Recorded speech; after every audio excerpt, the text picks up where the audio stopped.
the impeccable credibility, professionalism, and business savviness of BusinessDay. If you really mean business in Nigeria, start your day with BusinessDay.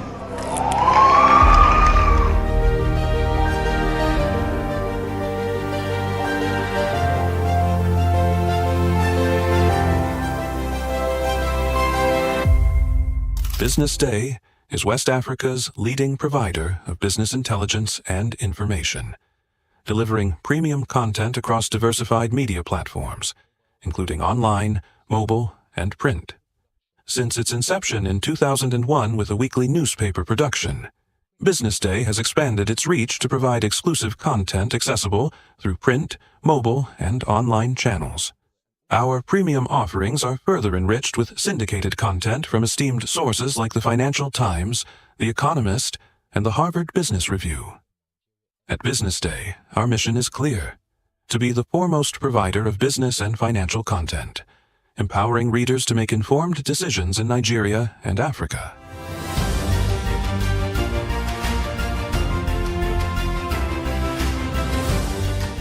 Since our establishment, we have been committed to delivering insightful, relevant, and accurate information about Nigeria's business and finance environment, while contextualizing the impact of global events. We monitor the stock market, analyze the companies driving it, and report on government policies and their economic implications. For being consistent in organizing these CEO forums for almost the last 14 years, I think this was a commendation, and I think something that will encourage them to continue. From decoding market trends to dissecting economic shifts, we offer actionable investment ideas and serve as a compass for decision makers navigating complexity. Beyond headlines, BusinessDay fosters discussions on critical economic issues through impactful conferences and events. These platforms bring industry leaders together to share narratives that drive innovation and spark meaningful dialogues. Our events galvanize connections, bridging the gap between inspiration and achievement. For businesses seeking visibility, our strong digital presence offers unparalleled opportunities, with millions of followers across social media and a dynamic website attracting visitors from within and outside Nigeria. BusinessDay is the ideal platform to boost visibility for your products and services.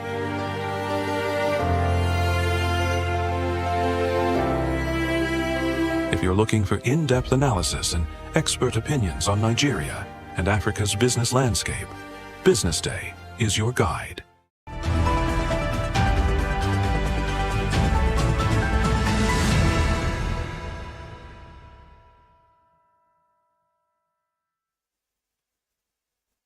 Into the breakfast show right here on BusinessDay television. It's a beautiful Friday, my favorite time in the week, or favorite day in the week, and of course we have enough packed to keep you going this morning. Thank you so much for joining us. My name is Deborah Eze, and I'm not doing this alone. Of course, I'm right here with the very Onyeka Valentine in person. Onyeka Valentine, it's good to do this with you. Every time I get to do this with you, I look forward to, your food for thought. Same, yes. Every time we get to do this. So I hope the energy's right. Yes, I hope you give it to us hot. Well, it's Friday. Let us give them, something that will prepare them to enjoy their weekend. Let's go easy. But how are you this morning, though? I would say fine. I mean, you can't complain. Yeah. We don't have it 100% in this country, but the one we have is enough to be thankful for. So I like how you carry the weight of the country on your shoulders. I mean, if I was a president, can you imagine how people live well? Dream big. All right, we have so much packed for you this morning on the show. We're going to be starting off with the banter, of course, where we get to introduce the headlines for today, and we also have the newspaper review where we get to take a look at everything going on in the country in the dailies, and then we move on to Business Morning by 9 a.m. by myself, and the big story by 10 a.m. and we wrap it up with the social listening, where you also get to listen to Valentine dish it out the way it is. But let's take a look at the headlines that we have for today. The federal government approves $1 billion for Lagos port upgrades. MultiChoice slashes DSTV decoder prices amid high subscription costs. Treasury bills yield tick upward on CBN's increased supply. And oil prices soared 5% as US hits Russia firm Rosneft Lukoil with sanctions.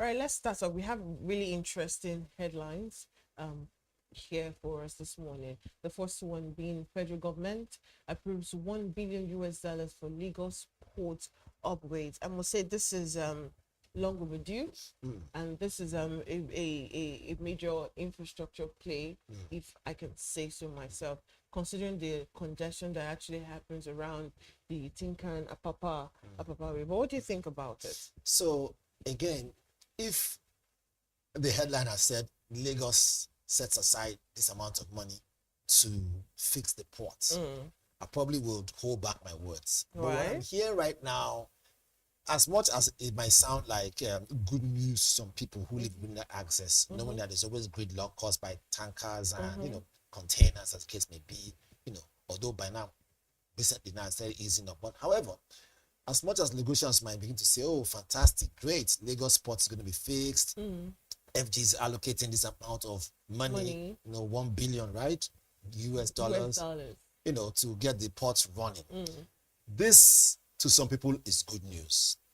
But on the other hand, to some people, it is not great news. Okay, why? I mean, we need to look at this thing from both angles and ask ourselves a question. Is this a national beneficiary, put it this way, is it going to be beneficial nationally, right? Everybody would feel the impact of it. The answer is no.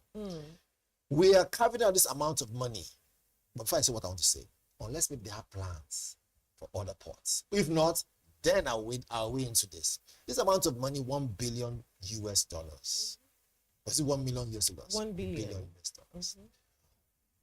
To still fix the ports and drag everybody to Lagos to get, goods and services out of Lagos, creating more revenue for Lagos, which is not bad. But what about other areas? What about the Niger ports?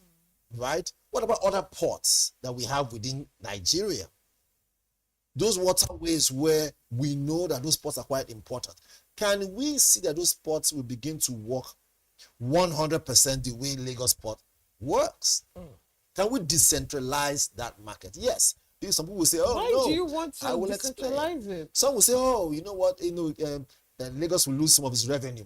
Is Lagos not part of Nigeria? Apart from the revenue, we know that amongst all the ports, the Apapa port is the most busiest. Exactly. That's my point now. I think it's okay. It's if you're saying, oh, the money allocated to it is actually on the high side. I think I can get that point. But I think it's okay because we know. I've only been to what they call it, been stuck in that Apapa traffic once, and that day I didn't leave early hours of the morning and I regretted it. If the money is for that purpose, I highly recommend it, because if you visit the wharf often, you would know that that place really needs a total restructuring for something that works. So the thing is, I haven't said that they shouldn't carve out money, to fix the place, make it more. Is a lot. But I mean, it's a lot of money, $1 billion US dollars. Can we also fix other ports? That money is huge enough. We can cut it to different parts. And let's just say, let 4 ports in Nigeria be fixed and decentralized. I think ships can go there. It will take more to actually fix all of the ports. But for what it's worth, in Nigeria, in the long run, it will favor us more. Can you imagine the way businesses will move faster if we had some ships also, drop international goods and containers in the east there? Look, goods and services will reach the north faster. Goods and services will reach other parts of the east also faster. Yeah. We are relying so much on Lagos port. Yes, it's generating money. Yes, it's generating money for the state. I don't know how much the federal government is getting from it, but I'm sure they're getting their own allocation or their own money. As case may be. Remember, you want to be the president of this country one day. I mean, that's part of it. I mean, you can see. Let's be honest. if you are, but I don't want to be president anyway, but if at all, I'm just saying, if you are in point of leadership, don't you think that give and take, you cannot please everybody? So I understand that if this money is being cut across to say don't fix labor sport, yes, you've pleased some, you displease some. Like But yourself. well, as journalists, we have to be able to recognize other people's feelings, other people's opinions. It does matter. So there's some people out there watching right now back home saying, wait a minute, $1 billion has been cut across, or rather cut aside by FG to fix the port. Have we sorted out ASU yet? Have we sorted out healthcare yet? Have we dealt with issue of insecurity? Have we dealt with issue of our drainages being blocked? If you're passing through that marina area, right? There's a certain place that is not too far from the bank where the water is. Whenever it rains, the bank of that channel, that water comes up a little bit. The water flows into the land, right? Just for you have that UBA tall building in marina there.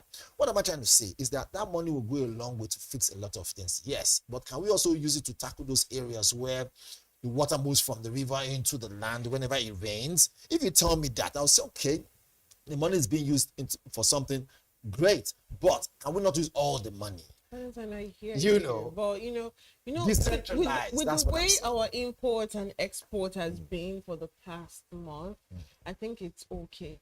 What we should actually, hope for is that the money is used rightly, the money allocated is used rightly. And if they start, how long will it take for operations to come back? That's a good Focus on question. the effect of How operations. long? That 2 should months, be 3 months, 2 years, Yes, 4 we- years. that's what we need to know. But saying we have to go, understandable, we have to fix other ports to actually, create a balance. But we all know that this is actually a functioning port that has so many And while we are there, dysfunctionalities. the question is, why are they shying away from making sure that other ports work 100%? I think that's another conversation For another day. All right, let's take a look at the second headline. It reads, multi-choice slashes DSTV decoder prices amid high subscription costs. Do you have anything to say about it? So, I mean, MultiChoice is a private entity. Don't you think this is like, we all know how DSTV works. We all know how the multi-choice, because it just doesn't consist of DSTV, how it works. Don't you think this is just a ploy to actually get people back? Because people complain about the high, cost of subscription. So why are you slashing it? It's not like the economy has become better or inflation has really eased like that. So why? So again, every company has their marketing strategy, and they've sat back to say, look, make no mistake. Nigeria is not just a huge, but rather a humongous market that anyone who knows how to do business can leverage up on the population. Make no mistake, that is a fact. And it's not going to change anytime soon. Rather, it will only increase.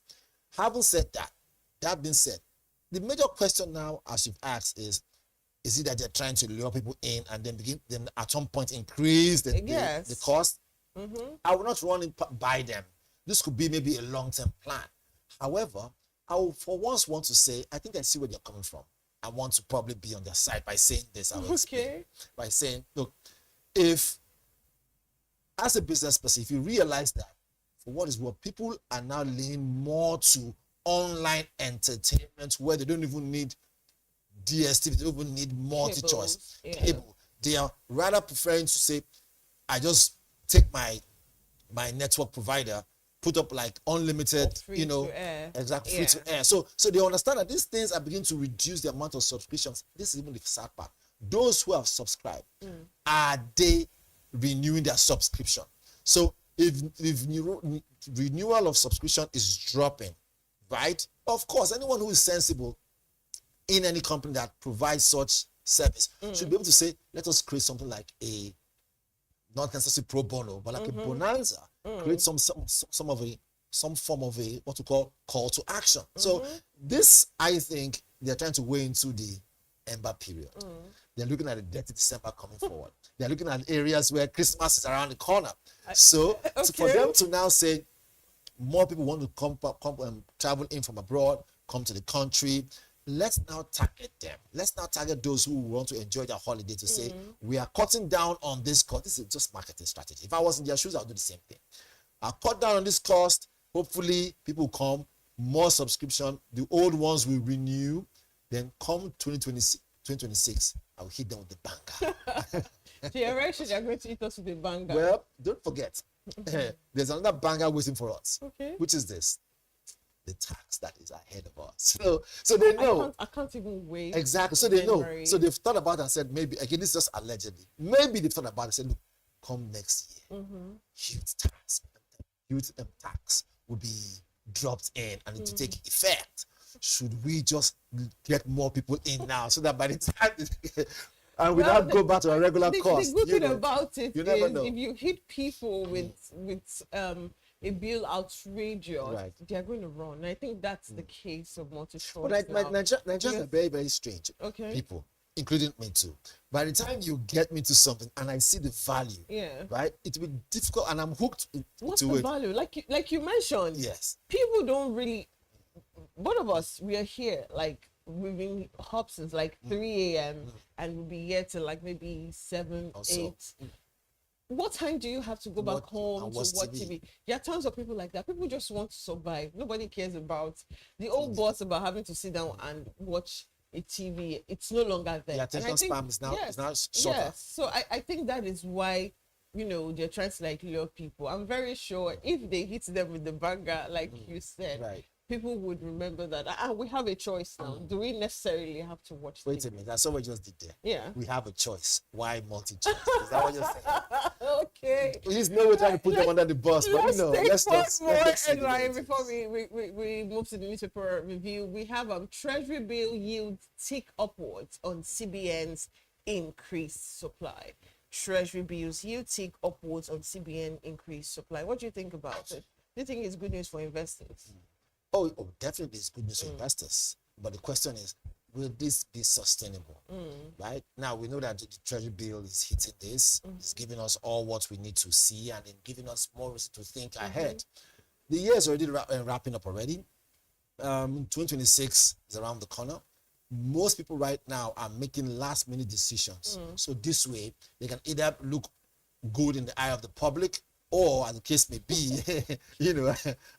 be, begin to lure people from that idea of come 2026, I want to jackpot and a whole lot. So people are now doing so when you see companies or institutions or agencies making last-minute decisions back to back towards the end of the year, there's something it's called last kick of a dying horse. Okay. Nobody's dying, by the way. It's just, just last the same. kick of the dying horse. But I think it's good news. Let's see if it can be sustained. Yeah. All right.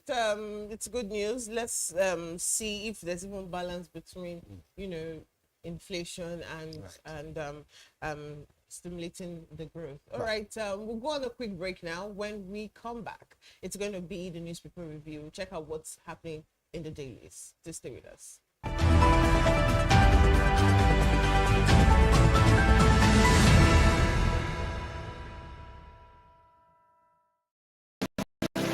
Money never sleeps. Wake up to clarity, insights, and the stories driving business in Nigeria and beyond. From the heartbeat of small and medium enterprises to the pulse of national economic policy, this is where business meets perspective. With expert guests, real-time analysis, and stories that matter to you, we go beyond headlines to bring you the full picture. Join us every morning as we break down the numbers, decode the policies, and spotlight the people shaping our economy. This is Business Money. Attentions, want to make informed decisions? Join the ranks of the best with Premium Business Day. Access in-depth analysis and expert opinions to stay ahead. Subscribe now at premium.businessday.ng and unlock premium content. Plus, you get 50% off your first subscription. Don't miss out. Make smarter choices and seize new opportunities. Sign up now and elevate your business game. Visit premium.businessday.ng today.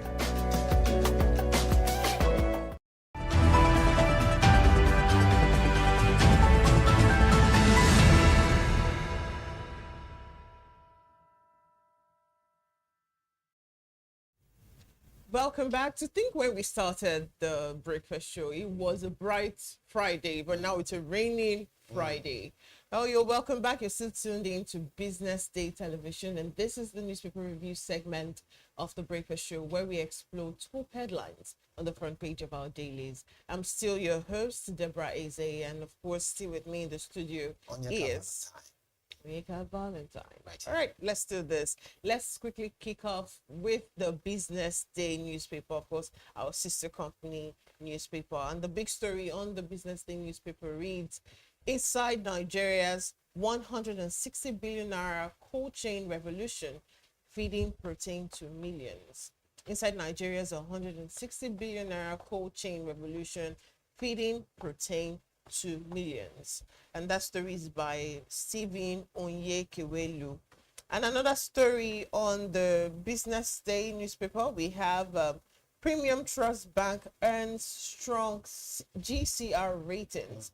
You can get a hold of that story on page 28 of the Business Day newspaper. Another headline reads, music gaming drive Nigeria's entertainment revenue by 11.2%.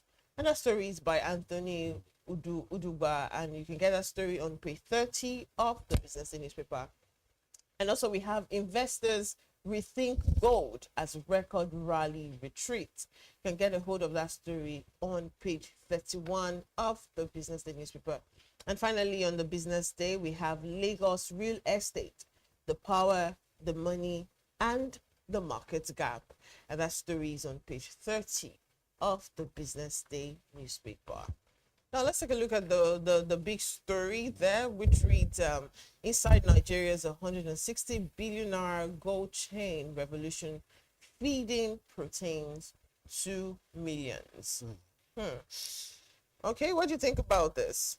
So, again, anyone who knows a typical Nigerian will know that anything that comes with jollof rice is a chunk of meat. Although, Really? well, give and take. Is it a chunk of meat? Well, it must be meat. So it's either, goat meat, cow meat, or chicken.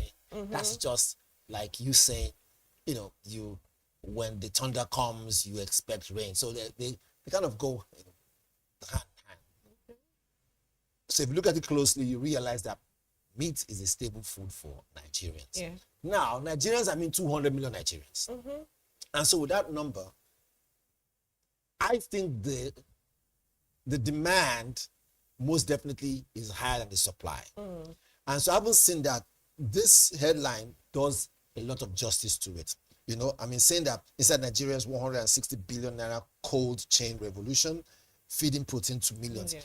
Look, with this, you highlight the fact that you have cattle headers there. You have people who are into horse boundary. You have you can go on and on. In this particular headline here, you can also understand that there's a role the Fulani herdsmen also have to play because they rear cattle and all that stuff. However, having said so, you look at the byproduct of, will I say byproduct, or rather, you look at different recipes that can come out of meat. You know the beef kebab, the suya, like they say, roasted chicken, fried chicken, or can go on and on. Those who like their beef a lot, it could either be, you name it all, whether it's for your soup or your stew, but it still has to be frozen at some point, which is why we see the cold chain, tart there, and a whole lot of other ideas that will help you see that amount of money. Truly speaking, I'm shocked there's not more than that. It says 160 billion naira. Yeah, the story actually reads that the cold chain infrastructure in Nigeria is actually very poor, and we do not have good storage system for the meat that we consume. And it is showing that the suya business, which is actually the business actually shows more of meat. Now we're not talking about people who actually like your jollof rice. What do you eat jollof rice? It's the suya business that actually has to do with meat is declining because of this poor cold room infrastructure, and we don't have so much people venturing into the business. Just a few of that. Yeah, the cold room So business. I will tell you, to be honest, you're 100% right, because if you look at it, one of the reasons why those who might consider having cold rooms as a business, for it to not become an industry, because when it's an industry, it can be able to fend for itself and begin to remit money to the government one way or the other, either directly or indirectly. We know that is an industry. So bank of industry, like for instance, can go there and say, okay, let us come and support you guys to build that industry. In return, add value to the country. Now, the reason why most people might not want to venture into such business is that, apart from the fact that it's capital based, it doesn't cost much money like that, yes. But the fact that you rely on electricity, which is a fundamental issue in this country. Power supply is not supplying. Allow me to use that word. 100%. I beg to differ. Again, I will explain. I will explain. So, what are we generating based on power? If what we're generating can take care of Nigerians 100%, I don't think this issue of people not wanting to get into that cold chain business will arise. But now, when you look at the cost of fuel, if you don't have the 100% power supply, then you have to have alternate power supply. To buy solar is not cheap. How many solar panels do you have to buy and batteries for you to be able to power your cold room? It's not going to be cheap. You have to invest millions into it. Now let's look at the fact that if you have generator, you have to use diesel to run it, and it has to be cold all through the day, 24 hours. So you can imagine, even if you finally get the power supply restored, the amount of units you need, you'll be paying premium. So the question now is, what are you freezing the protein for? When you know that whoever comes to buy from you will probably not buy in large quantity, just buy little quantity and go back. Meaning to say that you'll be running more money with diesel, spending more money on diesel, spending more money on generating the power itself. And even if it's given to you by federal government, you are paying premium. So those who run cold rooms will realize that they are run at a loss. And it's not good business. Any business person who invests money and is not making enough ROI, right, to actually say that he or she can pay staffs and still account for the one that has been invested in, that's bad business. So I think this is where the government needs to begin to think, to say, look, if people are shying away from this particular business, what's responsible? Is it because we're not giving them good, affordable power supply, or rather, we're not giving them 100 power supply that is not reaching the rural areas? To even start the business itself it's not cheap. It's not cheap now. To get resources that you would use to store, the storage that you use to store, to start up a cold room, it's not cheap. It's not cheap. It's millions of naira. And how many people actually have millions? We actually have small businesses that are venturing into this chain of business, but it's not enough considering how much we actually consume meat in a country. It's regular daily basis. It's not enough. So I think this is something, this is not something that individuals can just do. It's something that the government has to look into. But let's take a look at another story on the BusinessDay newspaper. This one caught my attention. It says music, gaming drive Nigeria's entertainment revenue by 11.2%. We must really give it to the entertainment industry, because I think that's like the only industry that's come correct all the time, and also the gaming industry, they come correct all the time. That's one of the industries that boost our GDP, and it's never relenting. And it reads that PwC Africa Entertainment and Media Outlook for 2025 to 2029 shows total revenues climbing to $4.1 billion from $3.7 billion in 2023. And it says that the Nigerian market breakdown shows mobile and fixed services as the largest segment. Revenue in this category was $2 billion in 2020, rising to $3.3 billion in 2024, and projected to reach $4.7 billion by 2029. You can just see the growth. And we have video games, we have an esports revenue, we have podcasts, we have music, radio, and yeah, just climbing up to millions and millions of naira. I actually just found out that you actually run also a what they call it, a record label. Right. So yes, So- do you really see this rise as real rise, or do you think there's something more to it? Well, first and foremost, no great news comes without some set level of cost. Either is in, if it's not in, physical labor, it will come with investment. You have to invest time, your money. But however, the reason why we are recording entertainment industry and the gaming, sector, Yeah. which is part of entertainment, recording this amount of boost, hopefully to be greater than this by next. Reason why it's rising is because, again, this might come as a shock. But the informal sector, right, in which this kind of falls under, is like what we call an escape route for some youths. Should it be like that? I probably would say no. Because if our industries and economy and of course the country as a whole is running properly and is getting that which is supposed to get, in return, also make jobs available, I tell you, this rise, which is a good thing, will probably not be as high as this, because you have more people focusing on areas where they know when they're done university, the jobs waiting for them.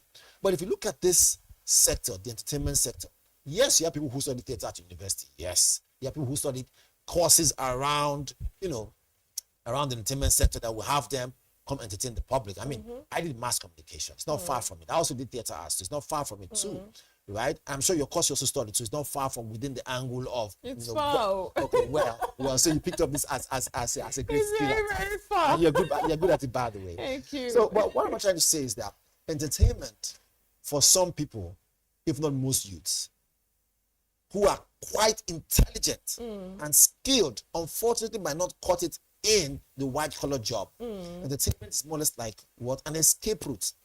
And when you have tried and tried and tried, trying so hard to get a formal job and you don't get it, not because you're not good or better off than that position, but just because probably you don't know somebody who can help you. Frustration pushes you to an angle where you don't even know that could be where your star is. Two-Face once said in his song, he said, just because I know finish school, some people they think say something like that. If they bad, but you see, at that time people were laughing at him. Oh, okay, you have school issues. Okay, this whatever it is. So you chose music. You see, everything happens for a reason. And today, not only has he gotten a lot of honorary degree and other things added to his name, look, he's a force to reckon with.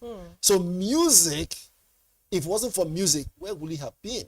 Music created the room for a lot of other people to be paid under him. He has Hypertech Records. I know a couple of his managers, FA, who is managing before, and then other people that, So what am I trying to say is that, look, when life hits you hard, trust me, it makes you strong so that you can be able to achieve and be greater in other sectors.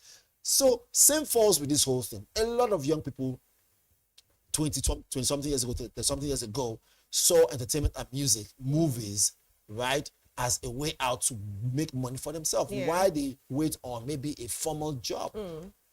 As we speak right now, those people who have spent 20 years in this industry, in that industry of entertainment, are now employing those who are working in white-collar jobs as consultants. What does it tell? There is a gold mine in the entertainment industry. What does it tell? It's a gold mine in the industry of the creative world, which is why we shouldn't take it with levity. We should see, the government should say, look, let's pump in more money. Don't forget, the amount of young people that are cashing out right now from online content creation is amazing, not alarming. It's amazing because, which means that Nigerians are creative. Nigerians are very intelligent. Nigerian youths have great stuff on that. And the idea of saying they're lazy is out of the question. Give them an opportunity and they'll create what we call a legacy. No. And that's how I see it. All right, let's take a look at the Guardian newspaper. The Guardian newspaper. Right, What do so we we have have? Guardian here. He says very quickly, I know we don't have time. It says Tinubu demands credible elections as Amupita faces Anambra hurdle. Again, Tinubu demands credible elections as Amupita faces Anambra hurdles. You can find that one on page 6, right? You see pictures right there. You see Peter Obi, you see Peter, you see Soludo, you know, you also see our president, you see Atiku also, you see President Bola Ahmed Tinubu.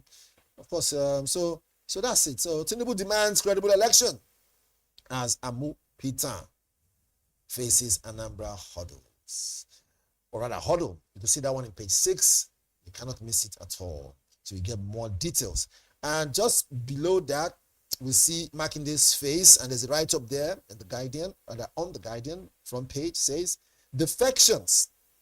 Makinde, APC senator, decry lack of political ideology in Nigeria. Defections. Makinde, APC senator, decries lack of political ideology in Nigeria. I think this is not something to question, because truly speaking, I was just telling someone the other day, it should come to a point where kind of our lawmakers even push, I'm sure they wouldn't, because I mean they're all politicians, push a bill to now say jumping from party to party is not allowed. Politics. Until, give it like, say, you must, for you to be able to jump from one party to another party, spend 10 years in that party. Let them do that so that we begin to understand that, look, if a party is the way it is, whether it is declining or ascending, let it be that we know the people who are responsible for that party, not the one where you take someone who who has declined a party, run away to another party.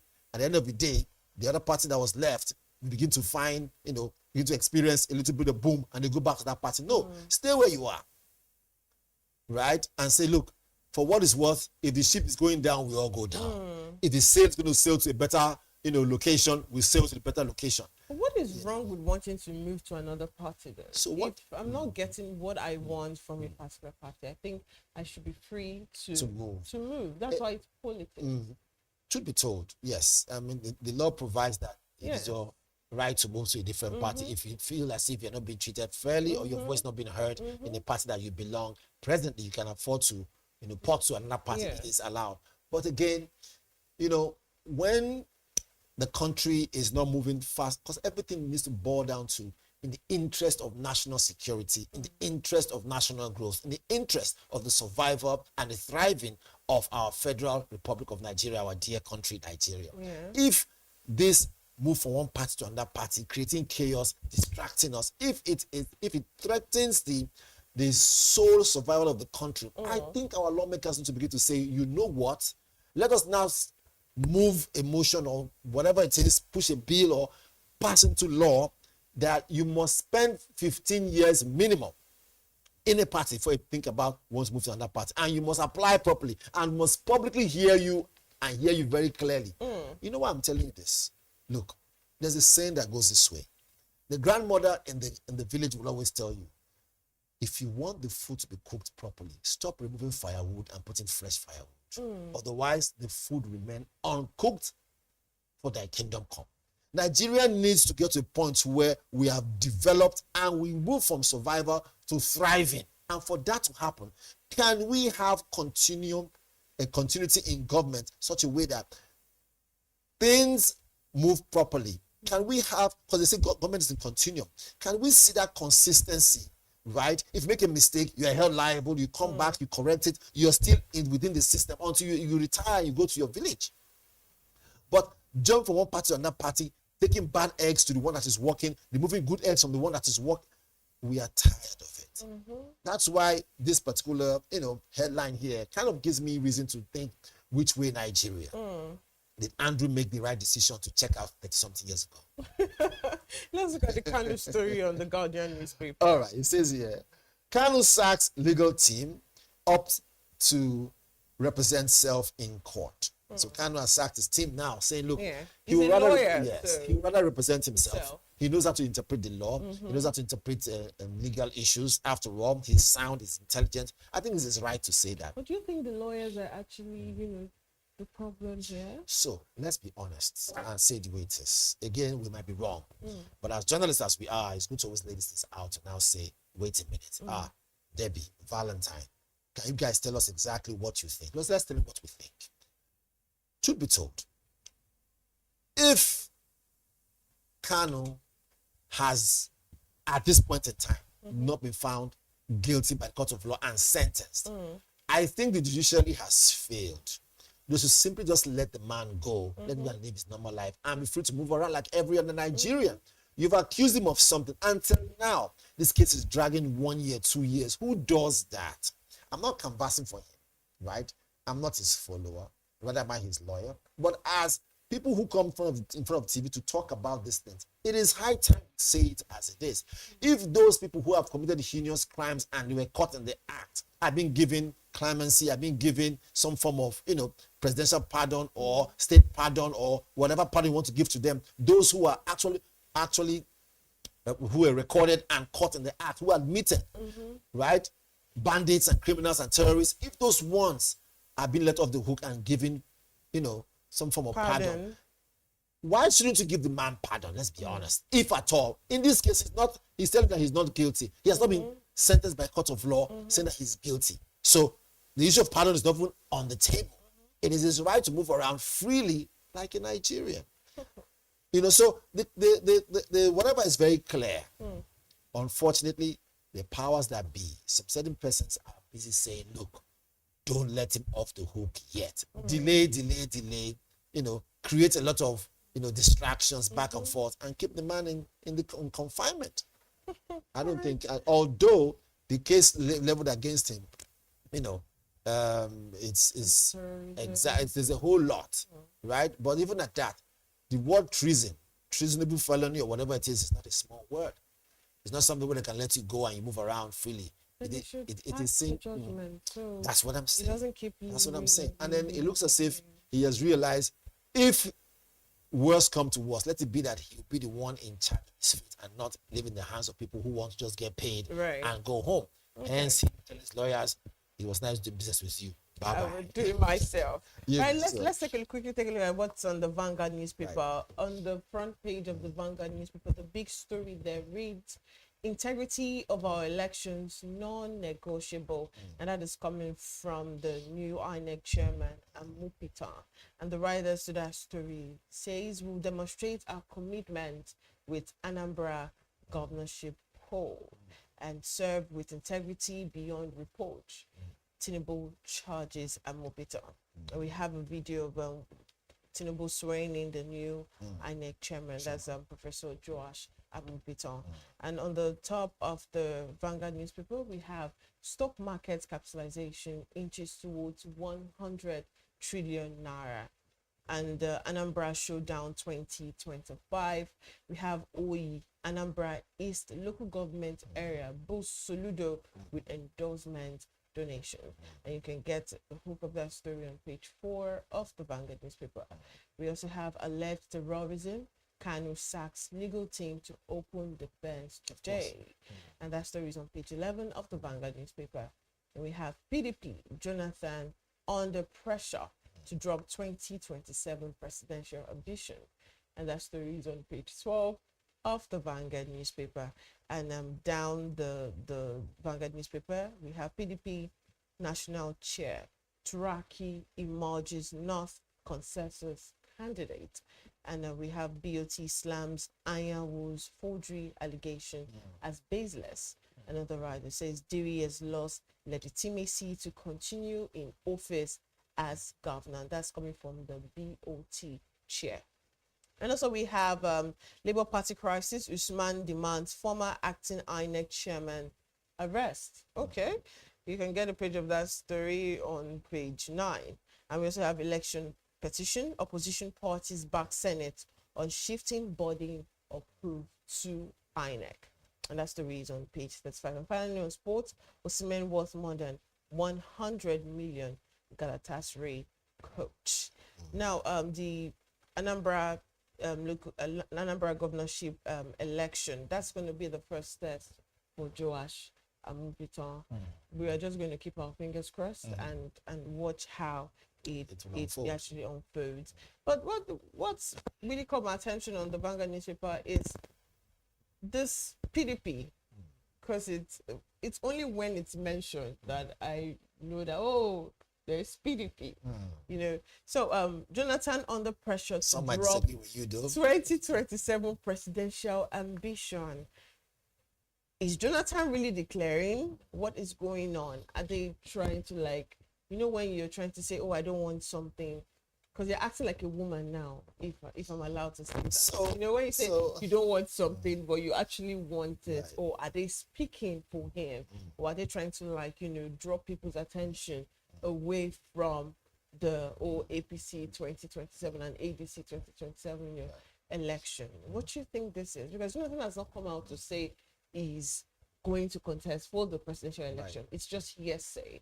So why is the PDP asking him to drop the presidential ambition? So, truth be told, if you look at it closely, you will see that, you can tell there are some, I don't want to say forces, but there are some undertones in the whole matter. Some people are telling, look, you need to go and bring this thing back to the Niger Delta.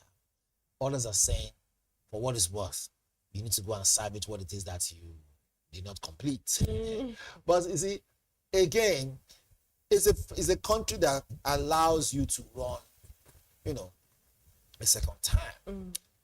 We will not say that it's right. We will rather say that, look, maybe for what it's serving worth. as the vice president and acting president, Right. and then a full, complete term.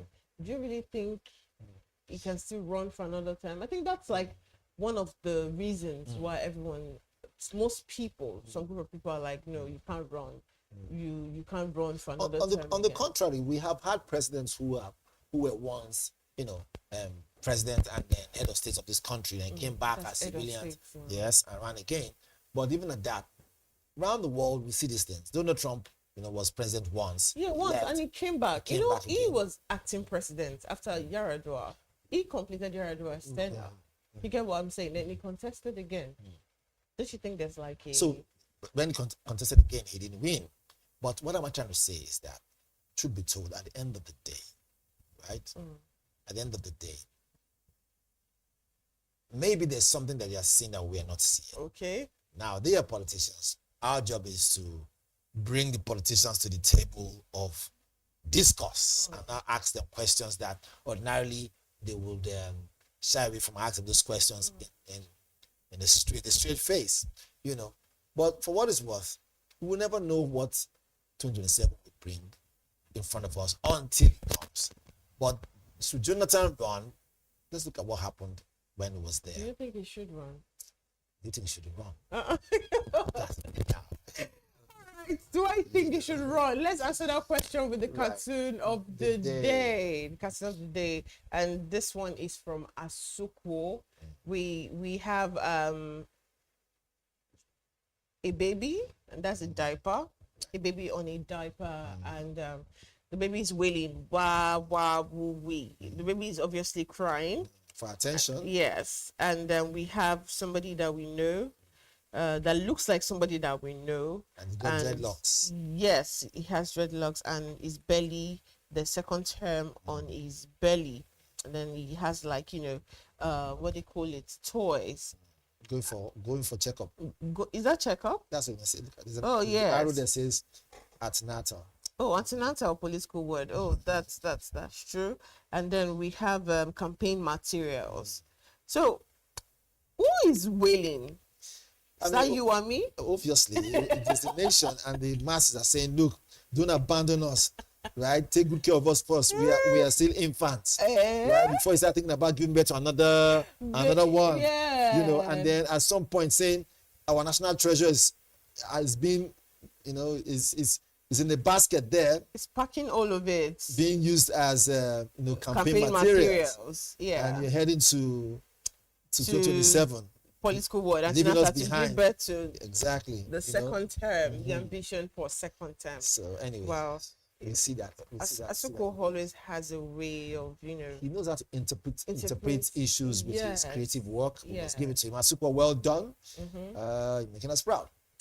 All right, that's the much we can take on the daily. Thank you for joining us in the studio this morning, and this is all that we can take. You're still watching the Business Day television breakfast show, and coming up next is Business Morning. To stay with us.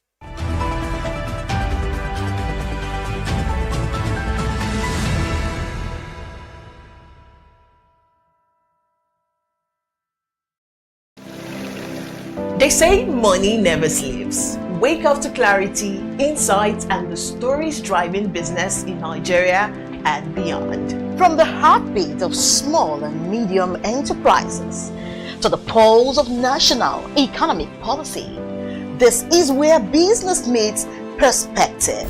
With expert guests, real-time analysis, and stories that matter to you, we go beyond headlines to bring you the full picture. Join us every morning as we break down the numbers, decode the policies, and spotlight the people shaping our economy. This is Business Money. Welcome to the Triumph Against Odd podcast. Most people go through their lives without knowing what their superpower is, right? But if you're lucky enough and determined enough to find your superpower before you get to a certain stage of your life, you will be incredibly successful. Look, the first thing is you just decide not to look at the challenges, because if you do, it's going to end you. The closest thing I think is that I had a deeply military background, which is a bit of a never say die background. I saw an opportunity in non-interest banking, and I felt that the demand was there. There was pent-up demand for it. People were yearning for it, and I felt that if we did it properly, if we brought in professionalism into it, and if we brought in our experiences, our various experiences from various backgrounds into it, that it could succeed. Very few people do that because very few people explore their superpowers. They just explore bread and butter issues. I need to eat, and Yes, there will be challenges. This is a very difficult business environment. The government keeps working on how to make business easier. The first problem to overcome is really just starting, right? We thought about this idea for over 2 years before we even took the first step. You cannot ignore this country. No, and to be from here, I think is an incredible privilege. Nigeria will be ascendant in my lifetime.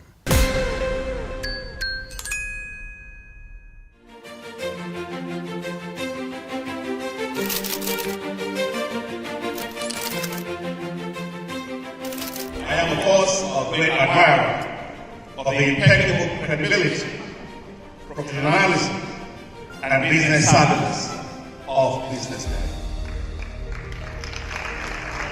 If you really mean business in Nigeria, start your day with BusinessDay.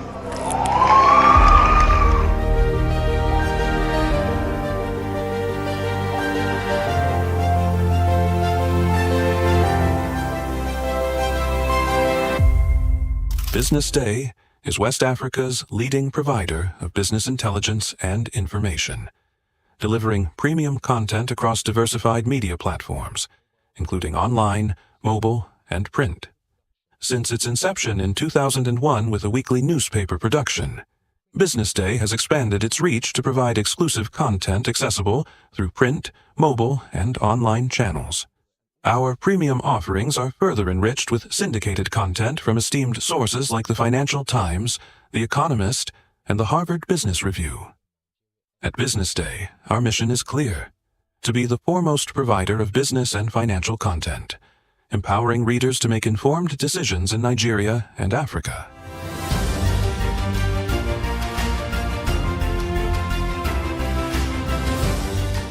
Since our establishment, we have been committed to delivering insightful, relevant, and accurate information about Nigeria's business and finance environment while contextualizing the impact of global events.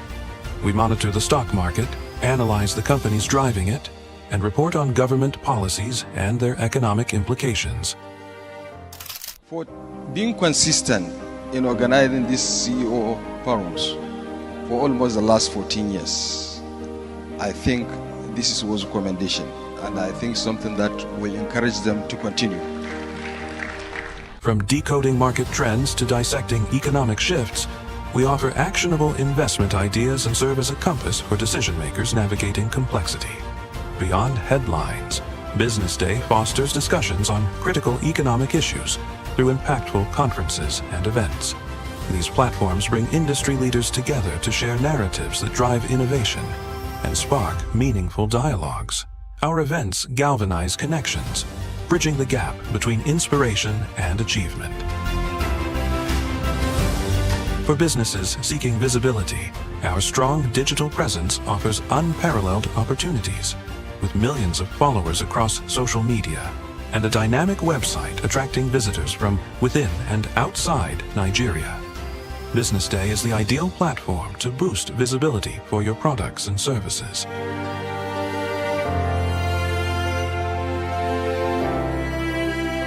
If you're looking for in-depth analysis and expert opinions on Nigeria and Africa's business landscape, Business Day is your guide.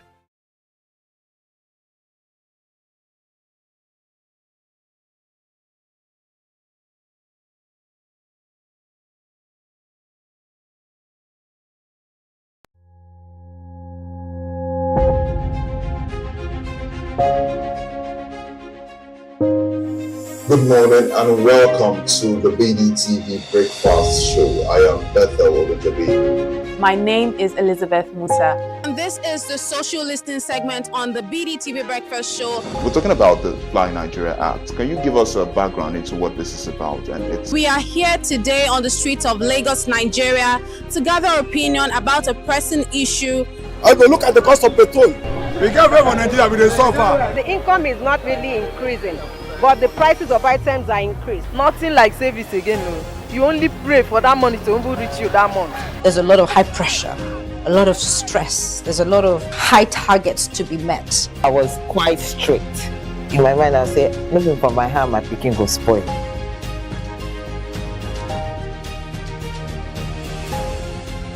To allow all banks and all the players in the space 15% inflation target achievable in 2025.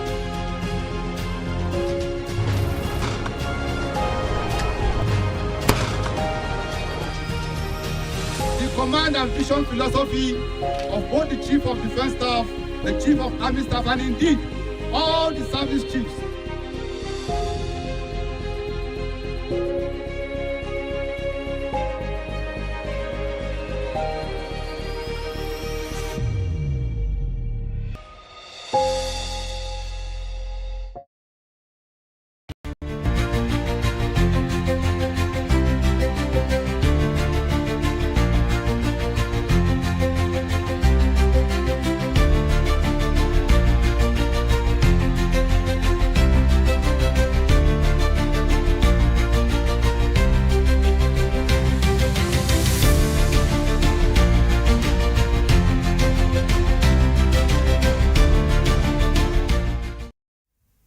Welcome back. This is a Business Morning on the Breakfast Show right here on Business Day Television, where money never sleeps and neither do the conversation that shape our economy. We're broadcasting live from Lagos, the heartbeat of Nigeria's business landscape. I am Deborah Eze, and it's great to have you join us this morning. Now let's begin with the top news stories making the rounds in the world of business. The federal government has approved a sum of $1 billion, that is 1.4 trillion naira, for the modernization of the Apapa and Tinkan Island seaport in Lagos, the main commercial entry point into Nigeria's economy. The Minister of Marine and Blue Economy, Adegboyega Oyetola, revealed this on Wednesday at the Chartered Institute of Logistics and Transport's Nigeria Conference in Lagos, saying that the upgrades will improve cargo handling and expand capacity to meet global standards and part of the goals contained in the ministry's 10-year marine and blue economy strategy. Oyetola added that the ministry is working closely with all stakeholders to achieve a paperless, technology-driven port environment that enhances efficiency, reduces turnaround, and curb corruption. In his words, the government had begun a procurement process to commence similar modernization projects at ports outside Lagos to ensure balanced development. And moving on, MultiChoice will reportedly reduce prices on HD decoders by 30% to 40%, applying to online sales and retail outlets across key African markets, including South Africa and subsequently Nigeria and Kenya. According to the company, a standard HD decoder will drop from 999 Rand to 599 Rand online in South Africa, marking a 40% reduction. This follows the recent takeover by Canaplos, which now controls 45% of multi-choice and influences strategy, addressing sharp subscriber decline driven by economic challenges and competition from streaming services. Revenue in Nigeria fell 44% year-on-year from $355.93 million in 2024 to $197.74 million in 2025, while over 2 million subscribers losses have been recorded in recent years in Africa, with 2.8 million exiting in 2024 alone amid inflation and currency depreciation. Still on, yields on Nigeria's treasury bills ticked upward unexpectedly at the last primary auction as the Central Bank of Nigeria increased its supply, presenting investor opportunity to bid for higher returns before rates are broadly anticipated to decline. According to reports, the 650 billion naira offered at this auction is higher than the 570 billion naira offered at the previous auction, as analysts explained that this gave investors leeway to bid at a higher yield. The true yields across all tenors inched upwards to 15.92%, 16.81%, and 19.25% from 15.59%, 16.52%, and 18.72% respectively across 91 days, 182 days, and 365-day tenor. So when the news oil soared after the U.S. announced sanctions on Russia's biggest oil companies, threatening supplies from one of the world's top-producing countries. According to reports, the price of Brent's future rose $2.9 to $65.50 a barrel, marking a 4.7% increase. The U.S. crude oil grade West Texas Intermediate jumped as much as 6.2% to trade above $61 a barrel, heading for the biggest one-day gain since the start of the Israel-Iran conflict on June 13th. The U.S. blacklisted Russian oil giant Rosneft PJSC and Lukoil PJSC in an effort to cut off revenue Russia needs for its war in Ukraine, while senior refinery executive in India who were key buyers of Russian crude say the restrictions would make it impossible for flows to continue. And still to come, after the break, the economies of entertainment unlocking Nigeria's creative sector for sustainable growth. To stay with us.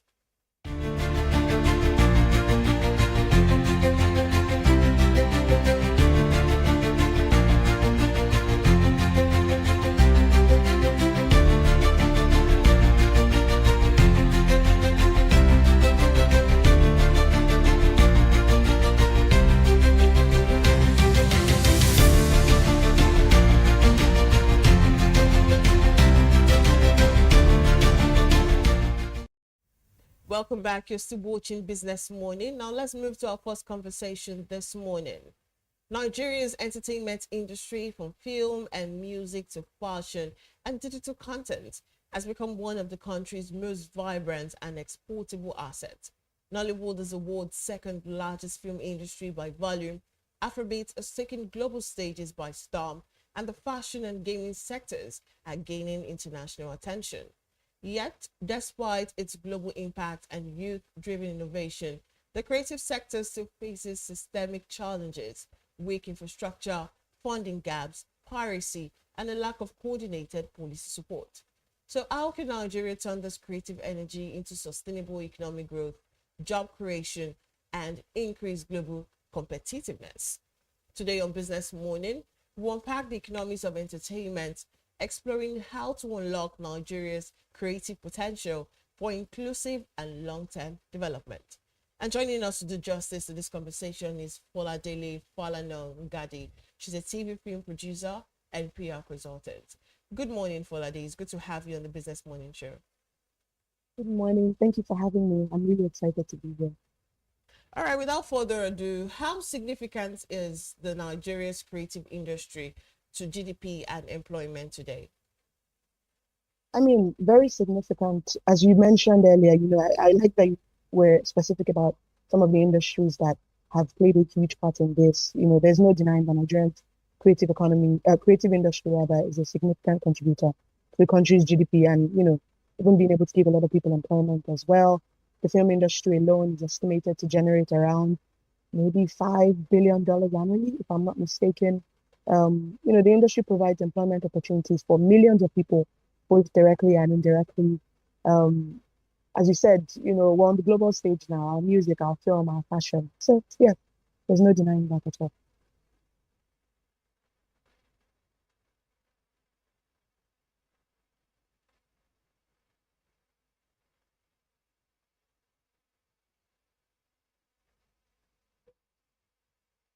So let's look at the subsectors, Folade, if you can hear me. Which of the I can sectors hear is you. actually driving more growth? Is it the film industry? Is it the music industry, the fashion or gaming? Which of them are actually driving most growth right now? I would have to say Nollywood just because of where we're ranked in the world. I believe we're the second largest film industry in the world right now by volume, when you consider the amount of films, the number of films that we release annually. But we have to give a worthy mention to our music industry as well. Afrobeats has taken over, and not just because of the structure of streaming and how it favors our artists now versus what was obtainable back then, but also our artists are now, as you said, on the global stage, competing for Grammys and awards to international awards, just like the international counterparts. Collaborations with people deemed international legends are happening more frequently now. I imagine for these artists as well, growing up, these were people they looked up to, and now they're at a point where they can collaborate with these people and be in the studio with them and be on a song together with them. So money-wise, there's a better structure for our artists, but also being able to be on global stages, performances, but also international awards. But also, we have to talk about Nigerian fashion as well. Our fashion is, honestly, don't get me started on our fashion. People come from other countries just to have clothes made in Nigeria. People come from other countries just to get the Nigerian beauty and Nigerian hair and beauty experience. So growth is happening across these sectors and many more sectors. Exposure is happening, and I believe that more is coming as well.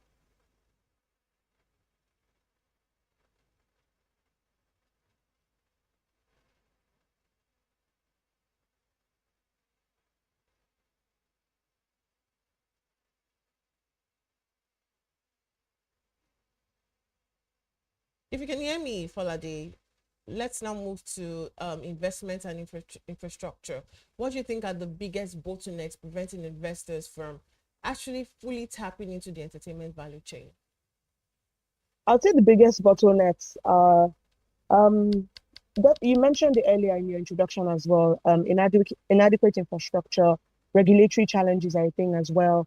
In terms of infrastructure, it's very sad, but basic things are still an issue. Even having 24/7 electricity across the nation is still a luxury.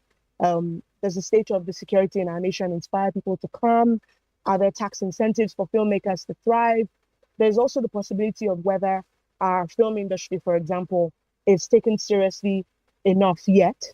And for a sector contributing so much to Nigeria's economy and with so much potential, I believe that, the government can do more. I know the government is making some efforts, but I think the government can do more to give the creative sector more attention, and not just the creative sector as a whole, but specifically creating incentives and creating infrastructure that will favor each of these industries that I mentioned. We've highlighted that music, film, fashion are three of the strongest industries. So don't just do a one size fits all. Target each of these industries and structure it better. Even streaming platforms, in terms of what I was saying about how it's almost as if for Nigeria, it's always a different what's the word I'm looking for? It's always a different rule that applies. Even for streaming platforms, what an artist in, say, a country like Sweden will make from one stream, what they make per stream versus what an artist in Nigeria makes per stream, you can't compare them. They're miles apart. So the same pricing structure doesn't even apply for us. Just there's a lot that can be done.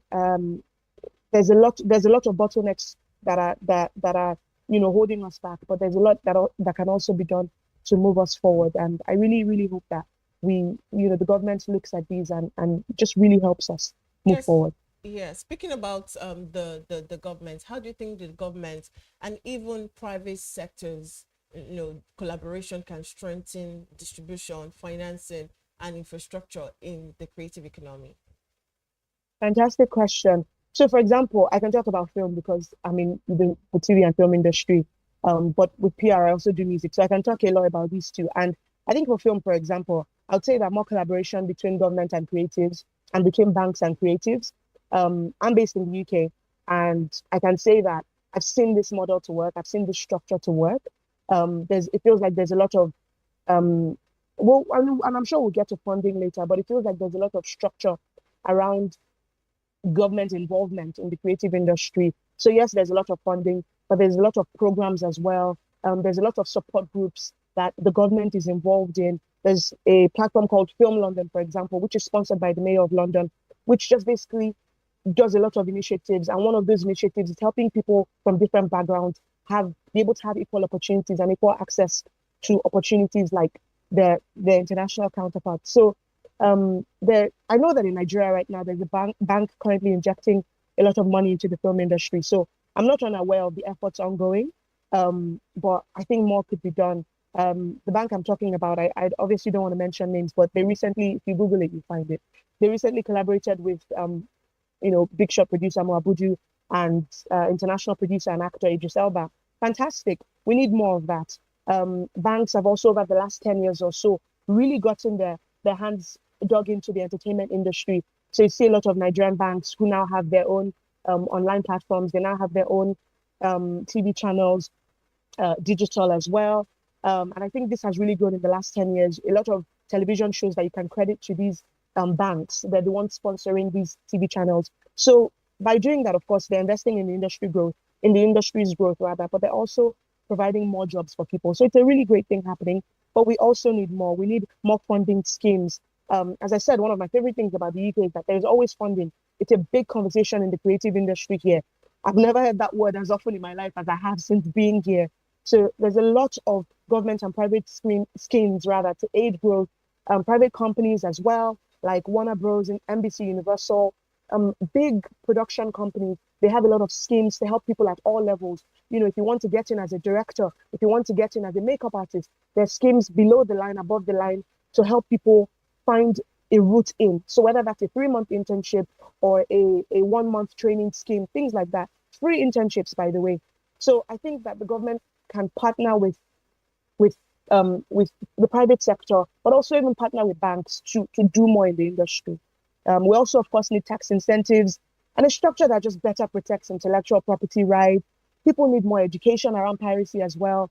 Honestly, don't get me started. We could be here all day. There's a lot more that can be done. Export. With the way Nigerian content, it's now commanding global attention. How do you think creators can better monetize their craft locally and internationally? I think that we just need to continue to take advantage of what we already have access to. Thank God that the internet has really made the world a tiny village, I like to say. And I think by just taking advantage more of these platforms and these tools and the technology that we have access to, we'll really come further than we already have. Leveraging digital and streaming platforms, social media, global partnerships and collaborations as well are a big thing. Some of the Nigerian movies that have done well recently and are doing well, I think about Iwaju, the Disney film. That was a collaboration of 3 people coming together, but also Disney throwing their weight behind them. I think about one currently trending, My Father's Shadow. Production companies like Element Pictures threw their weight behind them, but it was also 2 brothers coming together. So collaboration is a big thing. We also need to be proactive in promoting our work and negotiating fair deals with industry players, of course. We need more collaboration, as I've said. In music, collaborations are happening at an all-time high. We need that to keep going. Obviously, people want a piece of the African market. Afrobeat is taking over. Everybody wants to tap into that sound and work with us. That's fine, because collaborations also help us be able to tap into the international market as well for the people we're collaborating with. our movies are doing well, and we still have a long way to go. But collaboration has really played a part in helping us go further in the film sector, for example. So I think taking advantage of the technology and the access that we have to these platforms will really help creators to monetize better. All right, let's look at the role digital streaming actually play, and I'm talking about social media, digital streaming, social media, and also global partnership. What role do they play in expanding Nigeria's entertainment export? Great, because this is a good question, because it just expands on what I've just spoken on. Partnerships are great because it means that more people can see your work worldwide. I think there tends to be a confusion between when we talk about partnership and it bringing reach and a bigger audience. People tend to say, are we looking for international validation? But no, every creator's dream, I think, is to be able to be seen on as many platforms as possible and your work to reach as many people as possible. So I think that streaming platforms have been able to help us achieve that. Streaming platforms and global partnerships have been able to help to, expand our reach. People from different parts of the world are having access to Nollywood films now, and not just in the cinemas, but also thanks to YouTube. Thanks to platforms where creators are now saying, you know what, I'm not going to wait for my film to make it to cinema. I'm going to put it on YouTube, and it means that people can view for free. For next to no amount, people can watch your films anywhere they are in the world. So these platforms have really provided access for a global audience, and we've been able to help our creators reach new markets as well, and also be able to take ownership and control of their income. Because as you know how streaming platforms work, the more views you get, the more money that comes to your pocket. Even though there's still a gap, as I said, with creators in Nigeria versus creators in the world, how much they make per stream. But at least we're not where we used to be. All right, so let's look at talent and skill development. What gaps actually exist in creative education and talent development? Yeah. I think when it comes to script writing, directing, producing, we still fall short in these areas. We have to be honest. I know people who always say that cinematography is no longer a problem. We can release great pictures. Our works are visually appealing, but our stories still fall short. The scripts still have gaps. There's still loopholes here and there. There's still holes that we can dig into, some of our work. So there's definitely still room for improvement. I think institutions and investors can work together to provide training programs. So, I spoke about platforms like Warner Bros. Earlier, like NBC Universal, that have training schemes that help people get in, that give people access into the industry, access that you never would have been able to dream of having. But thanks to these internship opportunities, you can have those. So I think that our government, but also institutions and investors can work together to provide these programs, to look at mentorship programs, to look at internships that can help nurture the next generation of creative entrepreneurs. Investors can play a role in supporting initiatives that also, encourage creativity and innovation. I think also the most important thing with these initiatives is for us to be able to instill trust in the process, where people don't feel like it's only reserved for a certain group of people. Because what I find here is that everybody, no matter what level you are, you have access to it. And so we need to be able to create that structure in Nigeria as well, where there's trust in the process, where people can even be bothered to apply because they know that they might actually be able to stand a chance. Today, as we mark 80 years of our united economy, what are the emerging opportunities in areas like animation, gaming, and digital art? Yeah. I think, as I said before, people are taking advantage of technology to express themselves. So it's really lovely to see. For example, there's so much talk around AI this, is AI good, is AI bad? But people are getting into AI-powered art. People exploring hyper-realistic 3D art. For gaming, live streaming culture is brewing as well. I didn't even think this was possible because the gaming streaming culture is, if we think about platforms like Twitch, it's a big thing outside Nigeria, in the States and all that. But that's starting to grow in Nigeria as well. So the more people explore their creative skills, and I think that the more people explore their creative skills, rather, the more opportunities that will bring. I think it's just tapping into our creative skills a bit more, tapping into what we have access to.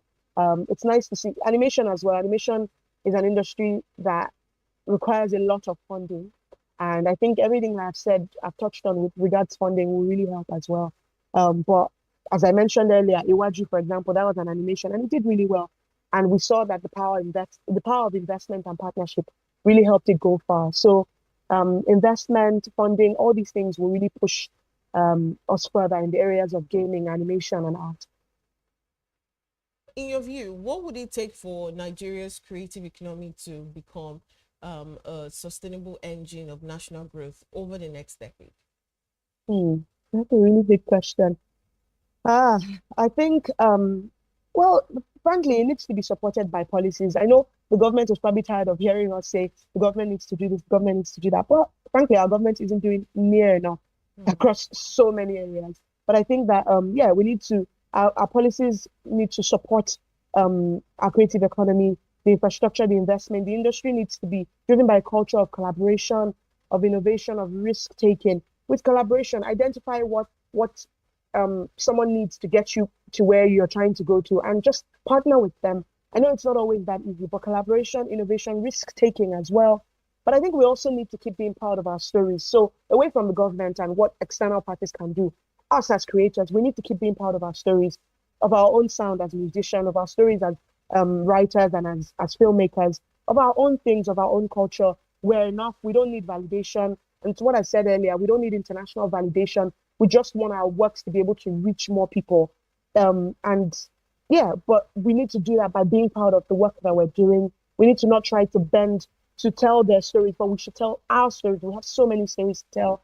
Yeah, we need to just be more confident in what we have and know that we're enough. And we just need to stay the path. And also, we need to commit to discipline. When these opportunities come, it can't be business as usual. You know, we have to be disciplined. We have to be honest. Integrity, those things that are sometimes lacking in the way we do things, those things need to be at the forefront as well. Thank you so much for your time on the Business Morning Show. Folade Falanongade, she's a TV film producer and PR consultant. Thanks for having me. All right, still to come after the break, beyond Okadas and downfalls, rethinking Nigeria's urban mobility future. Just stay with us.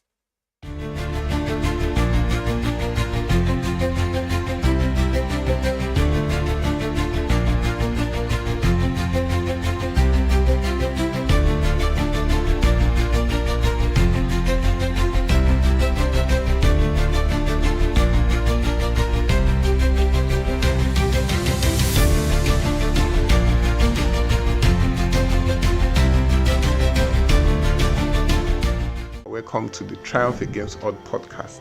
Most people go through their lives without knowing what their superpower is, right? But if you're lucky enough and determined enough to find your superpower before you get to a certain stage of your life, you will be incredibly successful. Look, the first thing is you just decide not to look at the challenges, because if you do, it's going to end you. The closest thing I think is that I had a deeply military background, which is a bit of a never say die background.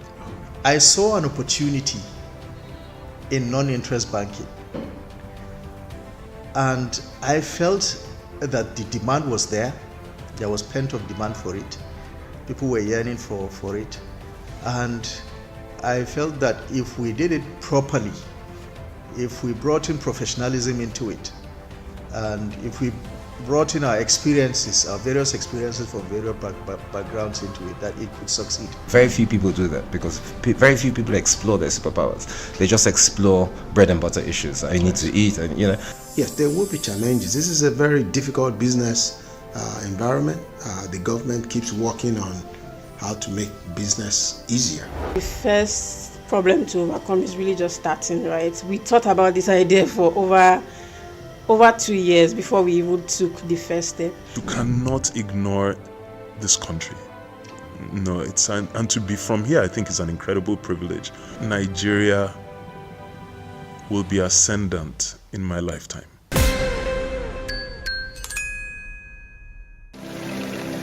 They say money never sleeps. Wake up to clarity, insights, and the stories driving business in Nigeria and beyond. From the heartbeat of small and medium enterprises to the pulse of national economic policy, this is where business meets perspective. With expert guests, real-time analysis, and stories that matter to you. We go beyond headlines to bring you the full picture.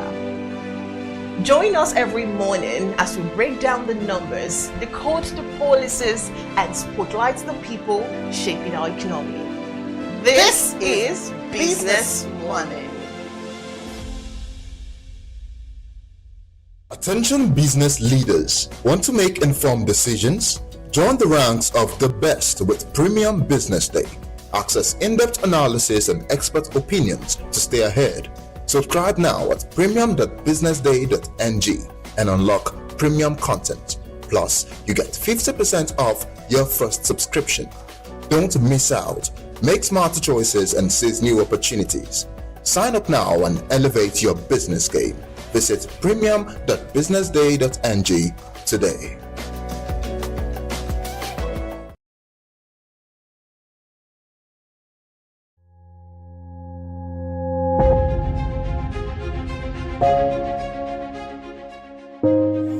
Good morning and welcome to the BDTV Breakfast Show. I am Bethel Obajabi. My name is Elizabeth Musa. And this is the social listening segment on the BDTV Breakfast Show. We're talking about the Fly Nigeria Act. Can you give us a background into what this is about? We are here today on the streets of Lagos, Nigeria, to gather opinion about a pressing issue. I go look at the cost of petrol. We get very Nigeria with the suffer. The income is not really increasing, but the prices of items are increased. Nothing like service again, no. You only pray for that money to reach you that month. There's a lot of high pressure, a lot of stress. There's a lot of high targets to be met. I was quite strict. In my mind, I said, looking for my hand, my picking go spoil.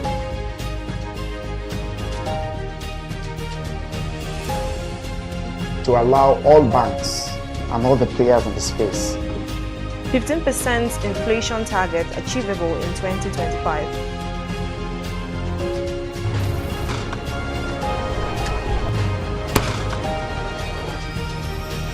The command and vision philosophy of both the Chief of Defense Staff, the Chief of Army Staff, and indeed all the service chiefs.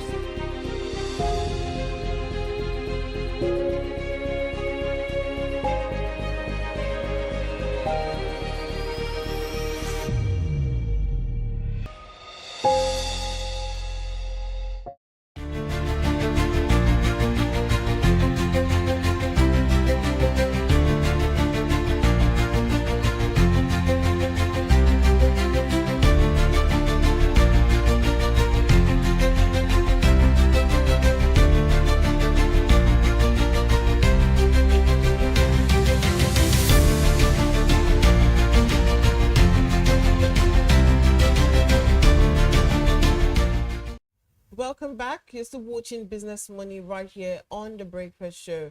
And now we're moving to the second conversation for today. Nigeria's cities are growing faster than their transport system can keep up. From the bustling yellow dampers of Lagos to the Okadas weaving through traffic in Abuja and Port Harcourt, urban mobility remains one of the biggest challenges to economic efficiency and sustainable growth. But as congestion deepens and pollution rises, the conversation is shifting from patchwork solution to systemic transformation. What does the future of urban mobility in Nigeria looks like beyond Okadas and Danfos?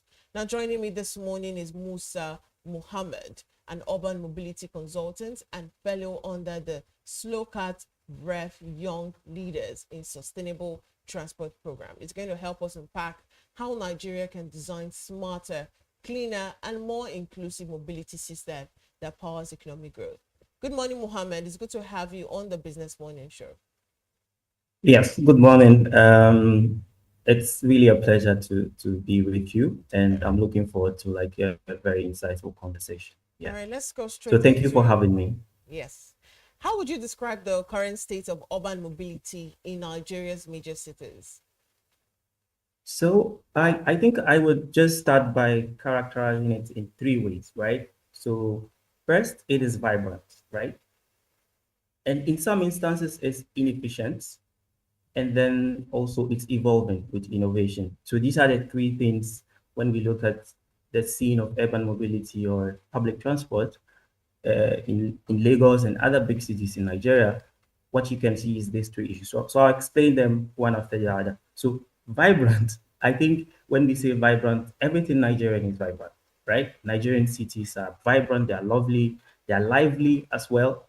So everything around transport in Lagos, in Abuja, in all Nigerian cities are very vibrant. So vibrancy is like a quintessential attribute of Nigeria itself, right? So the second one is that mostly public transport, especially in Lagos, is very inefficient, or in some ways is inefficient due to the because you have downforce, you have motorbike bike taxis, okadas, and there's always a jam, and I think this is the problem. Like a lot of Nigerians would just I was listening to people complain of petrol prices, but also the congestion is a problem because people stay long hours in traffic, and according to like a UN projection, it's like people spend up to 30% of their day on the road, which is really very difficult because if you spend 30% of your productive day on the road, then it's just unproductive. Then the third one, which is I think the hopeful one for Nigeria, it's that there's like a blossoming of the space, like there's innovation, there are signs that things would get better. Because for instance, I think you are aware of the blue line in Lagos, now there's a red line. Abuja has a regional rail system. So these are like the first steps to kind of change the face. But there's also like young people who are doing a lot of startups in terms of e-mobility. You'd have like electric scooters on university campuses. So these things give us hope that despite that there is inefficiency in the system, we can combine our vibrancy and the innovativeness of Nigerians and of course young Nigerians to turn the situation around. So this is just in starting, I would characterize it in this way. So it's good to look at it from the negative point, but to see that there is some hope, for us.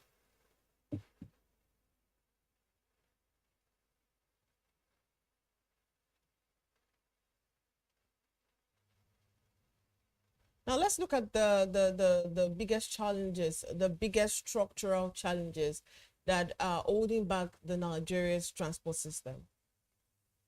Okay, so this I think it's a multi-packed issue, because structurally, I think so for cities like Lagos, we were basically planning for 5 million people in 1990, right? And today, according to UN estimates, it's like 20 million, over 20 million people in Lagos, for instance. So how do you now fit a transport system that was designed, maybe not even designed, for 5 million people, and now have to cater for extra 20 million people? So there's that big problem that we face, which is how do you align also your transport planning with your urban planning, because it depends on where you put stuff. So I think generally we haven't done so well in terms of coordinating your land use planning and urban planning, transport planning, because when these two do not match, then you would have problems of congestion, and you have a lot of capacity problems. So I think one thing I would highlight is that there hasn't been there's been little. I think there's been efforts which can be acknowledged, but there's been little coordination between transport planning and land use planning, which is very important. And for these things, what it means is that if people stay longer in traffic, it affects productivity. It drives up the cost of business. Logistics costs of business would go up because all of these issues come up. So for me, I would say that the most important things we can look at is the coordination between land use and transport planning, but also governance, right? The institutional arrangements have kind of not matched the level of urban expansion. And I think Lamata, for instance, has been doing quite a good job in trying to overcome some of these institutional barriers, which we would have to acknowledge. Yeah. how does inefficient urban transport impact productivity and the cost of doing business in Nigeria? Yeah. Okay. So that's what I was just, I think it just kind of dovetails into the point I was talking about earlier. Because if you have inefficient transport, it means higher cost of doing business. It makes your city uncompetitive in a way, because if people have to stay, for instance, even freight, is not transported efficiently in a city, you drive at the cost of doing business, and then it makes your city uncompetitive in the long run. So one, it makes businesses inefficient, but also for passengers, right? There's so much stress that people are going to work and they're already exhausted. You get to work, you can't even do half of what you're supposed to do. So it really drains the country's economy in terms of how people contribute to productivity, but it drives up the cost of business, which is not good for the economy. And I think, according to the World Bank, Nigeria is losing something like 3 billion naira to just losses that people are not able to work, get to work and do the work they're supposed to do. So if you're able to close this gap, then you bring it down. It means that your productivity would go up and businesses would have lower cost of doing business, and then it trickles down to we, the ordinary consumers, who would get lower cost of products. And I think someone was complaining in the soundbite you played that the fuel prices are high and stuff like that. So this is how we can make those connections, because it does affect our lives. I think everybody relates to some of these issues. It's not just a very technical issue that experts would discuss, but it's important for those on the ground, because they feel it and all of us feel it, and we see the impacts in our lives. All right. So what role do you think the private sector play in transforming Nigeria's transport ecosystem? What role do you think they can actually play? Yes.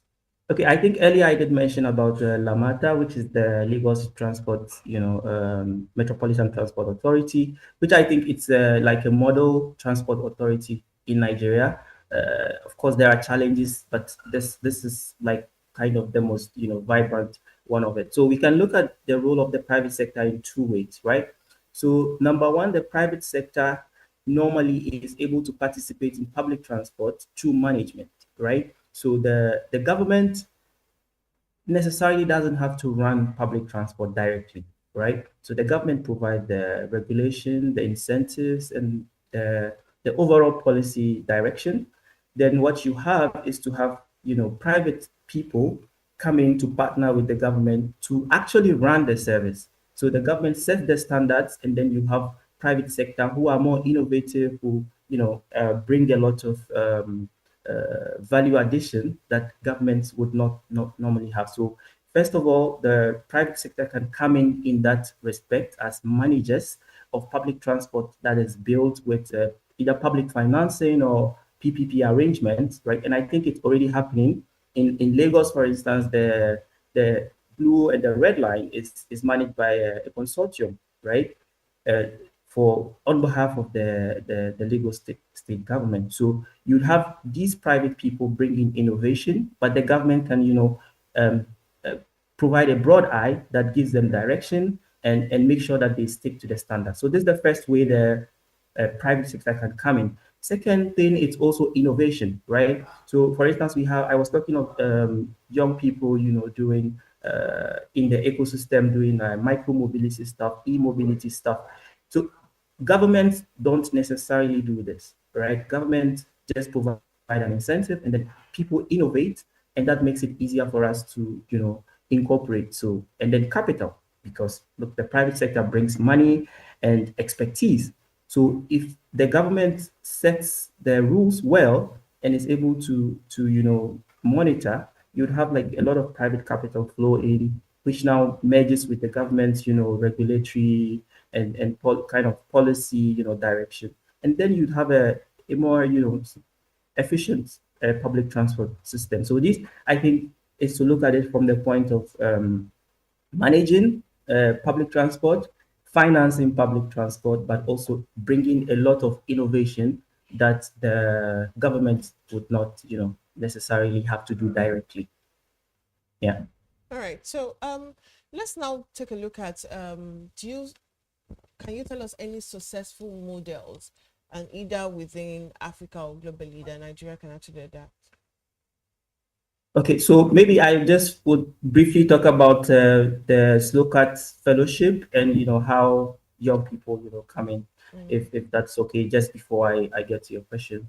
So yes, for the Slow Cut Fellowship, you shout out to Olanita. So I have a colleague in Nigeria who is part of the fellowship. So she's basically working in she's a researcher at the University of Lagos. She's a PhD candidate there, and she's trying to look at how to make transport of freight from the port, which is also very important, more sustainable. So I just wanted to say shout outs to her, and I'm sure she's watching us.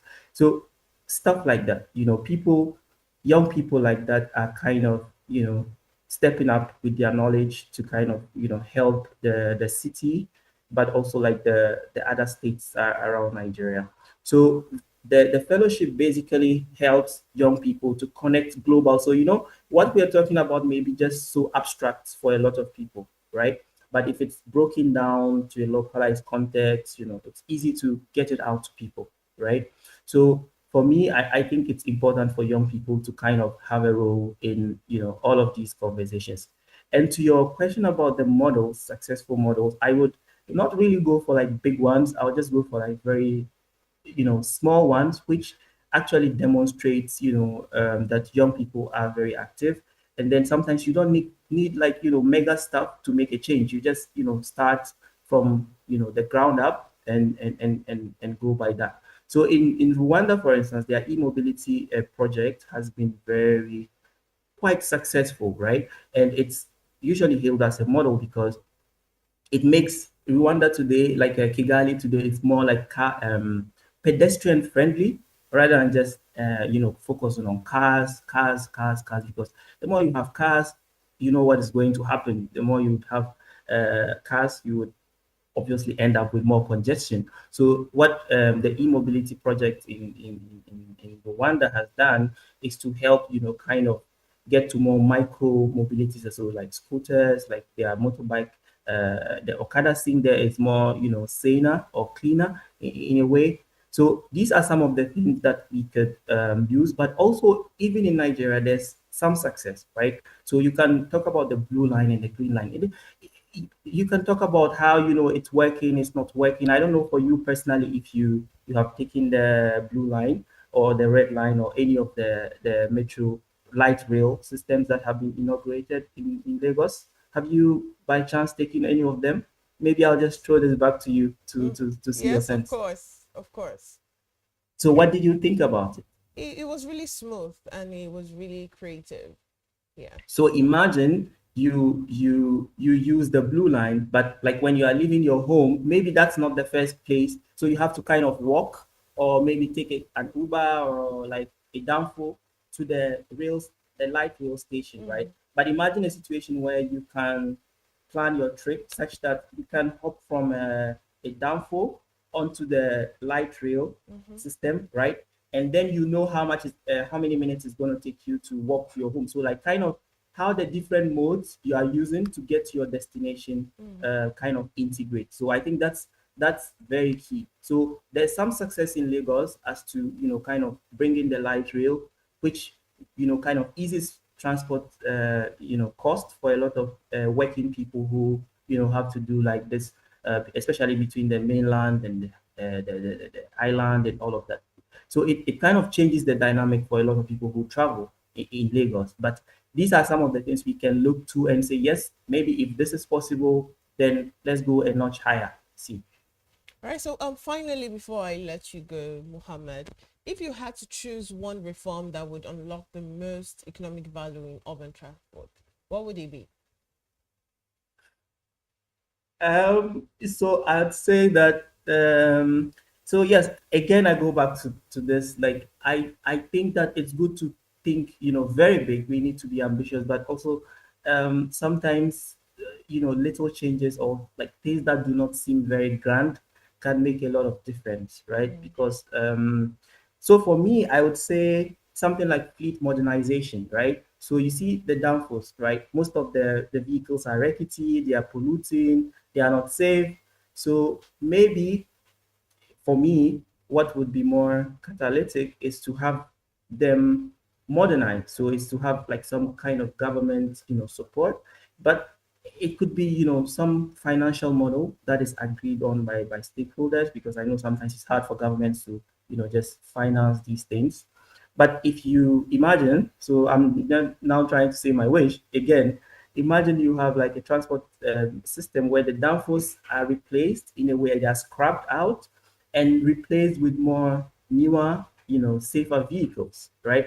And this also is good for their pockets, because sometimes you operate these rickety vehicles, you have to do a lot of maintenance. So for me, my ideal, what I really look forward to is to see the renewal of or modernization of the downfall fleets, such that we can integrate it into the formal public transport, because you can't wish them away. That's the most important thing to note. You can't just say downfall shouldn't exist again. It would take it will have a lot of resistance, right? So, and it's the same also in Accra, for instance. In Accra we call it trotro, right? What you call downfall in Lagos.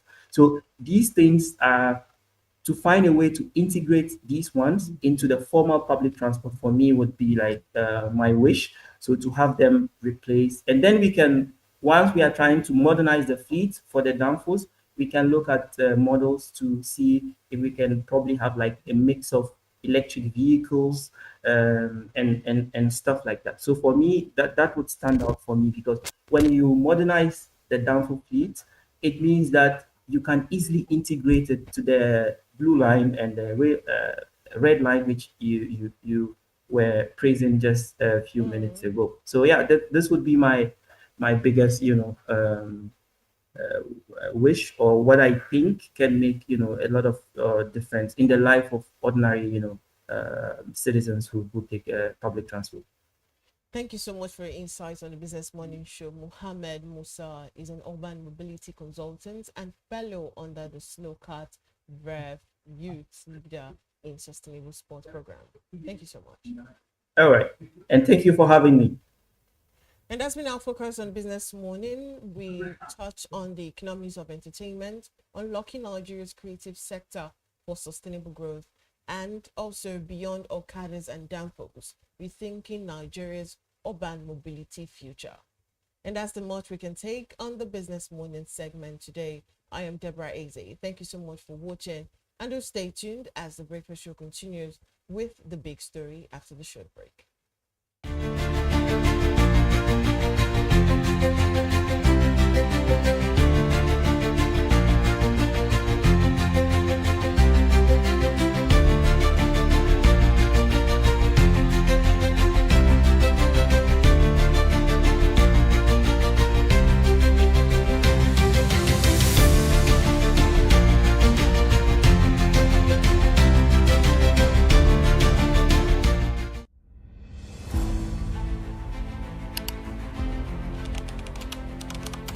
Today, as we mark 80 years of our United Nations, the United Nations marks its 80th anniversary this year. It was founded on October 24, 1945, right after the World War II. Today, the UN has 193 member countries working together under one global charter. Nearly half of the UN's annual budget goes to humanitarian aid and development projects around the world. The UN theme is Better Together, 80 years and more for peace, development and human rights. we are not giving up. BusinessDay Television. Attention business leaders. Want to make informed decisions? Join the ranks of the best with Premium Business Day. Access in-depth analysis and expert opinions to stay ahead. Subscribe now at premium.businessday.ng and unlock premium content. Plus, you get 50% off your first subscription. Don't miss out. Make smarter choices and seize new opportunities. Sign up now and elevate your business game. Visit premium.businessday.ng today.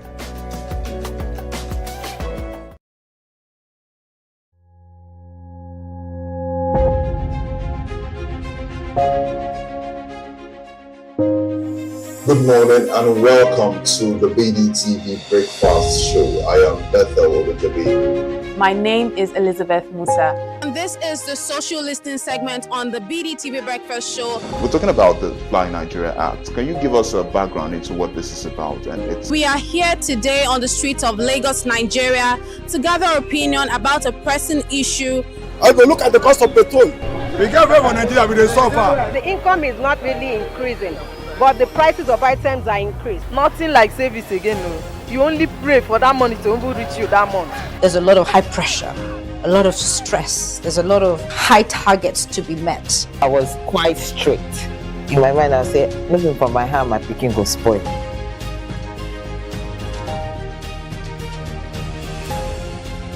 To allow all banks and all the players in the space 15% inflation target achievable in 2025.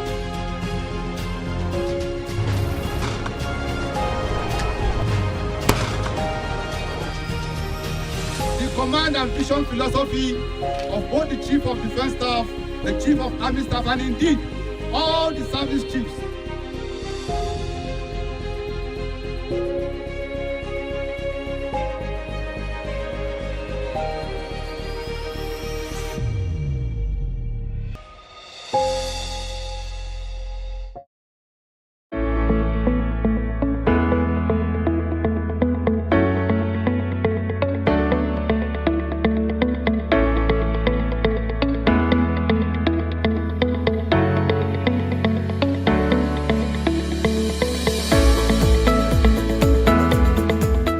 Nigerians are asking hard questions about the coastal road, talking about the amount that is going into this very good development, 7 to 8 billion naira per kilometer. Nigerians are worried, and they're saying that transparency is not an attack. That Nigerians deserve to know the breakdown going into this project, because there are a lot of roads, Nigerian roads, federal roads, that also need attention. And they're asking, why will such an amount go into just one project when other roads that lead to economic value in the nation keep suffering? Basically, when we got winds of the fact that the coastal road is going to be worked upon, we're all excited, I know, because we know the economic impact it will bring to this part of the country and also to the south-south region. But with the comment of the Minister for Works, when he made mention of the 7 billion naira per kilometer, I was a bit astonished, because I believe that transparency should be the key, should be our watchword. Because I believe 7 billion naira in a road of that magnitude, I think, is a bit bogus. But still, we shouldn't downplay the economic importance it's going to bring to the people of Cross River, to that corridor. So I think the figure on ground, I think, is outrageous. I believe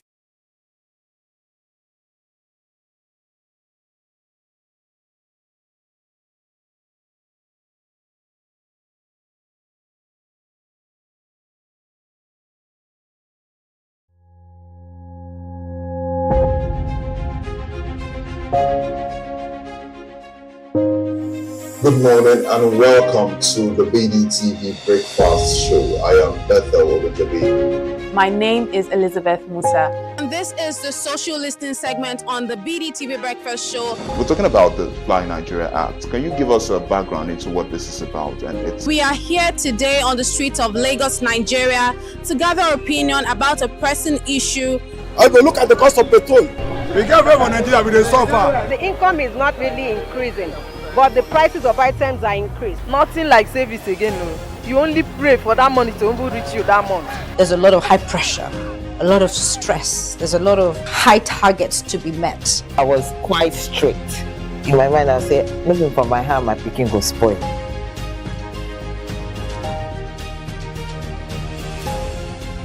to allow all banks and all the players in the space 15% inflation target achievable in 2025.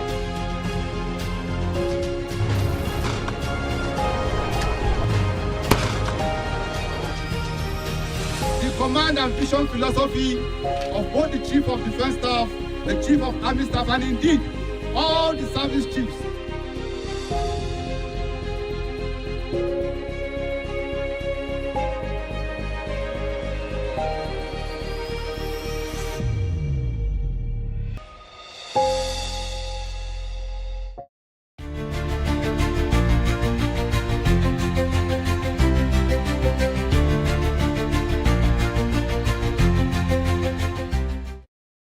Good morning and welcome back. You're now tuned into The Big Story. I am Deborah Eze.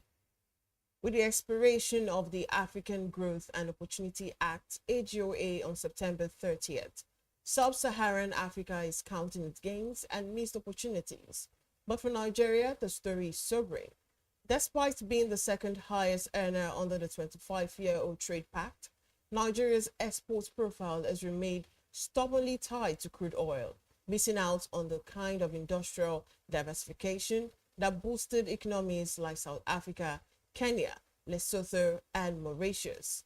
From poor sensitization to weak export culture and high operational cost, the question is why Africa's biggest economy failed to maximize AGOA's potential and what lessons must be learned as new trade opportunities like the UK Developing Countries Trading Scheme and AFCFTA emerge. Joining me now to break this down is Cheta Onweze, is the partner at SBM Intelligence and a keen observer of Nigeria's trade and policy landscape. Good morning, Cheta. It's good to have you on The Big Story. Good morning. Thanks for having me. All right. AGOA was designed to give sub-Saharan African countries duty-free access to over 6,000 products in the U.S. market. And 25 years later, how would you assess Nigeria's participation and performance under the scheme? So, thank you. Nigeria's story with AGOA is not about a bad trade deal. I think it's about a failure of reform at home. We've had a 25-year duty-free pass to the world's richest markets, but we failed to capitalize on it because of internal weakness and, more importantly, from my point of view, lack of vision. That's it in a nutshell. All right. Nigeria earned about $5.4 billion US from AGOA, and that's between 2022 and 2024. But yet, over 90% of that came from crude oil. Why do you think the non-oil sectors failed to take advantage of the platform? You want me to start on that? Okay. Yes, please. I mean, there's so many structural weaknesses. I think the summary of it is a lack of an enabling and competitive environment. So think about it this way. The cost of manufacturing in Nigeria is still very, very high. So because of that, there's one thing that underpins that very high cost: power. So simply because of that, our goods off the bat are already uncompetitive. Secondly, we have a problem with standards. We consistently we've failed to build a solid export culture where our products meet rigorous international standards for packaging and quality. And I'll give an example. I don't know if you remember back in 2016, 2017, there was when Audu Ogbe was the Minister of Agriculture. We had an opportunity to export yams to Europe, and we quote unquote took the opportunity. There was a lot of noise about it. Nobody is asking what's happened to those yams or what's happened to that scheme because it's no longer ongoing. And the answer is very simple. By the time the first batch of yams got to the European markets, the Europeans said that the quality was not good enough and returned them. The same thing happened with beans. And these are products that we've not added any value. They were being exported in raw form. So we've failed to build export discipline. We failed to build. We failed to meet standards. think about it, we don't have reliable laboratory testing and certification mechanisms. And this is what constantly leads to rejections. Contrast that with Lesotho. Lesotho is by Nigeria's standards, a very poor country with very limited resources. Yes, they leveraged AGOA to build one of sub-Saharan Africa's largest textile and garment manufacturing industries. Last time I checked, that's Lesotho's textile industry now accounts for about a third of the country's GDP and provides employment for 40,000 workers. Yet, we on our part just remain stubbornly focused on oil. I think it's important to point out that directly, Nigeria's entire oil sector directly employs roughly 19,000 people in a population of 230 million. That's way less than 1%. It's about 1% of 1%. So when you have that, when you have this lack of focus on doing the things that matter, we'll keep having these results where we are complaining about what could have been. And I'm really afraid that we'll end up missing the boat again on the British scheme, the DCTS, because we are still looking stubbornly at oil. We haven't looked at, or we are not doing what is necessary to fix other sectors. And let's also look at. All right, so let's take a look at other countries. You made mention of Lesotho. Let's also look at Madagascar. They build strong textile and apparel industries through AGOA. So what structural or policy gaps stopped Nigeria from replicating such success stories? Simple and short. Follow through. I mean, I've talked about power, because power is the big one. It contributes to the high cost of doing business. So we have structural problems. We have a power problem. I don't think anybody can deny that. We have an infrastructure problem. So when you talk about moving goods, moving raw materials from the hinterlands to the ports, we because of our relative lack of infrastructure, the poor quality of our roads, it adds a cost.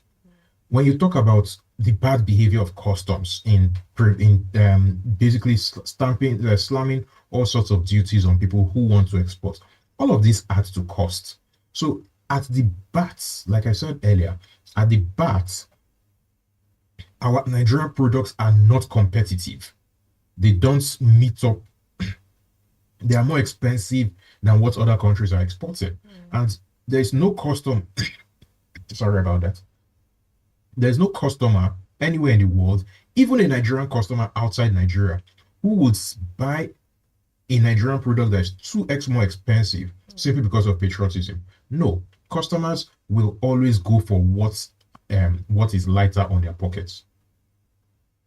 All right, so would you also say that, because some experts actually say the real problem is Nigeria's lack of an export culture? Do you agree with that? And if yes, what does that even mean in practical terms for manufacturers and policymakers? I mean, all of these things that I have just talked about is essentially a lack of an export culture. So yes, that is what it is. But the question is, what leads to the lack of an export culture? There are so many things. I mean, for example, training, training, institutional knowledge, documents. I think documentation. I think one of Nigeria's big problems, and it's not just exports. It affects pretty much everything. It's a distinct lack of ownership. We've built a culture in the country where nobody or not many people take responsibility for anything. So because of this lack of ownership, you have something that could benefit all of us, and there's nobody interested in shepherding the process. One thing that I remember is a lot of manufacturers complaining about a lack of institutional knowledge on how to properly utilize AGOA for non-oil exports. I think this is very key.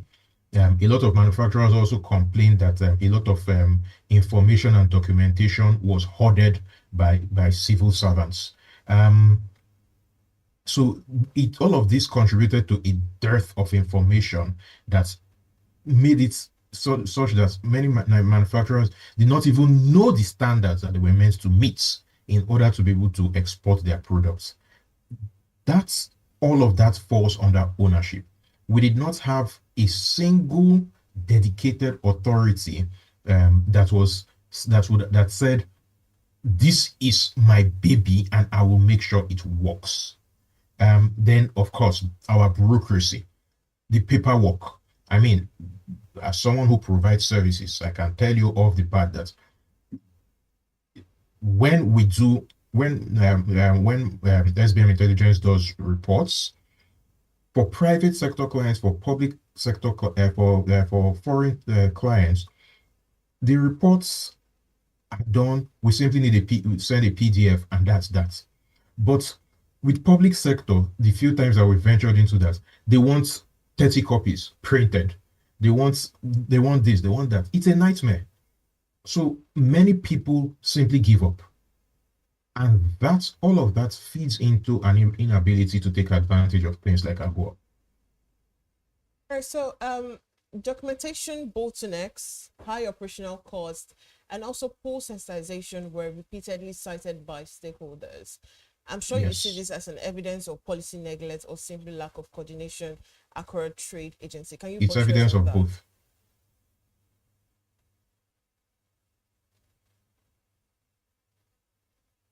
If you can hear me, Chisa. I can hear you now. Yeah, so I said documentation bottlenecks, high operational costs, and also poor sensitization were repeatedly cited by stakeholders.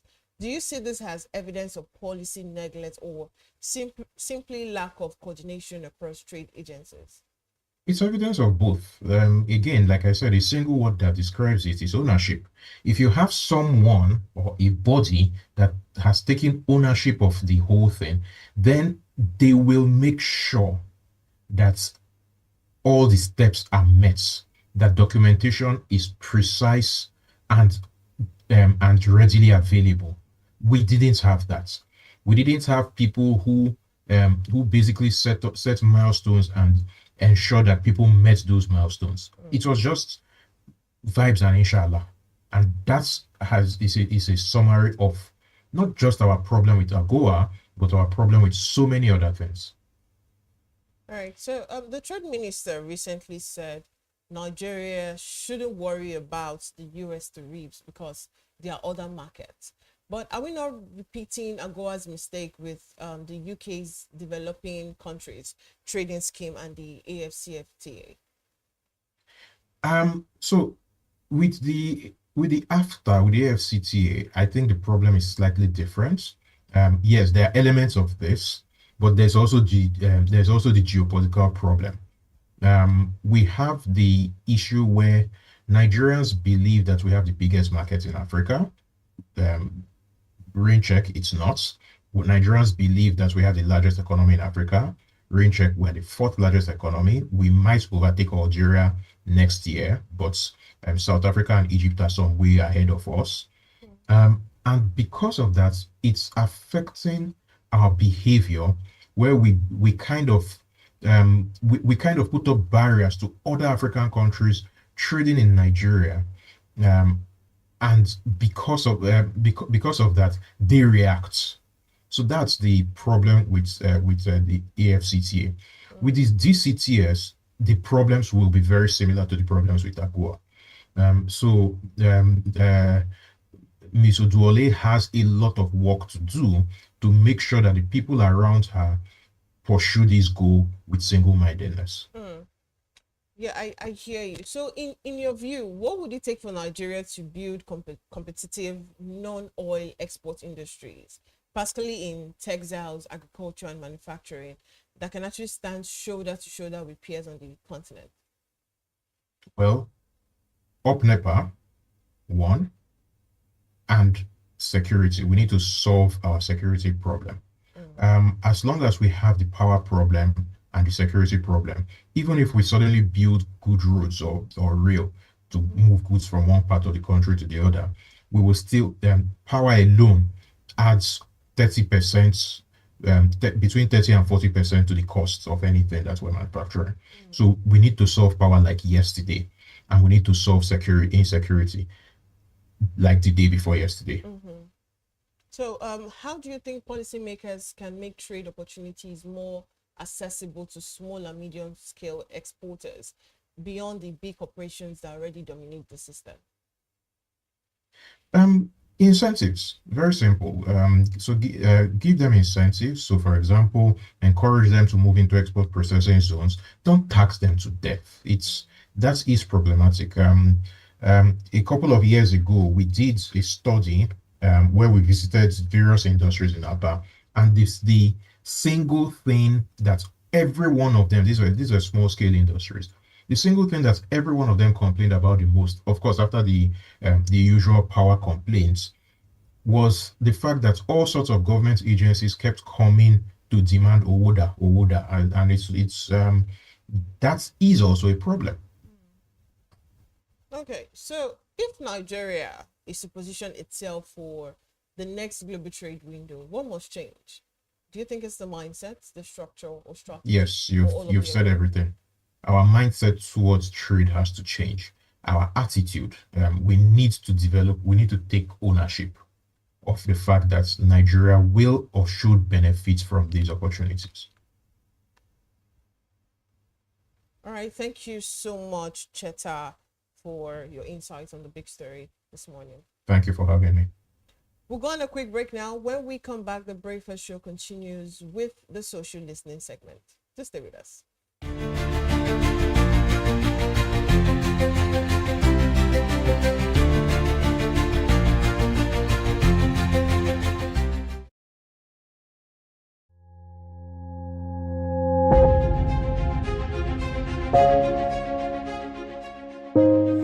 Good morning and welcome to the BDTV Breakfast Show. I am Bethel Olujabi. My name is Elizabeth Musa. And this is the social listening segment on the BDTV Breakfast Show. We're talking about the Fly Nigeria Act. Can you give us a background into what this is about?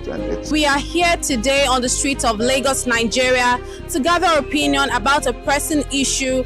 I go look at the cost of petrol.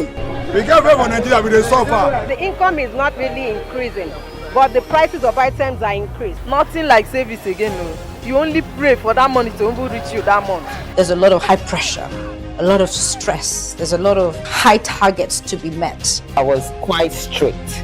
In my mind, I said, looking for my hand, my picking go spoil.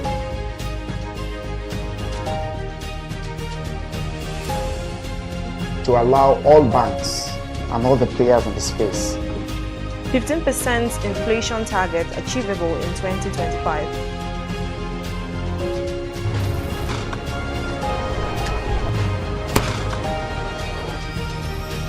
The command and vision philosophy of both the Chief of Defense Staff, the Chief of Army Staff, and indeed all the service chiefs.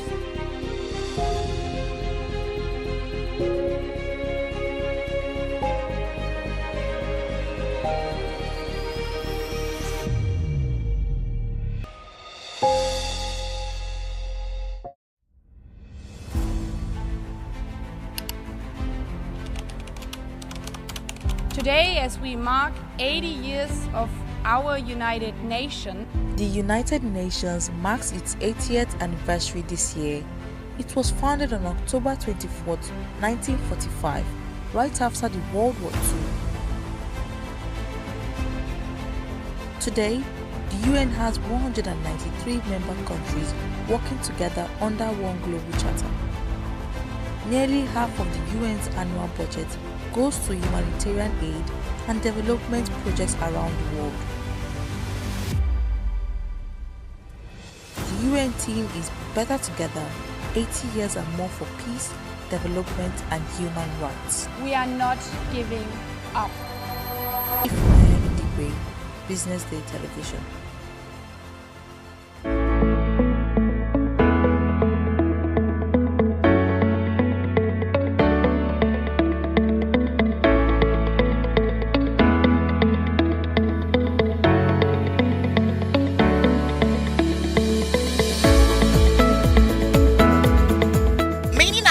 Nigerians are asking hard questions about the coastal road, talking about the amount that is going into this very good development, 7 to 8 billion naira per kilometer.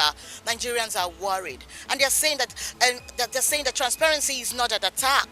That Nigerians deserve to know the breakdown going into this project, because there are a lot of roads, Nigerian roads, federal roads, that also need attention. And they're asking, why will such an amount go into just one project when other roads that lead to economic value in the nation keep suffering? Basically, when we got winds of the fact that the coastal road is going to be worked upon, we're all excited and all, because we know the economic impact it will bring to this part of the country and also to the south region. But with the comment of the Minister for Works, when he made mention of the 7 billion naira per kilometer, I was a bit astonished, because I believe that transparency should be the key, should be our watchword, because I believe 7 billion naira in a road of that magnitude, I think, is a bit bogus. But still, we shouldn't downplay the economic importance it's going to bring to the people of Cross River, to that corridor. So I think the figure on ground, I mean, there's no way, just simple arithmetic. Tell me, in any civilized country, where did you want to construct road that there will not be cost, there will not be variation? So as far as I'm concerned, it's not a big deal. Here in Lagos, Nigeria, Destiny Momo reporting for Business Day Television News.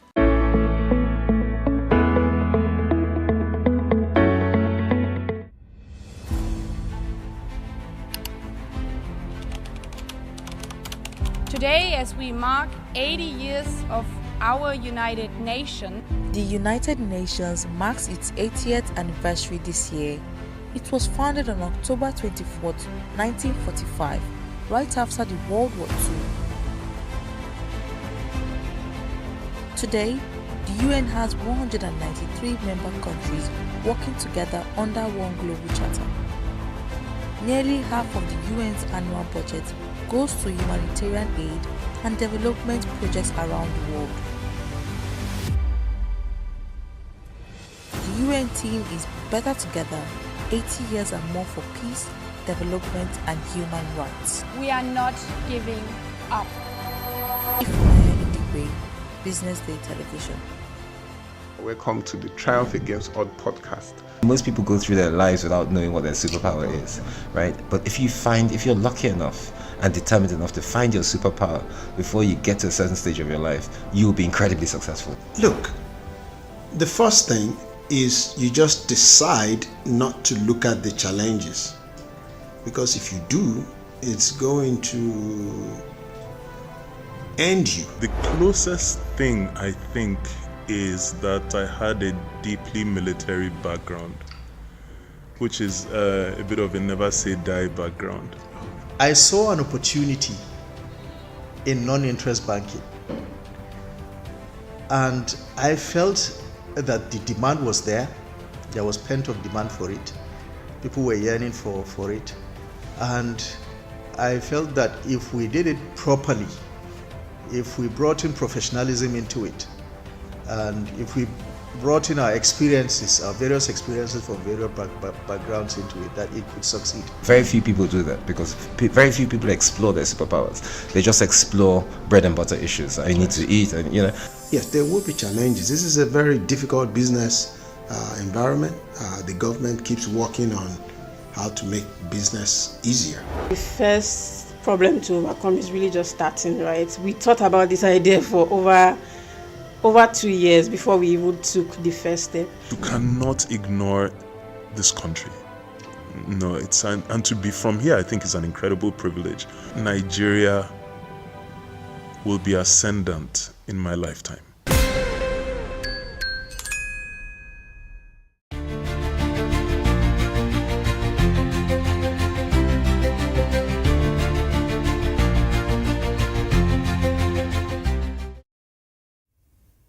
Good morning again, and welcome to the social listening segment on Business Day Television, where we break down the trending stories and how netizens are reacting online.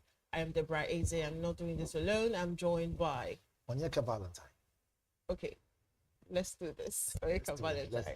Let's You know, the way you actually, say your name, it never gets old. I never get used to it. I try to give it some character. If I just say Onyeka Valentine, kind of sounds boring. But when I give it some character, those watching will know they're in for a surprise. So yes, Onyeka Valentine. Let's get into it. All right, let's do this. Now, the first story, the Nigerian police force says the arrest of activist Omoyele Sowore was done in the spirit of fair play. Police spokesman Benjamin Ondain explained that Sowore was detained because he allegedly led protesters into a restricted area during a demonstration supporting detained IPOB leader Nnamdi Kanu. Ondain said,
is someone everyone knows as a patriotic Nigerian.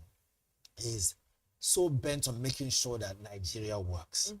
Which explains why he's, he puts himself on line every now and then, risking his life, putting his money and a whole lot.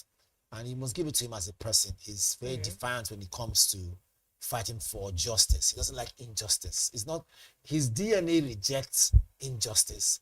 His personality rejects, lack of fair play. So he's someone who everybody knows. And he always steps in when he thinks there is some foul play going on, like the issue of, Nnamdi Kanu. Yeah. So they've said. However, having said so, there's always a line to be drawn so that you don't cross it. You will not tell me that Sowore and Udeni, I think the PR, they know each other. I've been somebody else, most definitely someone who has they've had conversations before now, but each person must have his or her own line. You draw your own line. So this is my work. I must carry out my work. I must do what I am expected to do. As someone who represents the police force. Also, Sowore will tell you he has to do what he has to do as someone who's an activist. Beside the whole activism and police, they have their numbers. Yes, I can tell you for a fact. They have their phone numbers, because you can't be someone of that in that light and someone on that level rather than activists and not know everyone in the police force. So already knows everyone there in that angle, from the IG to the commissioner, he knows them all. However, in the spirit of fair play, like rightly said, I saw the video, I watched the video, they also accorded him some respect too. They didn't just go and muscle him, like before. They say, just bundle. They say, no, go inside. Oga wants to see you. They have instructions to bring you in. Go inside. He asked for his lawyer first and said, "Large get to the vehicle behind and follow." I watched the video very well. He also entered. They were trying to avoid any use of force, and he also, in his own part, he understood, what policing actually meant, and of course, if you respect yourself, police will respect you. So I saw mutual respect there, right? Although I don't know what the full video looks like. All we saw were just clips. So just people at home understand it was clips that we saw. However, the question now is, should he have been arrested, right? And so the counter question is, did he commit a crime? They said he led the protest. No, Exactly. they're not the not area. acknowledging the fact that he has his right to protest as a citizen. But the issue now is the fact that he moved the protesters, the ones with him, to an restricted area. Fine. So if that area, right, was termed restricted, then can we see pictures and shots of them actually saying restricted area, don't cross here? If such instructions were not given, he's well up in his right to have gone there. Do you think activism is actually alive in Nigeria? So obviously it is not a career or a life, but it is a must. I will explain. I mean, now, alive. Do you think? I mean, alive. Yes. Oh, great stuff. So it is alive. Before we go into those on social media who say they are activists, some of them are doing business with the activism. We know them already, right? Some other people are actually, clean and clear for what it is, having the spirit of activism. However, again, the history of activism didn't just start today. If you recall, Showroad has always been the news, to fight against injustice, all way back from the time of Moshood Abiola, when the election was annulled at the time. And then it was announced that, look, that this thing is not going to hold. And of course, everyone came out. We saw Showore's stance there. He fought very hard, stood his ground with other people in the crowd, right, in Lagos State. And also, he has always been the news back and forth. Whenever he senses or he sees or he hears any level of injustice that shouldn't be so, either coming from the politicians or maybe, within the social class that morally doesn't sit well with him. Obviously, then his voice, he has been known for that. So let's don't get it twisted. But the most important thing is, look, him being arrested, he's not afraid to be arrested. He's someone who is used to these things. Okay?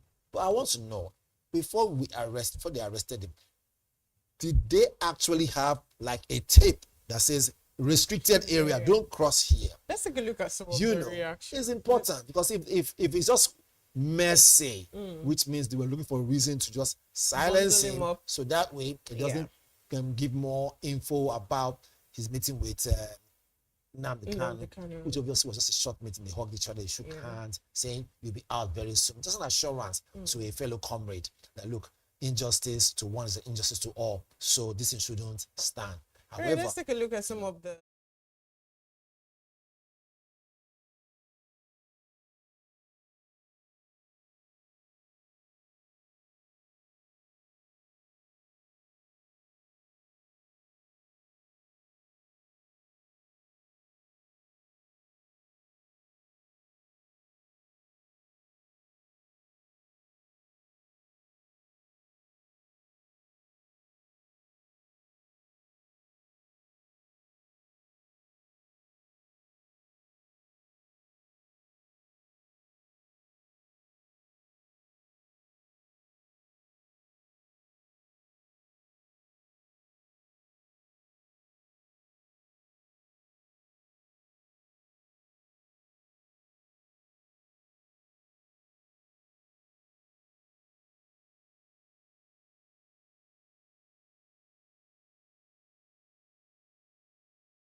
So Saga Lake is someone that we do very well.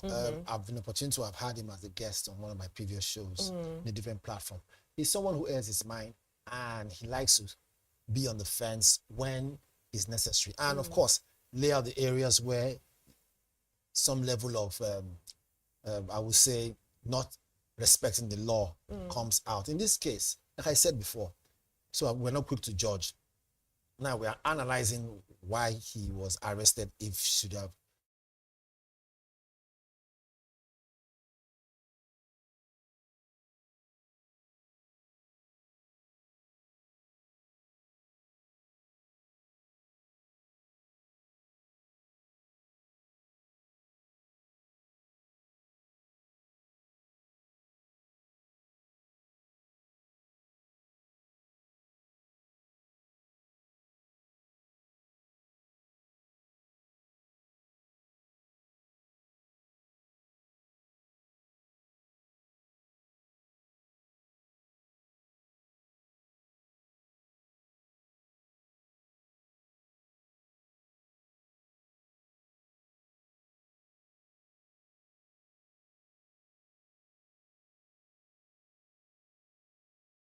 the best individual, the most individual to actually visit the police cell, because it is still going to happen again. And I like his spirit.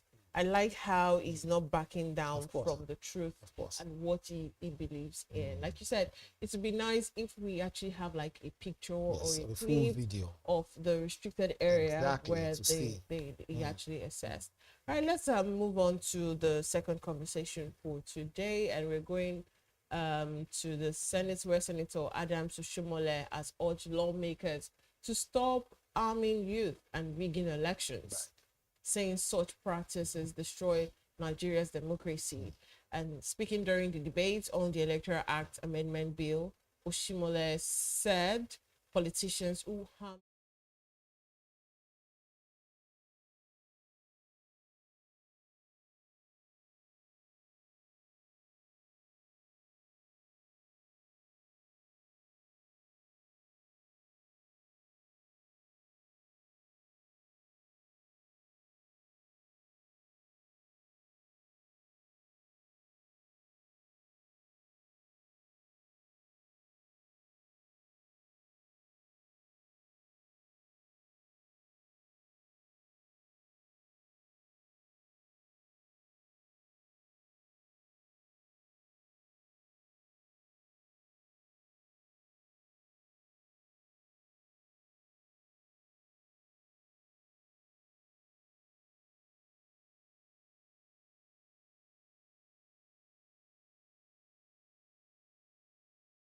one from Web3 or Boy of Lagos. It says Senator Oshomole talking like he just discovered water.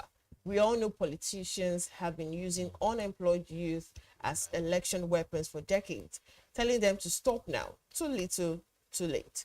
The reason or the real issue is accountability until those who sponsor violence face serious consequences. Warnings like this are just noise. And the final one is Adams Oshomole talking about the last election in Edo State. I mean, where rigging and massive vote buying is the order of the day. Now, I laughed when I was actually reading it, because I would agree with the tweet from engineer C. Peter. We know that election rigging is the order of the day, and it shouldn't be like and that. it shouldn't be like that. So do you think this is rich coming from Oshomole, or do you think he now has like a different mindset when it comes to things? Adams Oshomole, for people who don't really know him very well, he comes from a long line of activism on his own, right? From his days of labor chairman, other areas.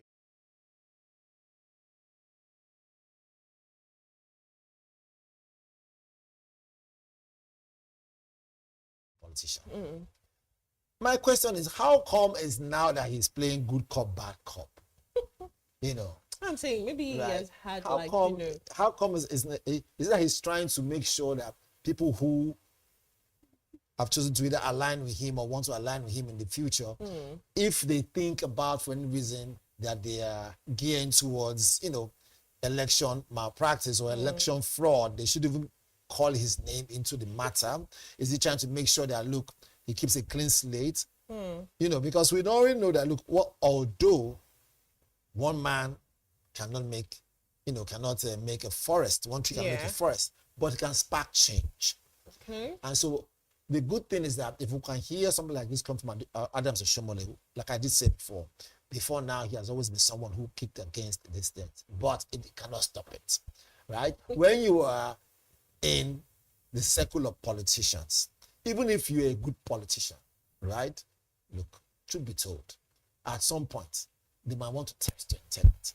At some point, they might want to poke you like they poke the Russian bear. So what do you do when you're actually faced with that kind of, So if you are in the midst of wolves and you yourself, you are a different breed, know one thing for sure, that you must play the game properly. Are you not supposed to leave if you're a good person?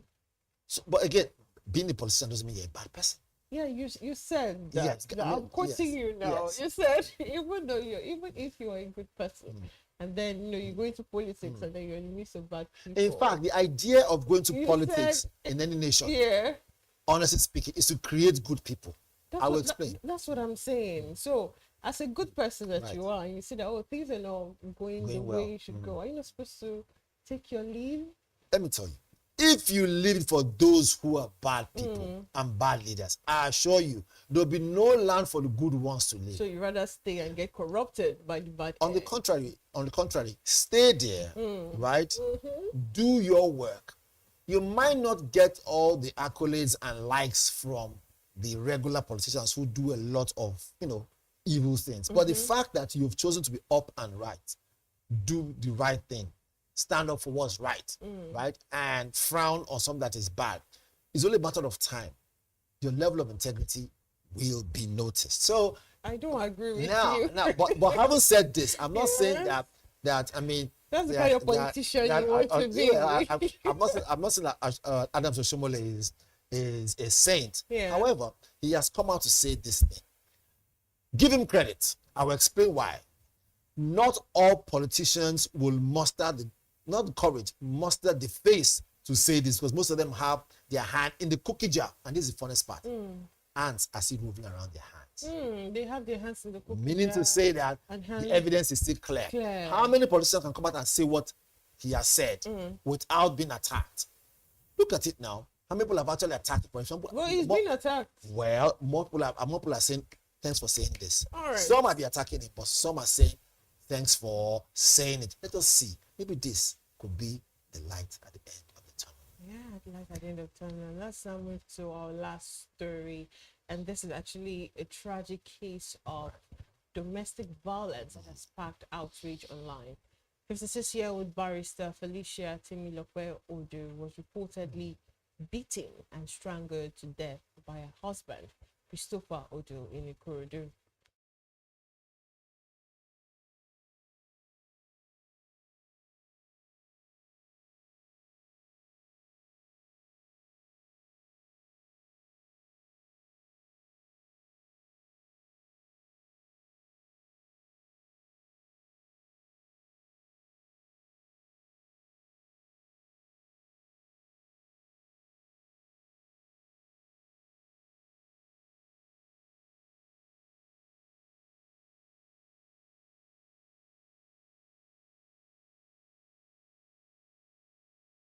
Tomorrow, she's being laid to rest while the person who allegedly stole her life sleeps in his own bed. And the next reaction says, everyone is here saying women should leave abusive marriages. Same society that criticize divorced women and treat them like they have a dreaded disease. There's a reason these women refuse to leave, and it's the society. Another reaction says, maybe she's from one of those churches that discourages divorce. Because I see no reason why you should allow yourself to be passing through such a thing for 20 years. And the final reaction reads, Bill, how? That man just killed the mother and left 3 kids broken in ways they may never heal from. Lack of justice is encouragement. Don't make people think it's okay to kill their spouse. Straight to the point, in fact.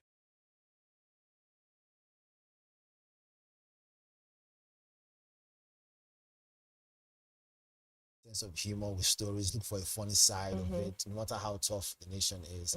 But in this particular story, this particular issue, there's nothing for me to throw in any sense of humor, rather than just say it as it is.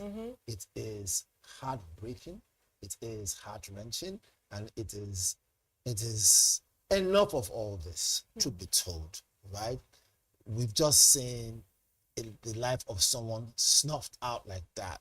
No matter what the build-up was, no matter what no matter how aggrieved the husband was, no matter what has happened, we keep on saying that, look, it's important every now and then.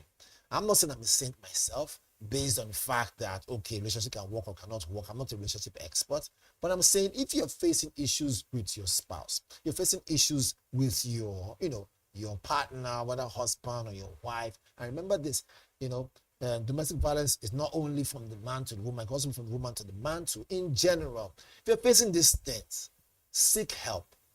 Go for mental counseling. Go see see therapists, because there's no way you tell that man strangled her, right, in his clear senses. It's a build-up of aggression of different places, which is from different places and different things that have happened in the past, which is why in the court of law, if a judge knows exactly what he or she is doing, right, if I will go to the judge, sir, the police force as a whole, those who run, investigations around the world, they will first look at the case based on what is the history, what's happening, what happened before that. Was it aggravated, or was it planned, or was it instant, or was it self-defense? A lot of things will be looked at here before they probably will want to sentence him. You have first-degree murder, right, which is the one you sit back and you plan properly, which means you in your right senses, your right frame of mind, and you just wanted to take the life out of this person. You deserve to be killed. Also, sentenced to death. There's also self-defense, right? Again, we're all emotional as human beings, but we shouldn't allow our emotions to override our reasoning. It's not about emotions. Sorry. It's clear that a woman was killed. I'm coming somewhere. She was killed, yes. Now, you and I are seeing it from the angle as broadcasters. Those who are in the ambience for us to move to become advanced and hit, they will attack from the angle of, wait a minute, what caused this?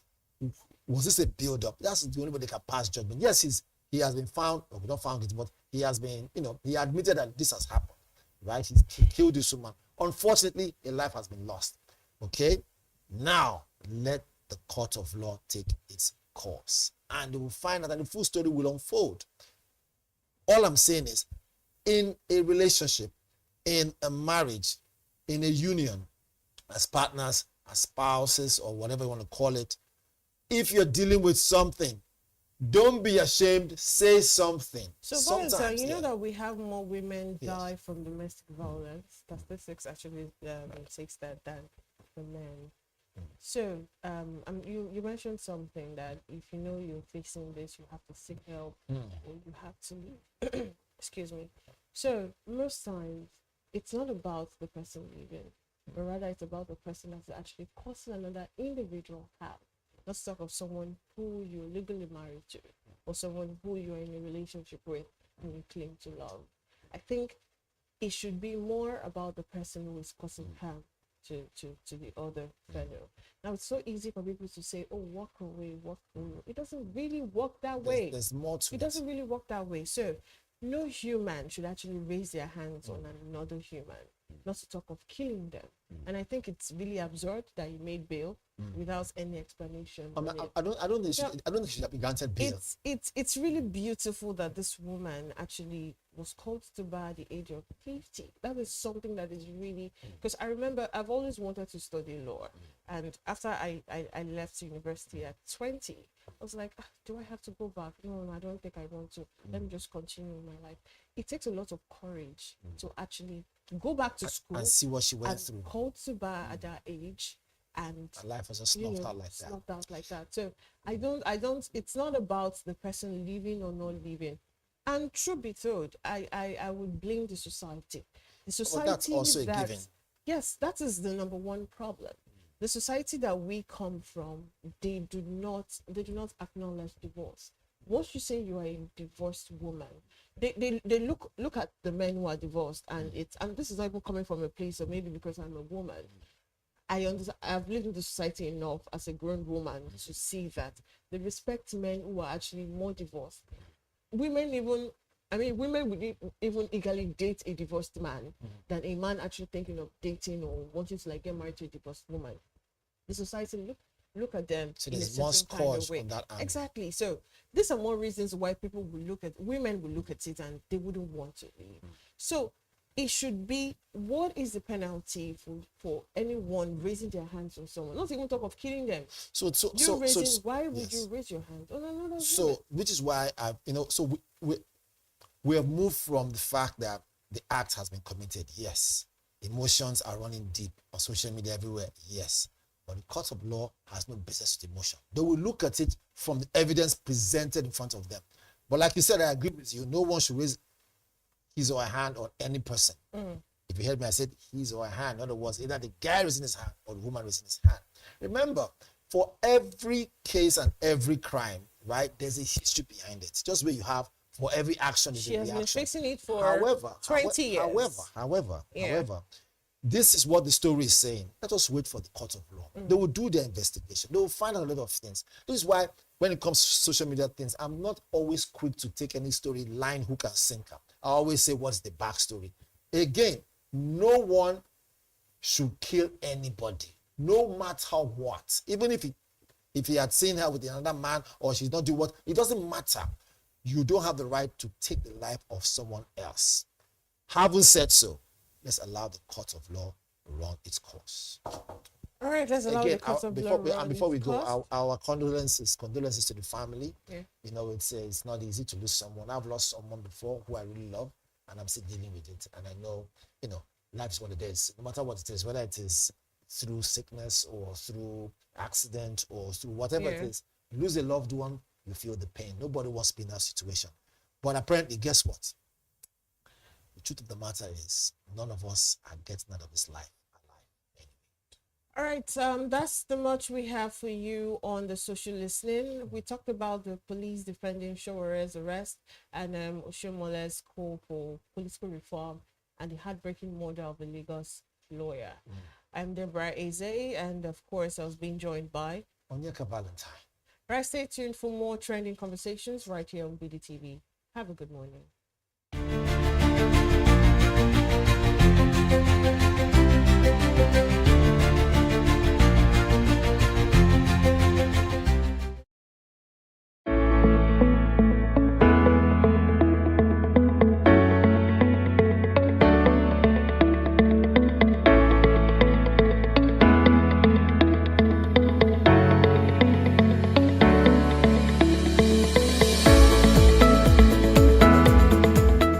Nigerians are asking hard questions about the coastal road, talking about the amount that is going into this very good development, 7 to 8 billion naira per kilometer. Nigerians are worried, and they're saying that transparency is not an attack. That Nigerians deserve to know the breakdown going into this project because there are a lot of roads, Nigerian roads, federal roads that also need attention. And they're asking, why will such an amount go into just one project when other roads that lead to economic value in the nation keep suffering? Basically, when we got winds of the fact that the coastal road is going to be worked upon, we're all excited and all because we know the economic impact it will bring to this part of the country and also to the south region. But with the comment of the Minister for Works, when he made mention of the 7 billion naira per kilometer, I was a bit astonished because I believe that transparency should be the key, should be our watchword. Because I believe 7 billion naira in a road of that magnitude, I think, is a bit bogus. But still, we shouldn't downplay the economic importance it's going to bring to the people of Cross River, to that corridor. So I think the figure on ground, I think, is outrageous. I believe if such money is even being put into other roads, major roads in the country that needs to be looked into, I believe our roads will work better. I believe that the spate of accident and things like going on the road will be minimal because of the bogus sum. Anything that adds to the infrastructure of the country is a benefit to the country, so it's good. Yes, there are many other roads that need work, but this one too is needed.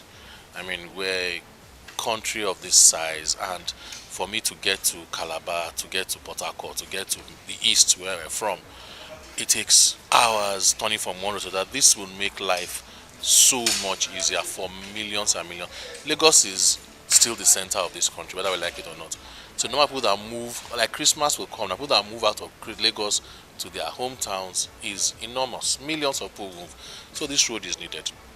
As far as the money being wasted, I believe strongly that the most important thing is to do the project well. I don't know anything about the costing. I will not lie to you. I haven't followed it. I've tried not to. I've tried to ignore it because, as I always say, hey, it's our money, yes, but as long as they're spending our money for our project, we can live with it. And that's all we should do. As long as they're spending our money for our project, we're fine.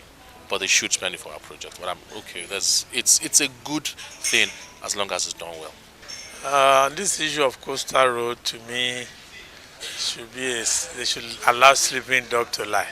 Honestly, when you talk about road construction, most of the people that complain about these roads, some of them are not professionals.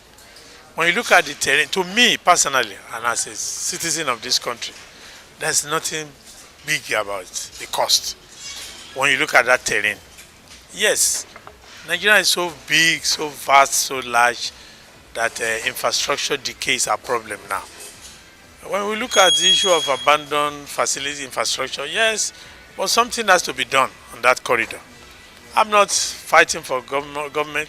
I'm not fighting representing the Honorable Minister for the works, for works. But at the same time, let's be realistic with ourselves. There's no big deal about that road. It's a simple arithmetic. You sit down a structural engineer who will give you every cost of that terrain. That terrain is different to ordinary road, where there's no mud, where there's no water. I mean, there's no way. Just simple arithmetic. Tell me, in any civilized country, where did you want to construct road that there will not be cost, there will not be variation? So as far as I'm concerned, it's not a big deal. Here in Lagos, Nigeria, Destiny Momo reporting for Business Day Television News.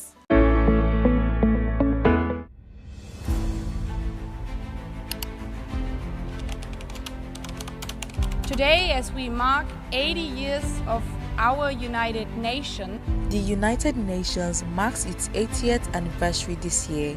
It was founded on October 24, 1945, right after the World War II. Today, the UN has 193 member countries working together under one global charter. Nearly half of the UN's annual budget goes to humanitarian aid and development projects around the world.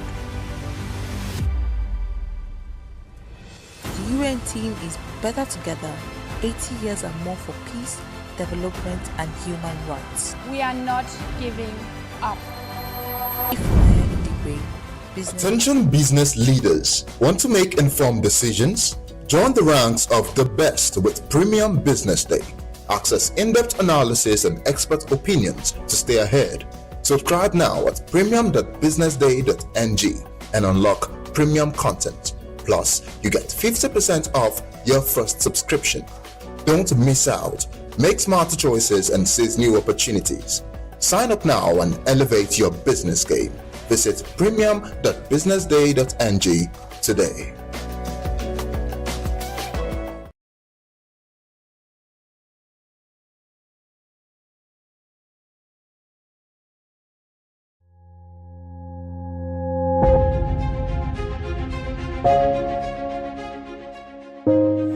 Good morning and welcome to the BDTV Breakfast Show. I am Bethel Ogunjobi. My name is Elizabeth Musa. And this is the social listening segment on the BDTV Breakfast Show. We're talking about the Fly Nigeria Act. Can you give us a background into what this is about?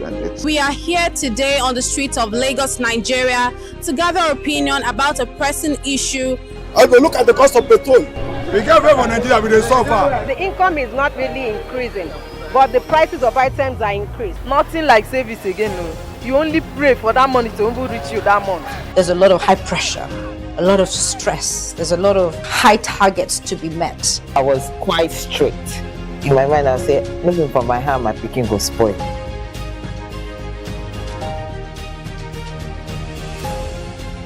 To allow all banks and all the players in the space 15% inflation target achievable in 2025.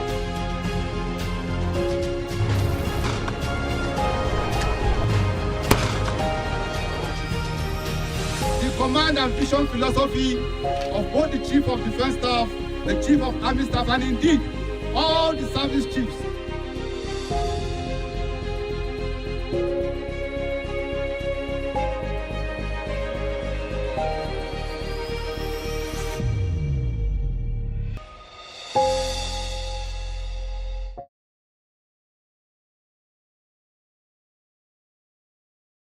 Welcome to the Triumph Against Odd podcast.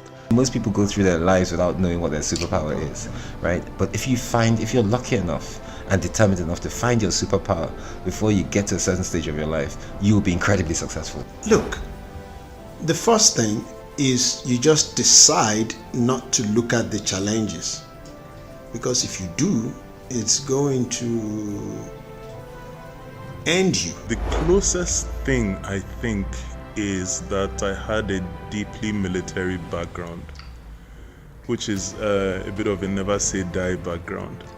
I saw an opportunity in non-interest banking, and I felt that the demand was there. There was pent-up demand for it. People were yearning for it, and I felt that if we did it properly, if we brought in professionalism into it, and if we brought in our experiences, our various experiences from various backgrounds into it, that it could succeed. Very few people do that because very few people explore their superpowers. They just explore bread and butter issues. I need to eat, and Yes, there will be challenges. This is a very difficult business environment. The government keeps working on how to make business easier. The first problem to overcome is really just starting, right? We thought about this idea for over 2 years before we even took the first step. You cannot ignore this country. No, and to be from here, I think is an incredible privilege. Nigeria will be ascendant in my lifetime.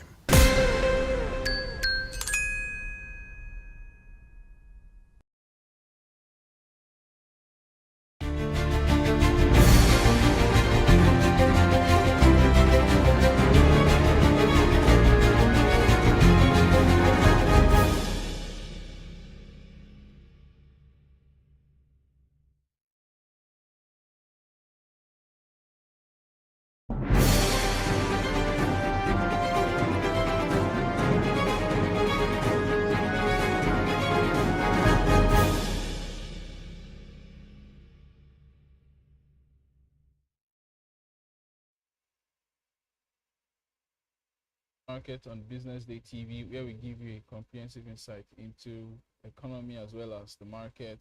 We're starting off with business news making the rounds. First, oil revenue we saw that there was a decline in Nigeria's oil revenue in the fourth quarter of 2024. This is according to the Budget Office of the Federation Q4 Budget Implementation Report. According to what the Budget Office is saying, it said that Nigeria's oil revenue dropped by 22% in the last quarter of last year to 3.9 trillion naira.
Trillion in the same quarter. We'll move on to NEM Insurance that recorded a spike in its revenue for the second quarter of 2025. The insurance company's revenue soared to 75.4 billion naira, even as its sector is now grossing 1.2 trillion naira. NEM Insurance reported a strong financial result for the second quarter ending June 30, 2025, with insurance revenue rising to 75.4 billion from 45.47 billion a year earlier.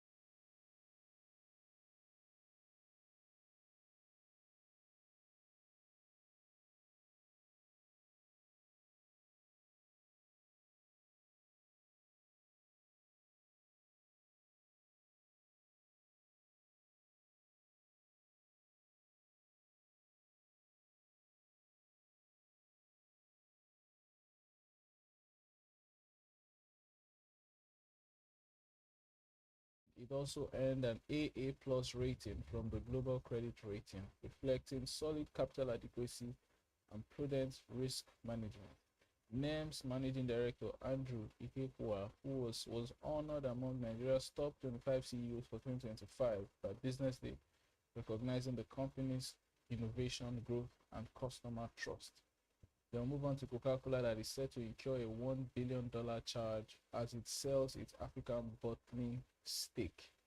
Coca-Cola says it expects to take an impairment charge of about $1 billion in the fourth quarter of 2025 following the sale of its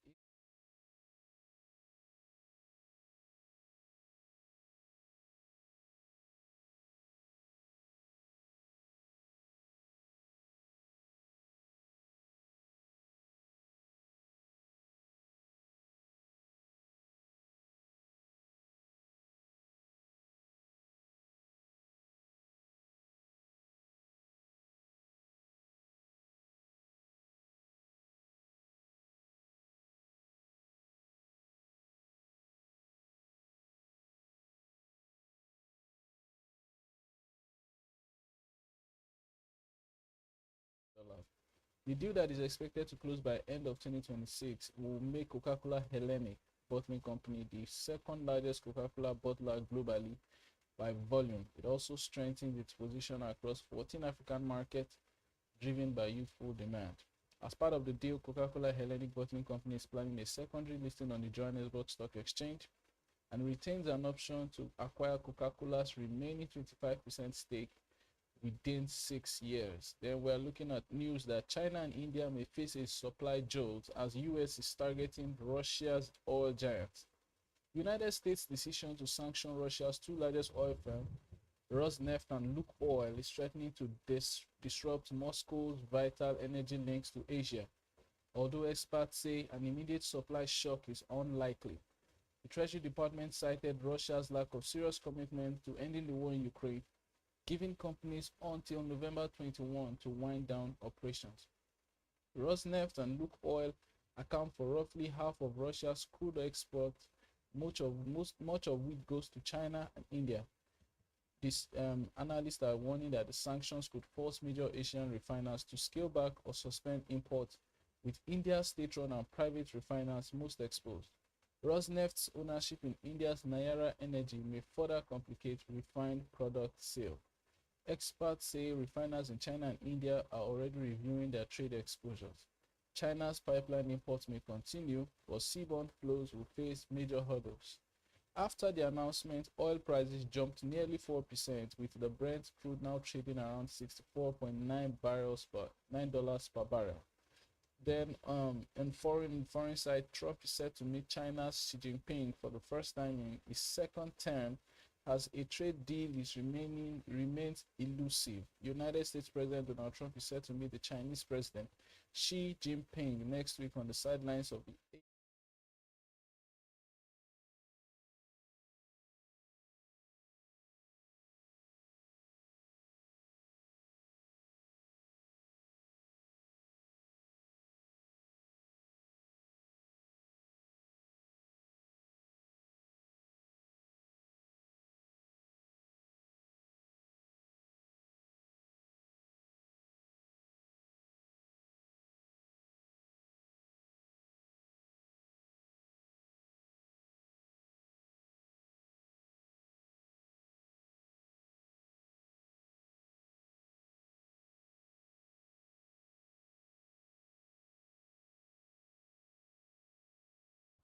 Meanwhile, China's Commerce Minister Wang Wentao has urged continued dialogue to prevent economic decoupling. Experts believe that the talks could restore calm to strained US-China relations and pave the way for a potential trade breakthrough in 2026. After the break, we return with conversations and market updates from the NG. Stay with us.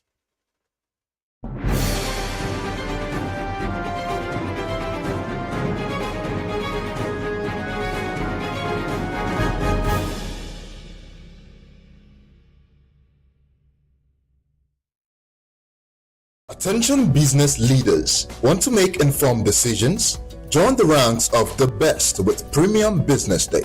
Access in-depth analysis and expert opinions to stay ahead. Subscribe now at premium.businessday.ng and unlock premium content. Plus, you get 50% off your first subscription. Don't miss out. Make smarter choices and seize new opportunities. Sign up now and elevate your business game. Visit premium.businessday.ng today.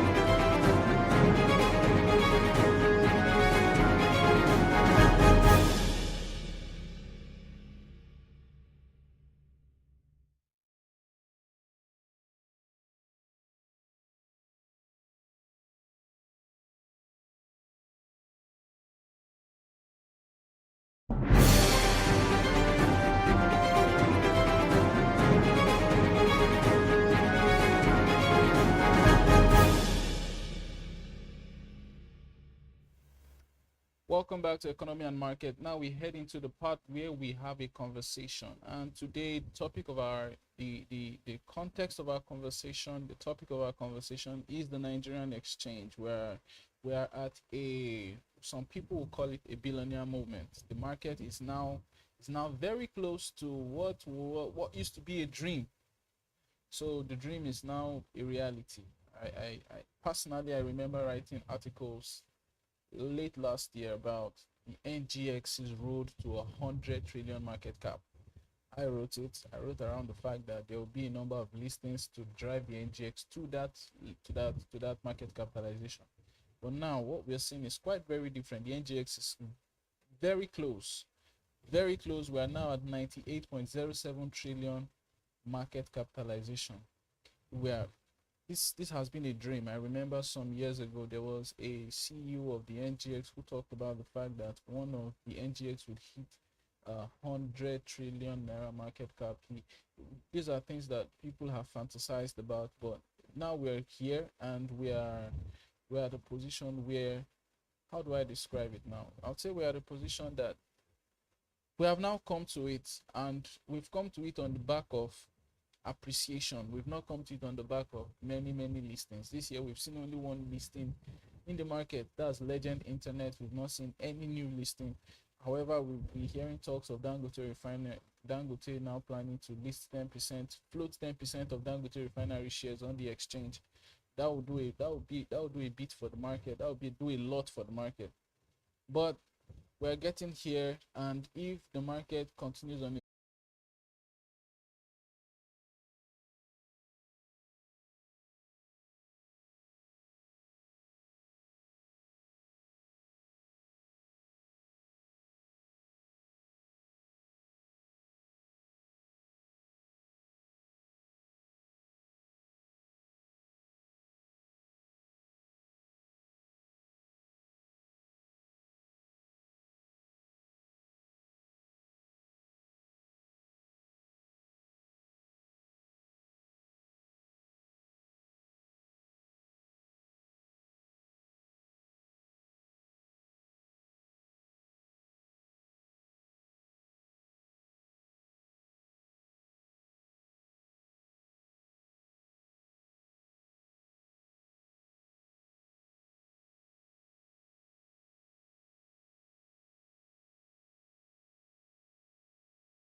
Good morning and welcome to the BDTV Breakfast Show. I am Bethel Obajabi. My name is Elizabeth Musa. And this is the social listening segment on the BDTV Breakfast Show. We're talking about the Fly Nigeria Act. Can you give us a background into what this is about?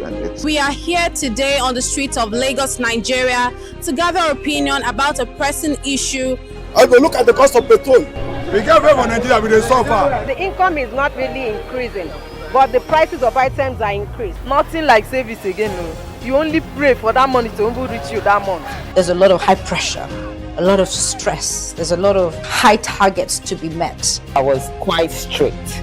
In my mind, I said, looking for my hand, my picking go spoil.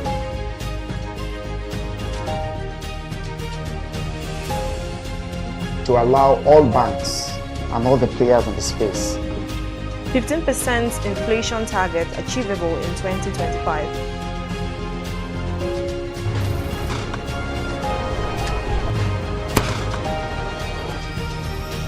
The command and vision philosophy of both the Chief of Defense Staff, the Chief of Army Staff, and indeed all the service chiefs.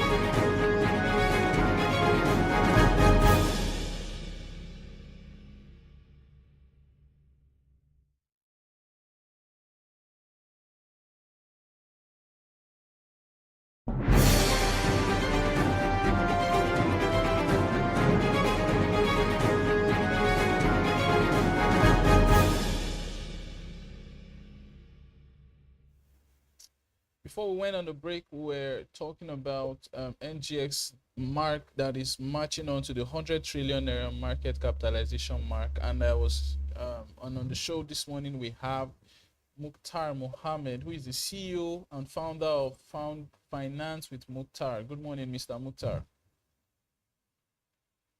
Good morning, Jide. Thank you for having me today. Yeah, so let's talk about it's Jimmy, David Olujimi. So let's talk about the... Sorry, Olujimi, sorry. Yes. So let's talk about the I'm sure for people who are very optimistic about the market like yourself, getting to this position is, I'm sure it's thrilling. Or what was your take? Olujimi, like you just said, the beauty about it is, I listened to your introduction, it's not about the listing. You know, sometimes we get to this place, said about the listing, but like you said in your introduction, the beauty of this is because it's largely driven by price appreciation. So that was beauty to it. That tells you that it's the fundamentals that are driving the market. Before now, we're looking at the ocean index going high, but we're looking at it will be driven mostly by listings, especially Dangote and others. But for the first time, we are seeing that it's largely driven by price appreciation. Is one of the best things that has happened to the market. So, and the market has not finished yet. You could still see the upside in some of those equity like Arade, like Dangote Sugar, Dangote Cement, the MTN, they are going to all-time high. So it's an exciting time for the market, especially when you look at those fundamentally driven strong stocks.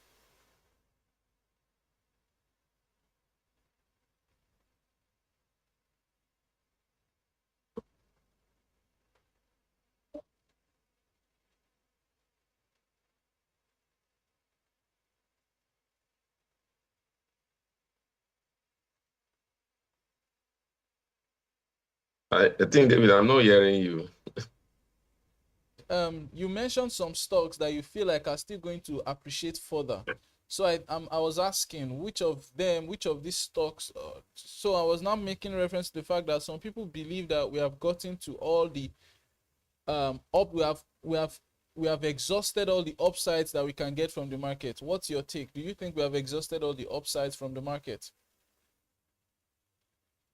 No, before I came on air, a stock like Arade just hit a new height of 787, which is a new high. So you can see that the market is actually, they're still upside. Dangote Sugar is still there.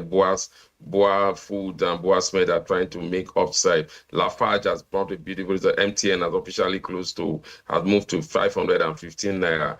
Don't forget that the banks are still lagging behind. If you know, if you look at the banking stock, you realize that it's only Stanbic IBTC that have moved above the 100 naira mark. Even the lack of GTCO and others are lacking behind. Access Bank is still very, very far from where everybody thought it should be. UBA is also still there. There's still a lot of potential in the market for the upside. Don't forget that the consumer goods sectors were one of those drag back of the market last year because of the floating of the currency and the revaluation of FX. So today now they are leading the way on the upside that we are seeing in there. So there's still a lot of potential in the market. Anybody that thinks the market has finished its potential, I think should have a second thought, because I still think that there's a lot to still come out of the market. So one question I want to ask is around the participation of foreign portfolio investors. So we are seeing it at 21% vis-a-vis thereabouts this period, and that participation is driving that participation, not it alone. Domestic institutional investors are also driving. We are basically seeing investors basically position themselves well for the market. What's your projection on how it's going to be in 2026? Do you think that we will continue on this trend? Do you think that we have is the momentum going to still be on this side? On this, are we still going to have this kind of bullish momentum, or do you think there will now be some form of calming down, taking profits, and reevaluating situations? What do you think, especially considering the fact that 2026 is going to be election cycle period and all of that? Well, first again, I need to first you have to understand is that the bullish run that we have been driving the market for a while was largely driven by retail investors, and so the foreign investors are just coming in now, and so they will be here for a while. And if you go to the history of the exchange, what really drive the exchange in terms of long bullish runs are normally the foreign portfolio investors, and now the institutional are going to be there. Remember again, we've not seen them much again because of FX. FX its challenges. You remember that the fluctuation, but now we have stability at an average of 1,500. So they feel more comfortable coming in, and then the availability in terms of the retail space to exit the market is also there. It's helping them to want to stay. Then again, also the corporate earnings are good. When you look at the reforms is beginning to take shape, especially on companies also. So these are what some of the sentiment that we share that we think will definitely continue to drive the market. And don't forget, now we have gone into a rate cut regime globally. So a lot of institutional and foreign investors will be looking for returns in emerging market when you have low rate, both in the United States, in Europe, and others. So all these are going to play to the advantage of the exchange come next year. That's what I strongly believe. And I'm saying I think it will even happen before the end of this year, but the momentum will be sustained next year. Okay, so basically there's a question. So basically, if the momentum is sustained, we'll probably. Now, a question I want to ask. Let me not preempt the question. The question I want to ask is, what is the relative figure where you say, okay, the market cap gets to this figure, gets to this level, then our market is really now touching the realm of its potential, because now we have just around 148 listed companies, and this is what we are doing. We are doing almost 100 trillion market capitalization. We have over 1,000. We probably can have 50 listings in a year, and we'll still not touch the helm of the Nigerian economy when it comes to the market cap to GDP ratio. What is that figure that you think that would get to, and you would know that, okay, the Nigerian exchange now has a prominent role in the economy? It's now being able to dictate how movements are, how funds are moving in the economy and stuff like that. Well, Jimmy, I wish I could say exactly where that will happen. Okay. But the beauty that I can say categorically is like what you said. If we have big players that move and shake out the Nigerian economy being listed in the exchange, then we'll begin to see what you are trying to say. And this big player, like you mentioned, Dangote giving up 10%, that could also be what will drive the market. Remember, so we have the Bua refinery coming on stream. Then we have other companies that we think should be listed in the market. And don't forget, we also have the Jinkos and the generation company that we feel also will be added into the market. When we have the power sector, we have the oil and gas sector, and we already have the big player in the consumer sector listed in the market. And that is when I'll begin to tell you that we'll begin to see how the exchange begin to drive, become the barometer of the Nigeria economy. But also where we have those fintech companies, not just the banking, the conventional banks, but we have the fintech company also coming to be listed. That is when you see that the market has become a barometer, like I said, for the Nigerian economy, and that will be seen almost over 100 trillion in terms of market cap at that time. Maybe we're looking at 200 trillion, and then that also will help if we are deepening the market, like you said, with a lot of emerging crude companies, stronger companies, middle cap companies, all listed in the exchange, especially when you have the sectors that are really going to drive these reforms. You talk about the financial sector, you talk about the fintech, you talk about the petroleum sector, you talk about Dangote refinery and other local refineries that may be listed. You talk about the agricultural sector. We should not just have only Prisco and Okomo oil there. We should also have other players coming. We talk about the power sector. We should not just have Geregu and Transcorp alone. We need to have Abuja electricity. We need to have Ikeja electricity. So until we begin to see those big players now come into the market, that is when we'll begin to say, yes, definitely, we have deepened the market, and then the market cap will definitely respond to the deepening of the market. Okay, I will not let you go without having to talk about the 30% CGT that the new Nigerian Tax Act is bringing from next year. What's your thoughts? What are your thoughts, and what do you think? How do you think it's? Some people say it is antithetical to the momentum of the market right now. What do you think?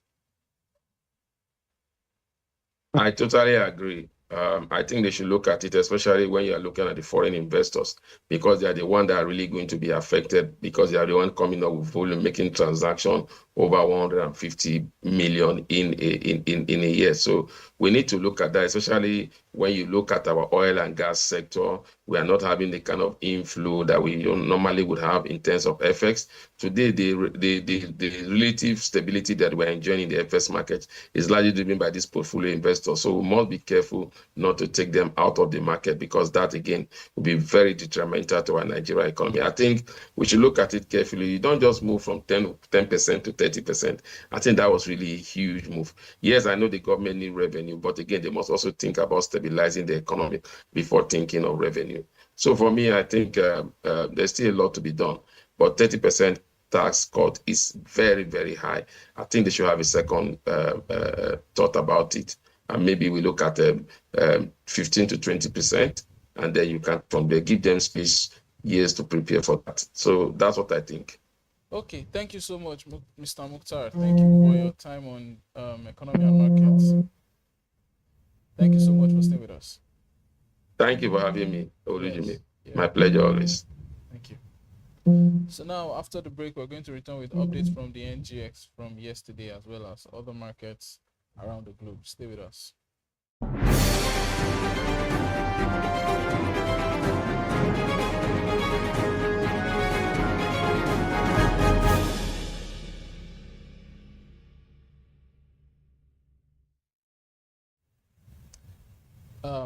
Welcome back, and we're going to be moving on to market data from yesterday. Yesterday we saw another bullish run. The market gained 49 basis points, 0.49%, as the all-share index appreciated by around 753.65 points to a new all-time high. This makes it probably the 20th time this year that the market is hitting an all-time high, 154,189, just the day before we crossed the 150,000 mark, and now we are heading very closely to the 155,000 mark. Maybe we would see 160,000 mark for the year ends. We would never know. Year to date, 50.1%. This is NGX's best return since 2020. We are heading very closely to having our best ever yearly return in modern history, in quite a generation, because the last time the NGX recorded A 50% return was in 2020, which was the best performing year in the NGX ever. That year, the NGX was the best performing stock market in the world. Now, we see the NGX being the best performing stock market in the world again this year. We already see some African stock markets do better. Let's move on to total traded volume. 926.9 million shares in deals worth about 26.95 billion naira. Topping the list of these traded stocks was Japan Gold that saw around 436 million shares traded in deals worth around 1.09 billion. This is the largest traded volume. Yesterday's trading volume of Japan Gold was around 13 times its average trading volume for a regular day. The gain from the markets, the trading of yesterday saw the market capitalization hit 98.06 trillion naira, very close, and now we are already above the we're already above the $66.9 billion $66.9 billion market cap reached in June of 2023. Basically, since Tinubu became president, this is the highest market cap in dollar terms recorded, and probably even since 2008. PZ top gainers, let's look at top gainers. PZ Cousins 10% gain to hit a share price of 42.90 kobo. The Initiates PLC up also 10%, 14.30 kobo. ASO Savings and Loans 9.09% to hit a share price of 60 kobo. Chemical and Allied Products 8.82% to close at the share price of 74 naira. Then WAPCO Lafarge Africa up by 8.63% to close at a share price of 150 naira 45 kobo, an all-time high share price. Let's look at our top losers. John Holt down 9.72% to close at a share price of 6 naira 50 kobo. Multiverse Mining Company down 9.71% to close at a share price of 12 naira 55 kobo. Stanbic IBTC Holdings down 9.15% to close at a share price of 107 naira 20 kobo. This is the highest priced banking stock on the exchange. Nigerian Bureau is down 7.83% to close at a share price of 70 naira, and UPDC Real Estate Investment Trust down by 7.55% to close at a share price of 7 naira 35 kobo. Our top traded stocks of the day: Japan Gold leading 436 million shares in deals worth around 1.09 billion naira. Fidelity Bank 77.297, around 77.3 million shares in deals worth about 1.54 billion. WAPCO, that's Lafarge, was the top traded stock in terms of value. 46.371 million shares in deals worth about 7 billion naira. That was from yesterday. Access Holding 32.612 million shares in deals worth around 804 million naira. NASCOM, that's National Salt Company, a Dangote subsidiary, recorded 17.923 million shares in deals worth about 1.199 billion naira. Let's look at the global market. Dow Jones, S&P 500 and Nasdaq all recorded upticks, all upticks from yesterday. Dow Jones up by 31 basis points, S&P 500 up by 58 basis points, and Nasdaq Composite up by 0.89. Very close, inching very close to the 23,000 mark. And as we are looking at futures, these indexes are on track to hit a new all-time high. This is based on the fact that the US president and the Chinese president are going to be having a meeting where there may be a breakthrough in US-China trade relations. From Asia, we saw Nikkei 225 down by 1.35%. There was a lot of profit taking as after we've seen Nikkei 225 almost near the 50,000 mark. We've seen it break record highs this year. So yesterday it went down by 1.35%. Kospi down by 0.98%. However, Hang Seng Index, the Hong Kong Stock Exchange Index, up by 72 basis points. In Europe, it was also positive all around. The FTSE up by 67 basis points to 9,578 points. The CAC 40 up by 23 basis points to 8,225, and DAX index crossed the 24,000 mark for the first time ever, up by 23 basis points to 4,207. Let's look at the currency updates. We've seen the naira now sit very comfortably in the 1,460 mark region against the dollar. The euros 1,695 naira to the euros, and the pounds 1,951 naira to the British pounds. And that's all we can take on economy and market for this morning. Thank you for staying with us. I'm David Jimmy.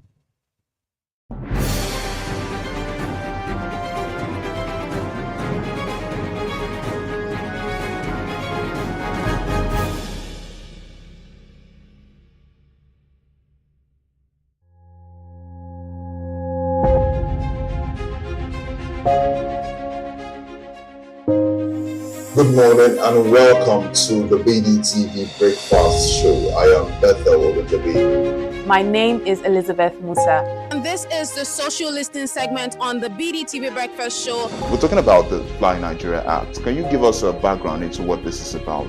We are here today on the streets of Lagos, Nigeria, to gather opinion about a pressing issue. I go look at the cost of petrol. We get everyone in Nigeria with a suffer. The income is not really increasing, but the prices of items are increased. Nothing like service again, no. You only pray for that money to reach you that month. There's a lot of high pressure, a lot of stress. There's a lot of high targets to be met. I was quite strict. In my mind, I said, looking for my hand, my picking go spoil.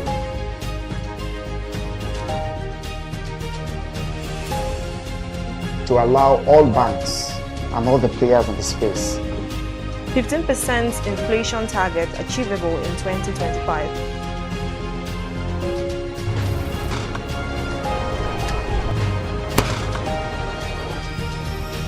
The command and vision philosophy of both the Chief of Defense Staff, the Chief of Army Staff, and indeed all the service chiefs.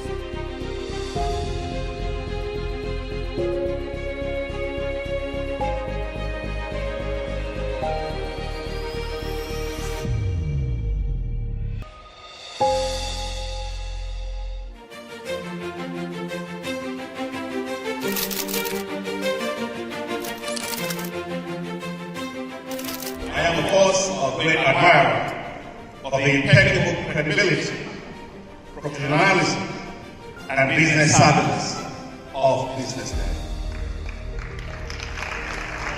If you really mean business in Nigeria, start your day with BusinessDay.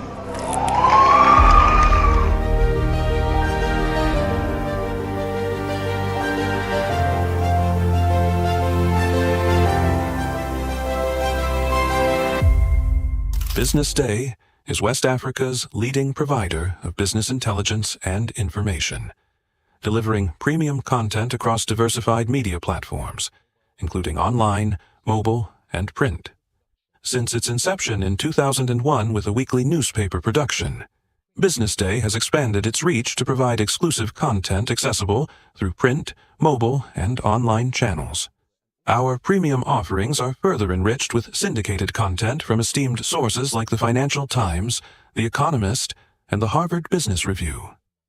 At BusinessDay, our mission is clear: to be the foremost provider of business and financial content, empowering readers to make informed decisions in Nigeria and Africa.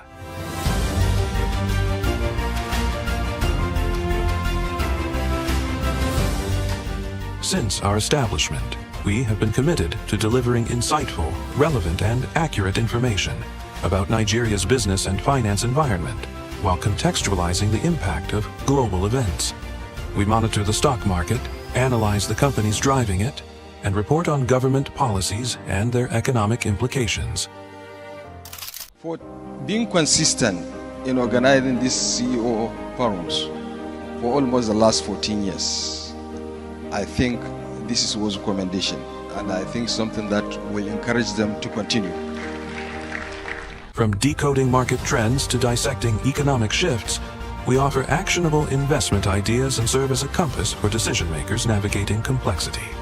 Beyond headlines, BusinessDay fosters discussions on critical economic issues through impactful conferences and events.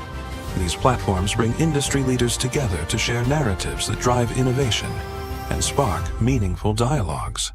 Our events galvanize connections, bridging the gap between inspiration and achievement. For businesses seeking visibility, our strong digital presence offers unparalleled opportunities, with millions of followers across social media and a dynamic website attracting visitors from within and outside Nigeria. Business Day is the ideal platform to boost visibility for your products and services.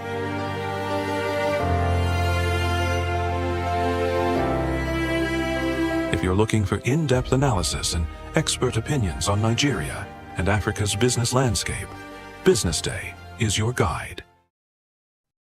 The dinner for today, for us to really discuss esteem as stakeholders.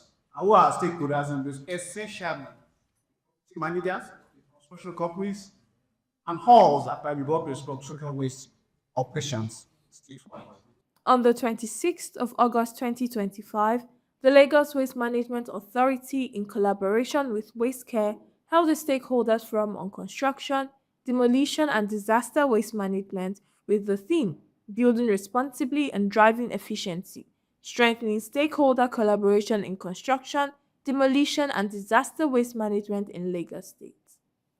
The event brought together government officials, royal fathers, private sector leaders, real estate developers, and other professionals in similar fields. The message is this. One, what we are trying to propagate is advocacy.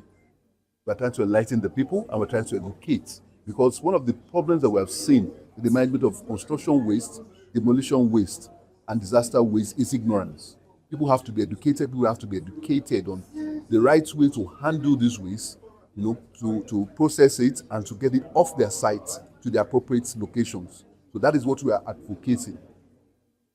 Because of the impact of this waste, don't forget that some of these wastes are also classified as hazardous waste, like asbestos. They are hazardous to humans, and so that's why there's a need for it to be properly handled, collected, and transported. So that is the message. The first point of call is one, people have to be educated, one, that it is to be generated when you are constructing. We say construction waste. While you are building from scratch, you have waste generated. That is number one. Two, when you are demolishing an old site to construct a new one, you will have generation of waste. So the first thing is to understand what these wastes are, how to handle them, and then take them to the professionals that would now process them to reuse them into other valuable, because like we are emphasizing circularity. We are saying that resources should be reused and reused and reused, not taking new raw materials and starting from scratch. So when you bring down the old materials, let us take them back to where they'll be recycled and where they'll be reused, rather than harnessing new raw materials all the time.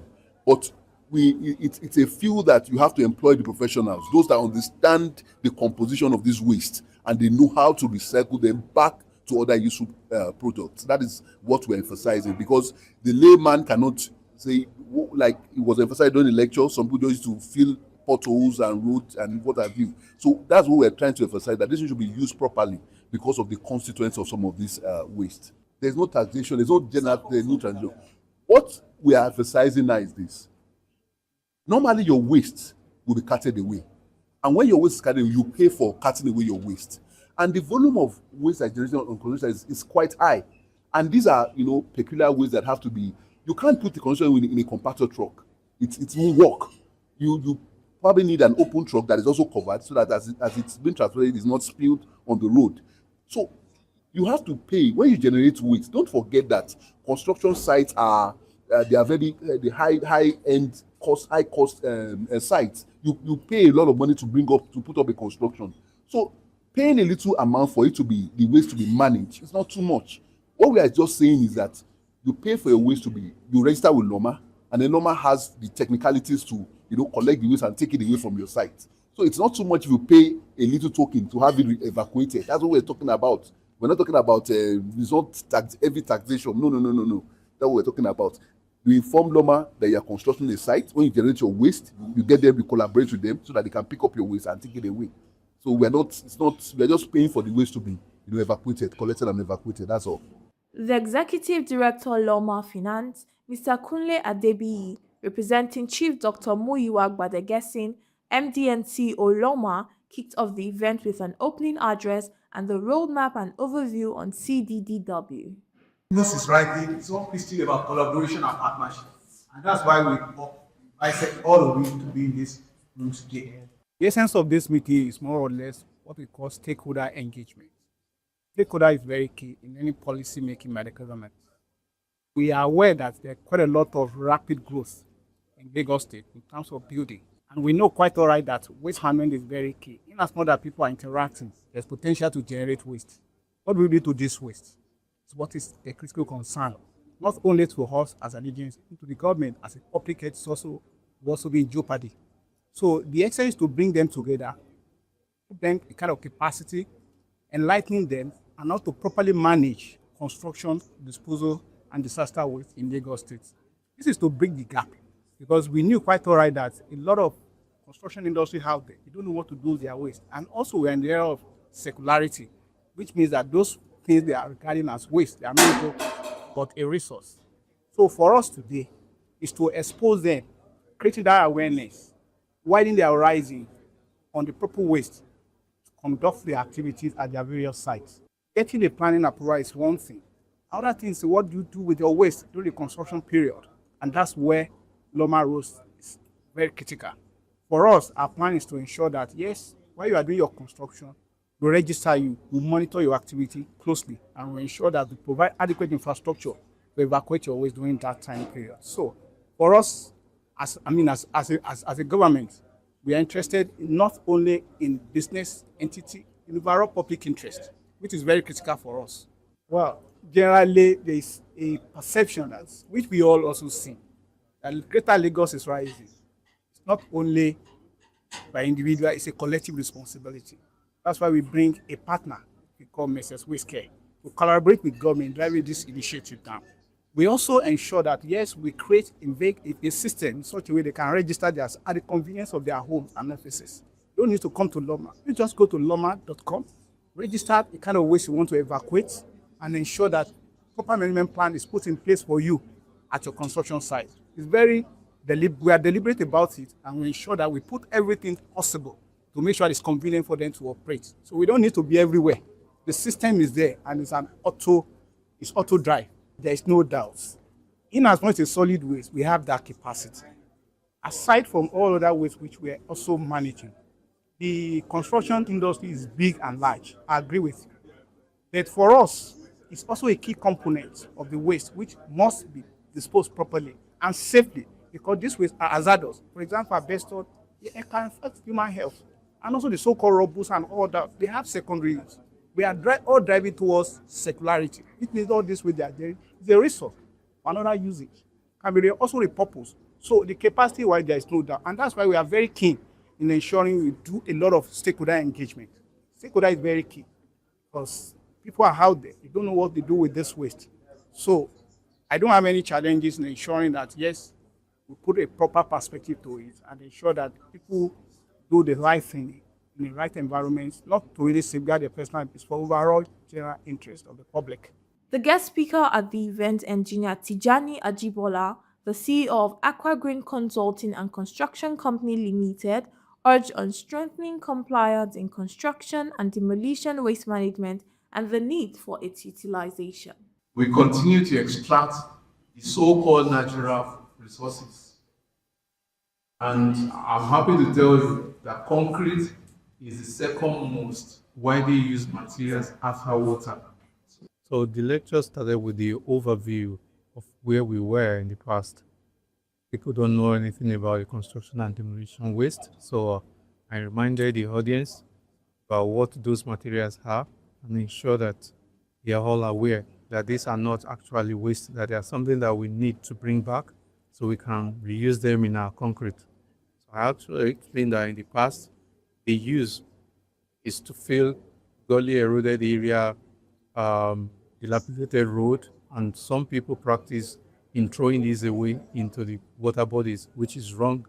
So I actually tell people, I told them that we can make use of this material, use as scape, we can use them for structural concrete, and we can actually use them for traffic bollards. So there's a lot of things that we can make use of this material. The fact that they call it recycled doesn't make it inferior. It's all about ensuring that the natural resources that are not infinite are left for the generations to come, while we're still making sure that we achieve our own objective. You know, when you look at it critically, majority of people might want to do something and the capacity might not be there. And the essence of government is to ensure that the policy that they have in place for the common people is executed. And when you see people that are trying to make sure that they partner with government, that government comes to their aid, the incentive could be in form of anything. A brilliant panelist session with seasoned speakers was held, centering on driving in the urban waste system. Well, what basically we intend to achieve is to an understanding that waste disposal for the construction industry and demolition and disaster waste management, that we have the sole responsibility of evacuating waste that is originated from that source. Right now, we are the ones collaborating with Loma actually to ensure that this is done. In future, there might be some modifications to the way it's done, but right now we are the partners of Loma to ensure that this is done. All developers, private individuals, corporate individuals ensure that all construction waste is properly disposed of, and not just by anybody, because I think there's a tendency for a lot of people just to either sell it on or just to ensure that it's not properly carted away. So we have that responsibility of ensuring that it is done properly. Hazardous material is also separated, and also to ensure that the sites are safe. Intending developers would need to register.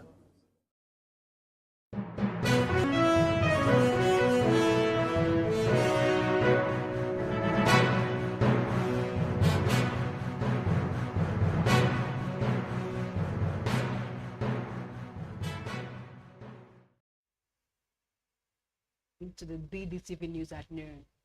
I am Glory Brown. Thank you for joining us this afternoon.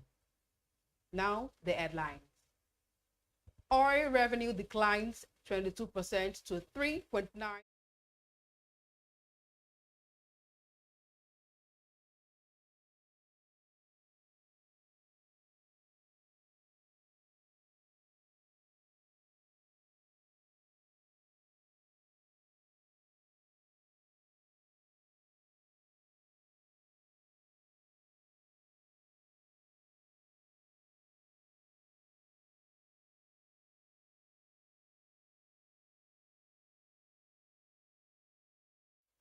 NBA stars and mafia amongst dozens arrested in illegal gambling crackdown. Let's begin the news in Nigeria, where Nigerians' oil revenue dropped by 22% to 3.9 trillion naira in the fourth quarter of 2024, reflecting a significant shortfall against budgetary expectations. This is according to Budget Office of the Federation's 2024 fourth quarter budget implementation report. The report revealed that the country recorded 3,908.50 billion naira in gross oil revenue, representing a 1.58 billion naira decline compared to the purported quarterly budget estimate. This performance also fell short of the 4,623.12 billion naira generated in the third quarter of 2024 by 714.61 billion naira, while showing a marked improvement of 2,222.39 billion naira over the 1,000.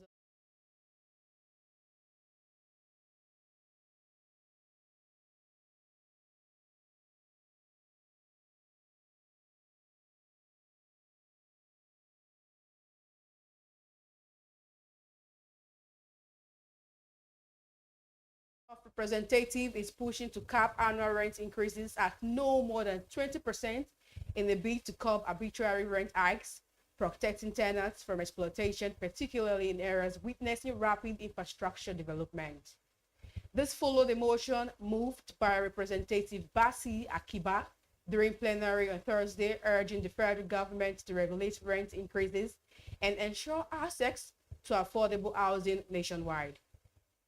Abika, representing and presenting the motion, revealed that proposal was grounded in Section 14 of the 1999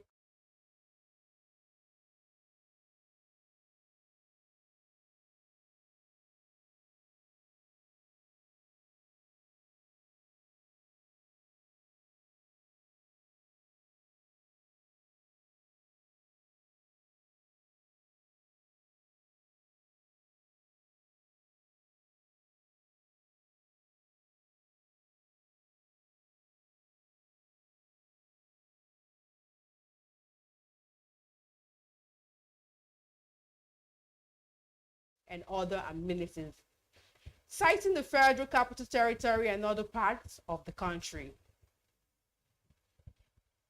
We are now being joined by our editorial director, Joshua Bassett, to speak more on the topic, Rep push for 20% limit on annual rent increase. Welcome back to the news at noon.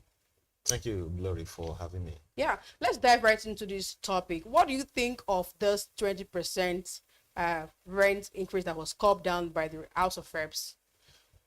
Okay, so far, this was during deliberation plenary yesterday in the House of Reps, yes. Where one of the representatives in the House, that is Basi Akiba, who represents Calabar Municipal Planning Council, or Calabar Municipal Planning Federal Constituency. Yes. Interestingly, that was where I grew up, where he actually raised concern about increases in the rent. And first, let's and it's a valid concern. Yeah, let's first and foremost even commend him and of course other members of the House of Representatives for at least recognizing the fact that Nigerians are suffering and that the current economic situation does not really support arbitrary rent increase by landlords. So to that extent, we commend them, at least recognizing that we are in a very tough situation right now. But again, you then look at why landlords are increasing rent. The factors are there. I mean, that why they have to increase. But like I said, let's first and foremost commend the House of Representatives, commend Basi.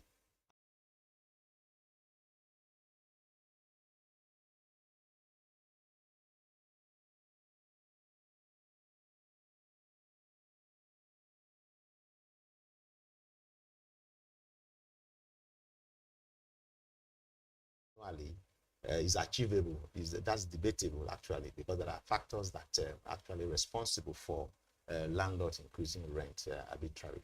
So let's talk about the impact right now. So what impact do you think this 20% increase rent cut down will have on the tenants and also on the landlord in the short term? No. So what Basi and the rest of them in the House of Representatives are actually saying is that, look, don't increase rent arbitrarily. More than 20%. So if you have to increase, it mustn't be more than 20%. Correct. That's the argument. It shouldn't be more than 20%. But like I said, there are factors that are responsible for what we are seeing right now. If you go to, if you engage landlords, I mean, they will begin to tell, of course, the developers, they will talk about, cost of building materials. Yes. And really, you can't take that away because if you look at, for instance, a bag of cement that some years ago, I was talking to, I think, still on one of our programs, I talk about the fact that at the time that I was building, I was buying a bag of cement for 1,200, and then it went to 1,500 at that's some years ago. As we speak, a bag of cement is about 9,000, 10,000, depending on where you are buying, right? And so if you take that into consideration, you then know how much it will cost a landlord or a developer to even build a house. An iron rod is equally high if you go to the market at the price of iron rod, or even sand, and all of those components that you need to be able to build a house. So those things are quite high. And so if you get all of them into the mix, you discover that there's no how someone build a house and then tell you, okay, I mean, come and rent it or stay for free, or maybe give you for as low as, people may want it to be. So those are the issues. As we speak, I was just walking past and I saw a block, these people that block molders, and I stopped to ask, how much do you mold a bag of cement? I was shocked. The guy told me he was molding a bag, just one bag of cement. He will mold it for about 800 naira per bag, right? So if you then begin to, okay, you're going to mold like maybe 200 bags of cement, 300 bags of cement for you to be able to build, and then you then know the cost of what it takes for you to, to mold 200 or 300 bags of cement. It's a lot of money. So there are factors that are responsible for this increase. But like I said, it's important that the House of Reps, recognizes the fact that these things are there and that Nigerians are suffering, and there's a need for government to, do something about it. I hear them talk about government should be looking at possibly low cost housing, for people. There's what they call social housing.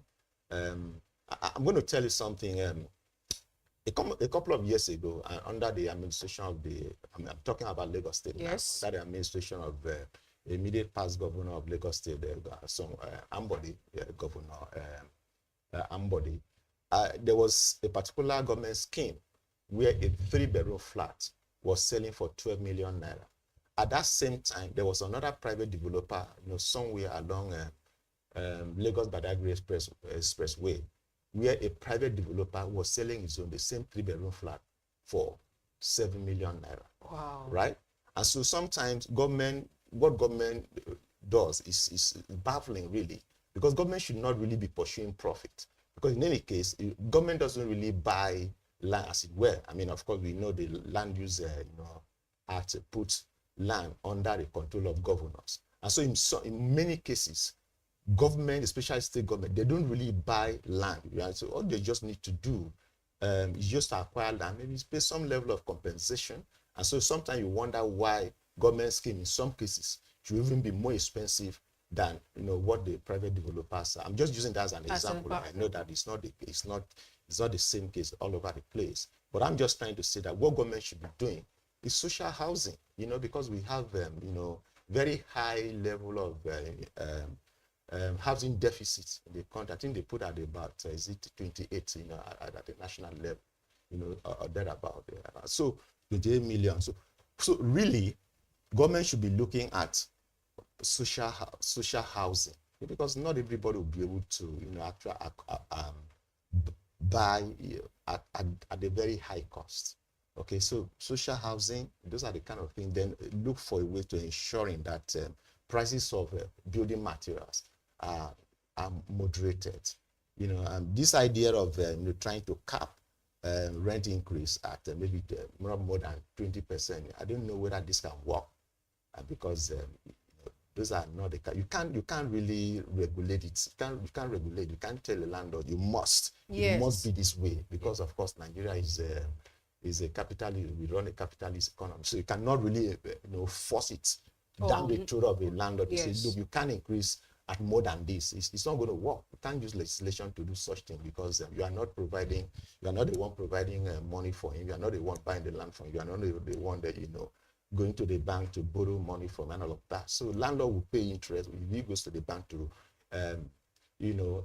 take a loan to be able to develop that property. I mean, he will need to pay the loan back, and that loan is going to come from the rent. Yes. So from what you just said, what steps, there is one thing to just say it, and there's another thing for you to take action to implement the policy. So what action steps do you think that lawmakers can implement or take to make sure that this policy genuinely addresses housing affordability in Nigeria? I think the area where the lawmakers, of course, and the government should be focusing on is how, let's take for instance, why is the bag of cement selling for about between 9,000, 10,000 naira? Why is iron rod, for instance, let's say 12 mm, which is what a lot of time you see people use. Why is it selling for as high as about 800,000 naira per ton? Those are the area we should be looking at. Also, come up with policies, to address this high cost of, building materials. If the prices of building materials can actually come down, maybe government find a way, maybe through policy, through, direct intervention, if the prices of building materials can actually come down, are moderated. I want to believe that definitely the rent will come down, because like I said, there are components, that go into building a house. So if the prices of those components, right, can come down to a level where people can easily afford them, of course there will be no need for landlord upon building to increase But to then use law as it were, I mean, talking about legislative, so it's going to cap it at 20%. So can it not increase more than 20% annually? It is not going to work. It is not going to work. And then, of course, like I also said, government should also be heavy when it comes to actually building. Government should also build, because one of the reasons, really, a major reason why government actually is government is in power, it really is to ensure the welfare of the citizens. So if, and the housing is one of those key area where government can actually intervene. So let's look at what is making prices of building materials way above it's not making not affordable to ordinary people who actually wants to have a roof over their head. So when you address that, I think for me that should be the area to look at, and not to use legislation to say, look, you can't raise it above 20%. It won't work. Let's address why building materials are up there. That, I think, should be the way to go. Thank you, Basi, for sharing such an inspiring insight and your opinion on the topic. REP pushes for 20% limit on annual rent increase. Thank you so much. Thank you, Gloria.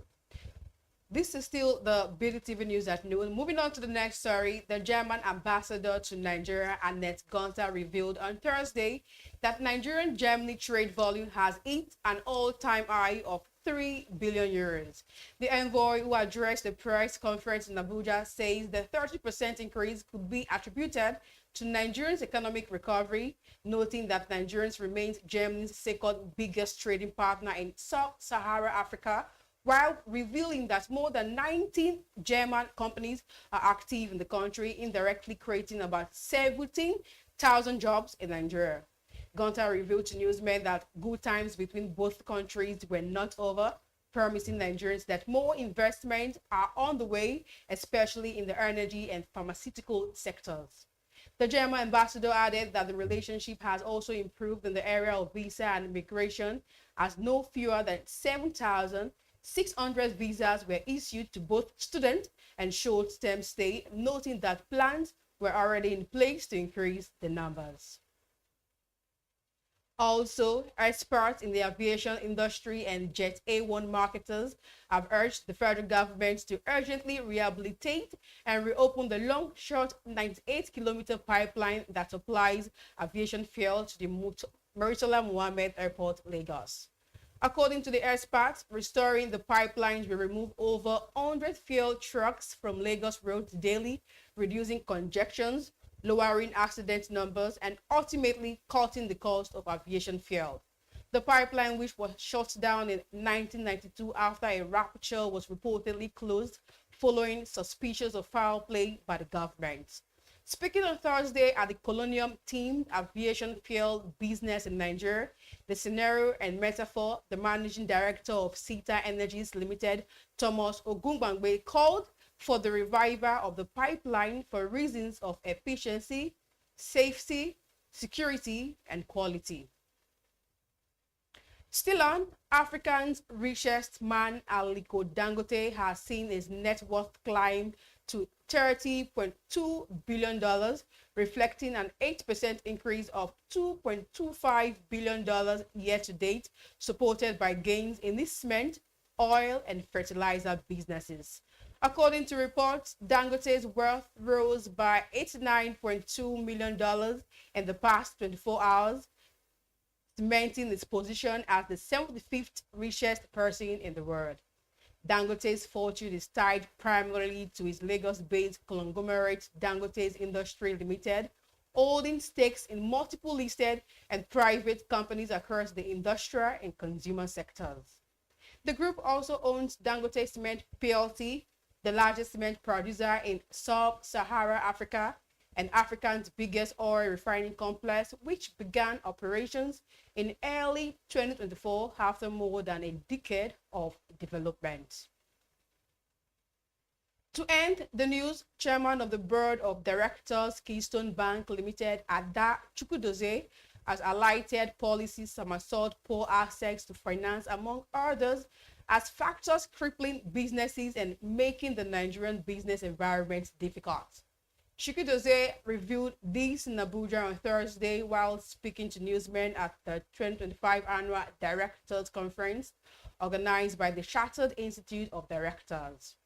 Chikudozie, who is also the chairman of the Manufacturers Association of Nigerian Southeast Region, explained that the funds available for manufacturers are very expensive, noting that accessing funds at 25% interest rates was on the high side, saying that no business can thrive under such a situation.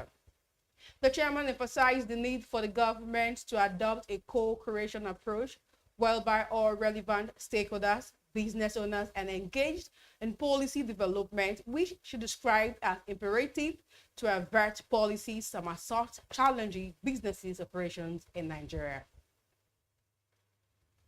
You're watching News at Noon. We'll be right back after the short break. Do stay with us.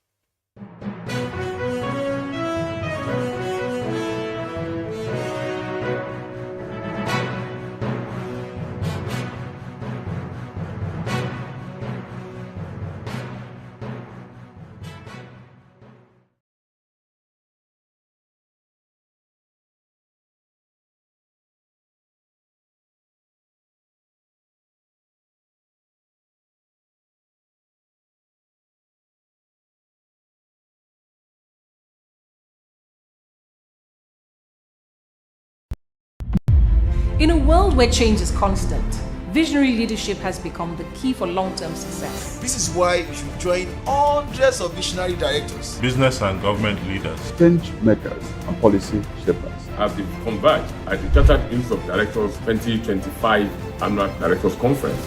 The theme for this year is Leading through change, building sustainable and inclusive enterprises. It will hold at the Abuja Continental Hotel on the 22nd and 23rd of October 2025. From 10 a.m. daily, we have prepared a rich lineup of keynote speeches and dynamic panel sessions delivered by industry leaders and anchored by seasoned moderators. You do not want to miss out on the great networking and learning opportunities this conference offers. To reserve your seats, visit www.ciodnigeria.org. We look forward to seeing you there.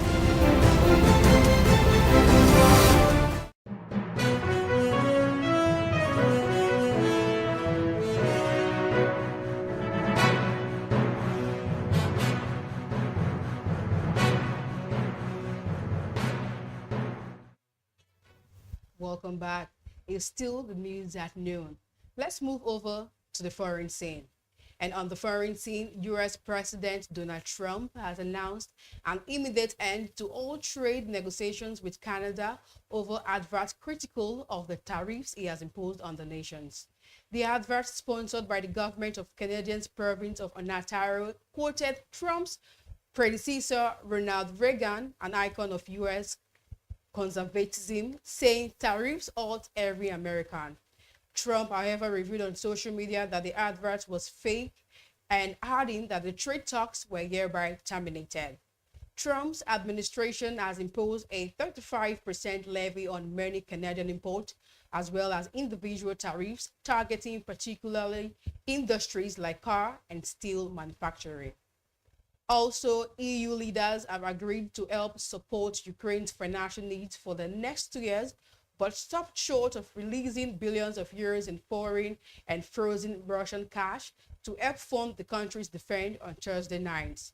A decision to use 140 billion euros in Russia assets held in Belgian clearinghouse was pushed back until December after concerns were raised in Belgium. According to report, the controversial move would be on top of the sanctions that the bloc has imposed on Russia, with the latest targeting the Kremlin's oil revenue. The Brussels meeting came ahead of the London summit on Friday, where UK Prime Minister Keir Starmer will reportedly urge European leaders to boost long-range missiles supplies to Kyiv. And now to sport. An NBA player and coach are among dozens of people arrested as part of a sweeping FBI investigation into illegal sports betting and allegedly ringing mafia-linked poker games. Miami Heat player Terry Rozier and Portland Trail Blazers head coach Chauncey Billups were named by federal prosecutors in two separate indictments on Thursday as both men denied the allegation. Rozier, 31, is among 6 people arrested over alleged betting irregularities, including NBA player accused of faking injuries to influence gambling markets. Billups, a Hall of Fame player turned coach, is one of the 31 people charged in a separate illegal poker game case involving retired players and the mafia. To end the news, Marcus Rashford hopes to stay at Barcelona when his loan agreement from Manchester United ends in the summer.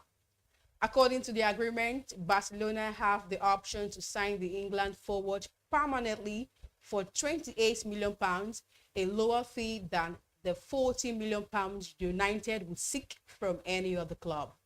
The 27-year-old United contract runs to 2028, but he reportedly appears to have no future at Old Trafford, while Robin Amorim is head coach. Rashford spent the second half of last season at Aston Villa, where his career was revived under Unai Emery. And this is where we wrap it up this afternoon on the Business Day Television News at noon. I am Glory Brown. Thank you for watching. Stay tuned and keep watching the Business Day Television.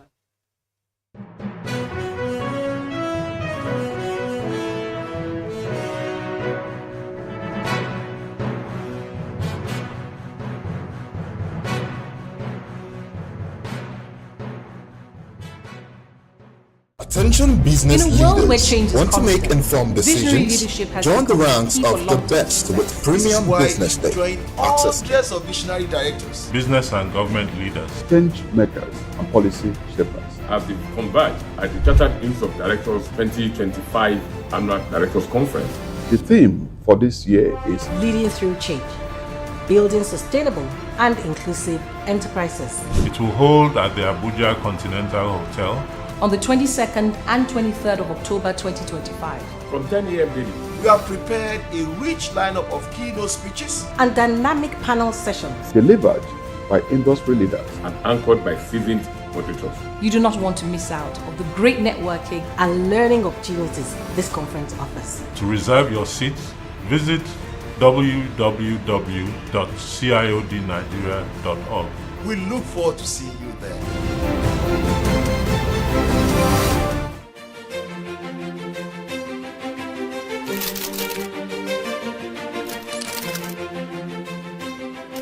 I am, of course, a great admirer of the impeccable credibility, professionalism, and business savviness of BusinessDay. If you really mean business in Nigeria, start your day with BusinessDay.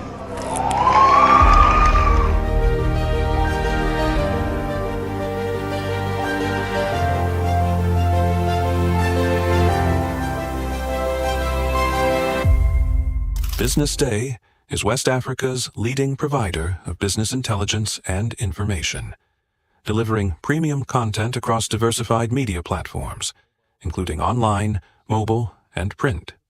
Since its inception in 2001 with a weekly newspaper production, Business Day has expanded its reach to provide exclusive content accessible through print, mobile, and online channels. Our premium offerings are further enriched with syndicated content from esteemed sources like the Financial Times, The Economist, and the Harvard Business Review. At Business Day, our mission is clear: to be the foremost provider of business and financial content, empowering readers to make informed decisions in Nigeria and Africa.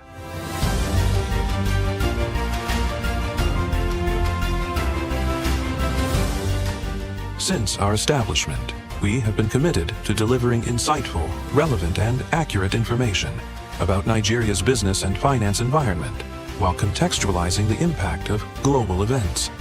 We monitor the stock market, analyze the companies driving it, and report on government policies and their economic implications.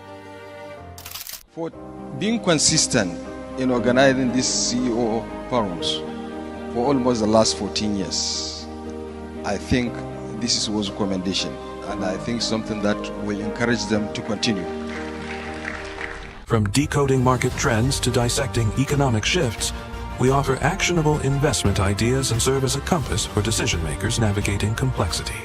Beyond headlines, Business Day fosters discussions on critical economic issues through impactful conferences and events. These platforms bring industry leaders together to share narratives that drive innovation and spark meaningful dialogues. Our events galvanize connections, bridging the gap between inspiration and achievement. For businesses seeking visibility, our strong digital presence offers unparalleled opportunities, with millions of followers across social media and a dynamic website attracting visitors from within and outside Nigeria. Business Day is the ideal platform to boost visibility for your products and services.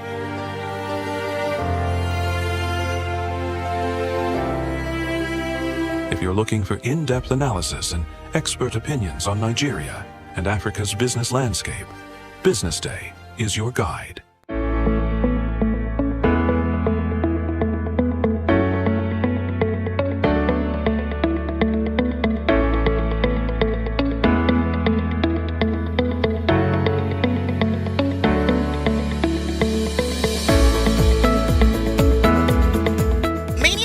Are asking hard questions about the coastal road, talking about the amount that is going into this very good development, 7 to 8 billion naira per kilometer.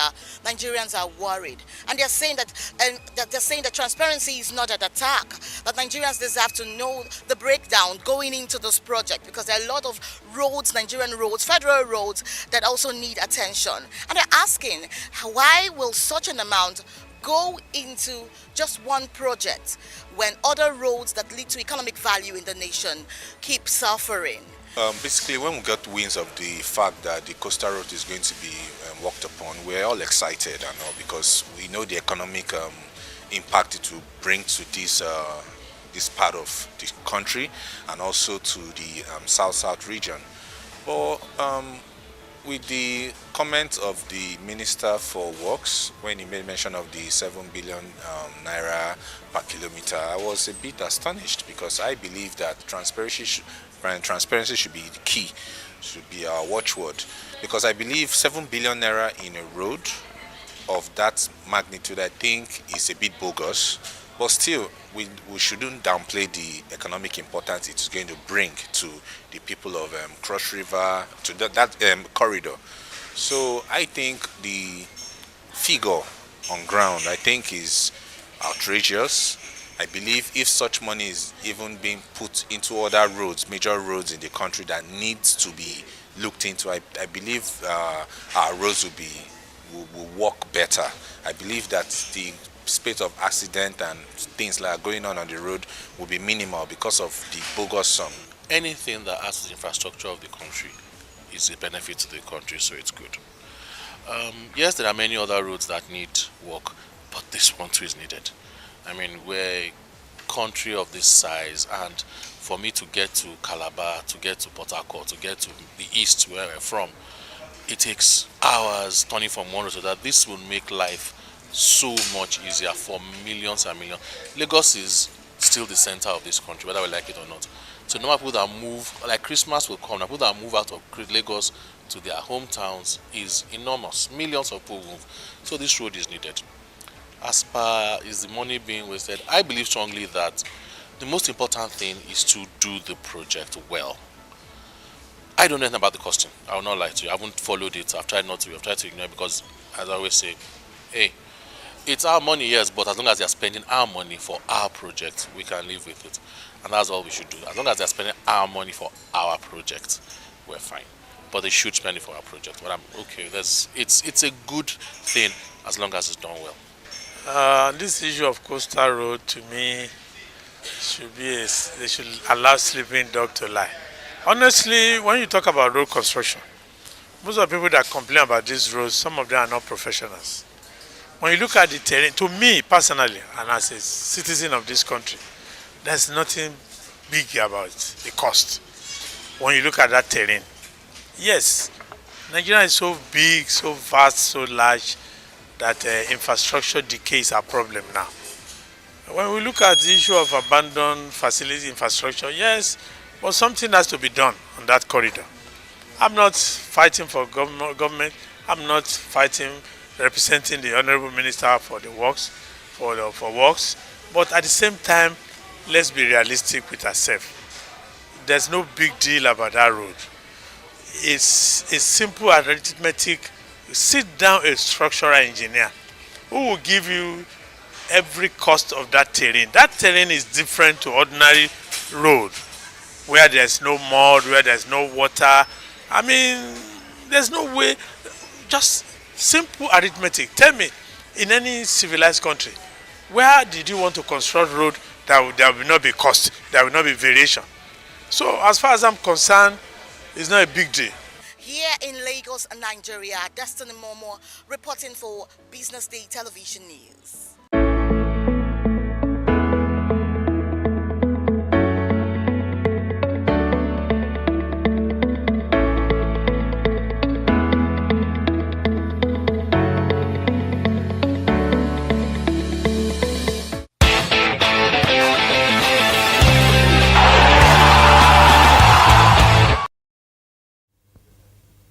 Hello viewers, welcome to today's show of Match Center, BDTV Match Center. I remain your regular host, Anthony Nlebe.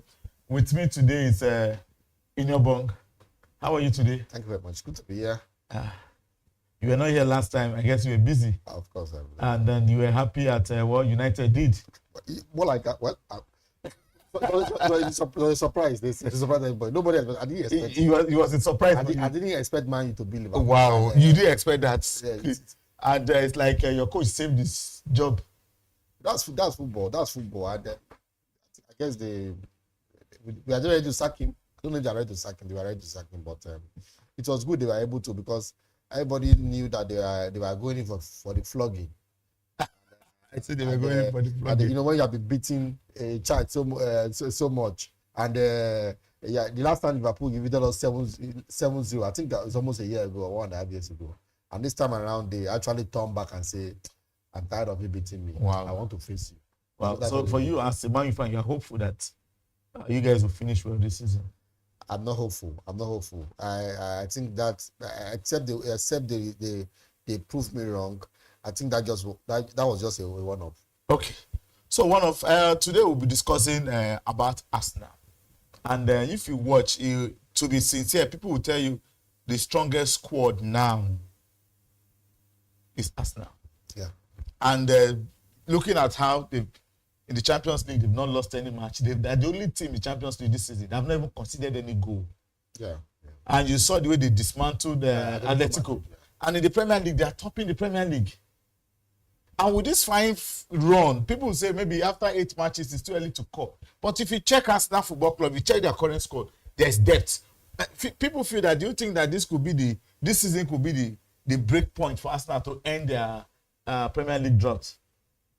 Well, I think Arteta they did that for more than 5 years now. And if you look at this season, last season they were in the semi-final of the Champions League. They unfortunately they lost when everybody expected after they beating Real Madrid. I think they lost to PSG. And in the transfer market, the board were able to back him. He brought in some very good players, the striker from Sporting. He brought in a lot of players, more than 6 players he brought in. So, and he has a good 2 good centre back.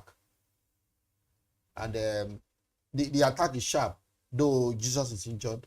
But everybody expect that this season, after the backing, so much backing from the board. If you look at during the break, there was a lot of criticism from Arsenal ex-player, even Thierry Henry. Henry that he said that after Arteta should win the trophy this season. And despite the fact that Man U have not been, people are criticizing Man U. Man U have been in the last 3-4 years, they've been in 2 or 3 finals. Arsenal has, maybe they have not, I don't think they have played any.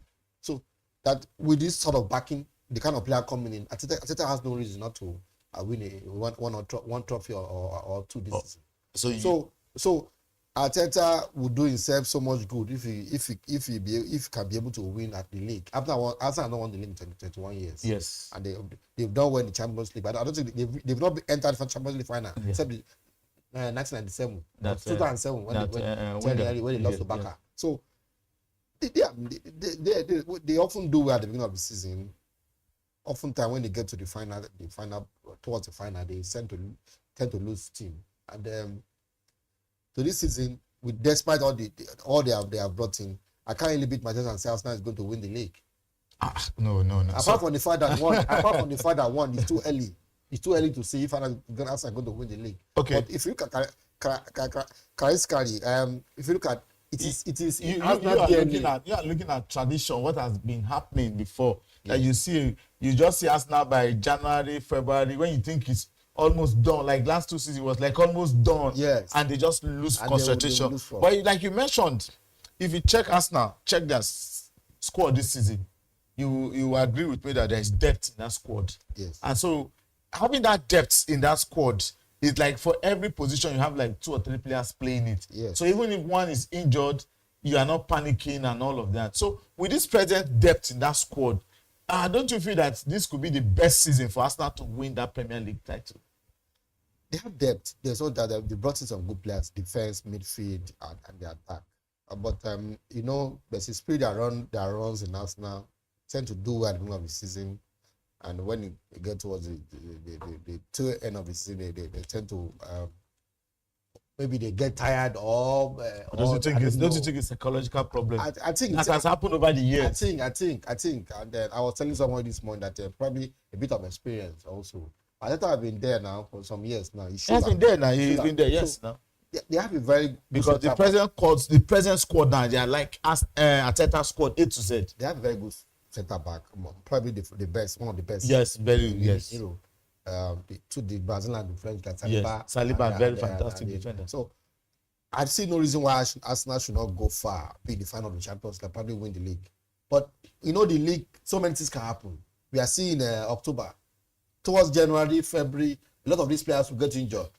And that is when the stabilization will come. Some of these teams will become Arsenal will become destabilized. By the time 1 or 2 players get injured, that was what happened last season. They were on top. They were on top now. And injury setting. So, but he has conquered that issue now with having more players. Has he conquered? Okay. I think a lot of Arsenal fans will be calling for Arteta's head if he doesn't win the league. They'll call for it. No, I think so because he has, and they spent so much this season. They spent more than 300. They spent so much this season. They spent so much. He has a very good squad to win the Champions League, but injury may just. You said Champions League or Premier League? I mean, the Champions League. They were in the semi-final last season now. If you play, but it might not happen. Why should you not? Why should you not? Let's not go Champions League. Why should you not target to win the Champions League? No, let's. For me, I feel that based on what I feel that. For them, Arsenal fans, they're more desperate about the Premier League because they don't have that bragging right anymore. Man, you can brag with it. Liverpool can brag with it. Man City can brag with it. Even Leicester City can brag with it. Yeah. But for them, they can't brag with it in the last 2 decades. Yeah. So for me, it's like they needed this Premier League title more. They need it, but don't forget the fact that City is also there, and Guardiola, the last 4 years, in the last 5 years, he has won it 4 times. Yes. So. Chelsea is also there. They have a very good squad, though young. They spring a surprise at the World Club Championship. Nobody expect them. Chelsea could spring a surprise also. And don't forget, Liverpool, the defending champion, is there. They will be having a bad run at this period. But they won fantastic. They won the Champions League. I believe they will recover. And they have a very good squad. If those squad peak, if that Liverpool squad peak, it will be a problem to everybody. So, Arsenal will do themselves very good if they can be on the run now. If they can have the gap can be extend the gap, but I think they've lost 1 or 2 matches. Arsenal won. Yeah, 1 match. If they can go on the run and maybe create just like Liverpool did this last season at this period, they were on a run. They were just winning. They give everybody a gap. There was a gap at 9-10 points. At the point, they open up 12 points at the point. So I think Man City they have not done bad this season. They've been doing well. I think Man City, that is a danger to us now. Talking about danger to us, I was going to ask, because if you look at the point, I think for Arsenal, even Arteta knows that if if Arsenal on top and they look back and they see City, it's a nightmare for Arsenal. City, Guardiola is experienced. He has the squad, and you don't rule Guardiola house. It's just 3 points. You don't rule Guardiola house. 3 points is lose a match, one wins a match. In any type 2 race, you don't rule Guardiola out. He knows. He's an expert in this. He has been winning the league. He has won, but his last 5 seasons he has won 4 times. You know how to win the league. And for me, I think the title to lose between Arsenal, Man City, and Liverpool.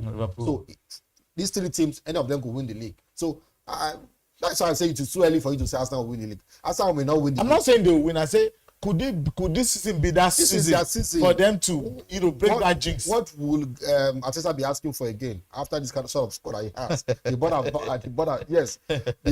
board have backed him with so much money. I mean, they brought in Gokares, the guy from Liverpool. And they brought Gokares from Sporting. From Sporting, and they have other good players. Ebereze is one of the best players in the Premiership. So Mendy in Spanish. Yeah. So I mean, everybody think this should be Arsenal's. That's what people are saying, that this should be on paper. This should be Arsenal's season. But there's one thing about Arsenal like we talked earlier. Arsenal has a way of topping the table. I mean to say, but you now look back at it's 3 points now. Maybe perhaps this weekend now they fail to win. And City wins, and before you know it, with the problem with Arsenal in the past, I've not seen that happen this season. Is when they lose one match, they don't recover on time. They lose 2 matches or more before they start winning, and that has happened over the years. So let's see. They've lost one and they've been winning. So if they can survive that, because once they are paired with City on that table, I'm telling you, it's a nightmare for Arsenal. I think if you watch our Arsenal team, Saka is very instrumental. He's a key player in that squad. If you take the place what happened at where the goals come from, if you look at the game against Atletico Madrid, it was very, very instrumental. And Gokares in that defense also, the guy from the Brazilian guy, is also very, very, very important in that squad. If any of these guys gets injuries, Saliba too. If any of the 2 first centre back is injured, there's a problem. And the key player Saka and Gokares, I think they have about 2, 3, 4, 5 players that were key. So if any of these players get injured, I think they may run into crisis. And for me, if you ask me, just like you said before, Arsenal had the squad to win the league, but I don't think they will win the league. I think towards the end of the league, end of the season, they will probably. Fatigue will set in, or injury, the squad will become. But don't you think that could be a psychological problem? It is, and I wish they overcome it. But do you think Arteta? Because people have said that over the years that you need a manager that is, that is psychologically manager. Like, I don't need to maybe promote Pep, Mourinho, Zidane, all those top coaches that. They had a way of psyching their players when it matters most. Because we've seen it in Arsenal. Part of their problem, like last 2 seasons, is psychological. When it matters most, they just lose it. They pack up. Do you think Arteta has that's in him, to give those boys? Because look at last season, they won Madrid in the Champions League, and people feel that could be a very, very big boost for them, to move on and get to the final. Because 15-time Champions League winner, eliminating them is the biggest boost for you. And before they just gassed out. The way they lost to PSG, nobody expected it. I'm telling you. So and it was a PSG team they defeated in the group stage. Yes, now they defeated PSG. Yes, I'm telling you that. So when they got to that, what mattered most, they couldn't. It's because it's more or less like a psychological problem. They couldn't compete. So that's why I'm saying that. Guardiola, Arteta has been there for some years. I probably just need that to win that. He just need that one trophy, that one title, maybe the league. Just win the league this year. After winning the league this year, maybe you will begin to build confidence or immunity. What will you call it? We call it immunity. Maybe if you win this year, so big confidence. If you win this year, it will be easier for him to be able to proceed as maybe. But it's going to be very. It's a long run. It's a long one because. But a lot of Arsenal fans, they are hopeful. They believe that this is their time to shine, and this is their season to win the Premier League. And like what you said, anything short of Premier League, Guardiola's job might be on the line. Arteta's job might be on the line. I doubt if he's going to win the league this season. They often start well. They start well. They do start well. I wish they can sustain this momentum. You wish they can sustain, but they have what it takes to sustain the momentum. They have. The players are there. They have. But the question is, did he sign the right players? He did. Did he sign the right players? He did. No. Did he sign the right players? No, he signed the right players. No. I'm not an Arsenal fan, but you see, I think part of their problem is staying focused when it matters. They made very good, fantastic buy. The style of play has improved, but football these days is psychology. So I think that's, for me, that is the only thing I feel that is lacking. And I don't know if Arteta can prove critics wrong that yes. No, it's about this exhibiting that tactical maturity, tactical ingenuity at the right time. Look at what happened last season. If they have entered that final, they will have a chance against Inter Milan. Even last 2 seasons was there about with this. They lost to Aston Villa. Just about 1 or 2 matches left. And they don't need to win Aston Villa. And win that Premier League. This was the PSG squad you defeated home and away. And when it mattered most in the semi-final, you just chicken over like a pack of cards. And this is the PSG has struggled. So they did play off. So they didn't qualify automatically. It's a tactical maturity. It's about bringing your A game when it matters most as a coach. So for you to win trophy, the role of the coach is very important. That's true. So that's true. When it comes to that crucial sort of Champions League semi-final, quarter-final, that is when the coach show their true color, what they can do. Tactical discipline and maturity. I don't know. Maybe Mikel Arteta will have to prove me wrong. No, I've not seen that. He has had a lot of opportunities that most coaches have not given their managers. Over the years, has been there. They keep funding. They keep believing, and all of that. So, and I feel with this present squad, the least Arsenal could do is to at least win that Premier League, at least for their fans, because the waiting is too much. 21 years. It's too much. The waiting in 2003, 2004. So the waiting is too much for the Arsenal fans. And give it to Arsenal fans. They are one of the most loyal fans I've ever seen. They keep hoping, they keep believing that don't worry, next season. 21 years is very long. I can't imagine and they are still hopeful staying for that long. And despite the spending, they've not won any trophy. Apart from they won the FA Cup. They know they've been winning the FA Cup and they won the FA Cup. What is FA Cup?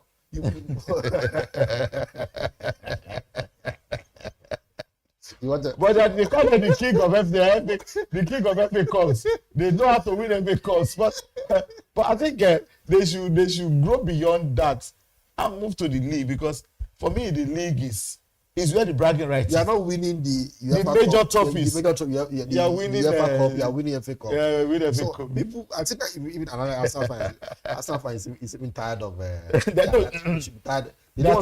don't want to even hear anything like FA Cup. No, that for me that they are tired. The fact is that Arsenal fans are tired. And again, they have a big order. Let's just look at the fixtures. They are playing Crystal Palace. A very tricky game. Crystal Palace is in form. They don't forget the fact that before they lost last weekend, 2 weekends ago, before the national break, they were on a 18 match unbeaten. Yeah, they were beating shocking big sides. They were 18 match unbeaten, winning the FA Cup. They came into the season and they were doing very well. They did very well. Even with selling some of their good legs, they are still competing. Yeah, I think it was Sunderland that defeated them. Was it Sunderland or Everton? So they played a draw with Everton last week. It will be a very tough match. Glasney, the Crystal Palace coach, knows what he's doing. No, he's a good coach. He's a good coach. He played 3 at the back, just like Man U. But the zone 3 at the back, they are more compact. Yeah, it's getting resolved with that formation. For me too. Yes, it will be a very tight game. But Eze just left Crystal Palace. I think they have been able to bring someone to fill that void that has left, and they have been scoring. The guy from the Senegalese, have been doing very well. So, and they have Matata. He just he had his French debut during the last national break and with a goal. So it will be a tough match for us now, but it can go either way. But I don't see it will not be easy for us now. And more, they are playing at home. When it comes to big team, Crystal Palace are always ready. I'm talking about Mateta. He has 5 goals to his name already. Yeah. He's a fantastic. He got I think he's at the age of 31. He got his first French call-up and he scored on his debut.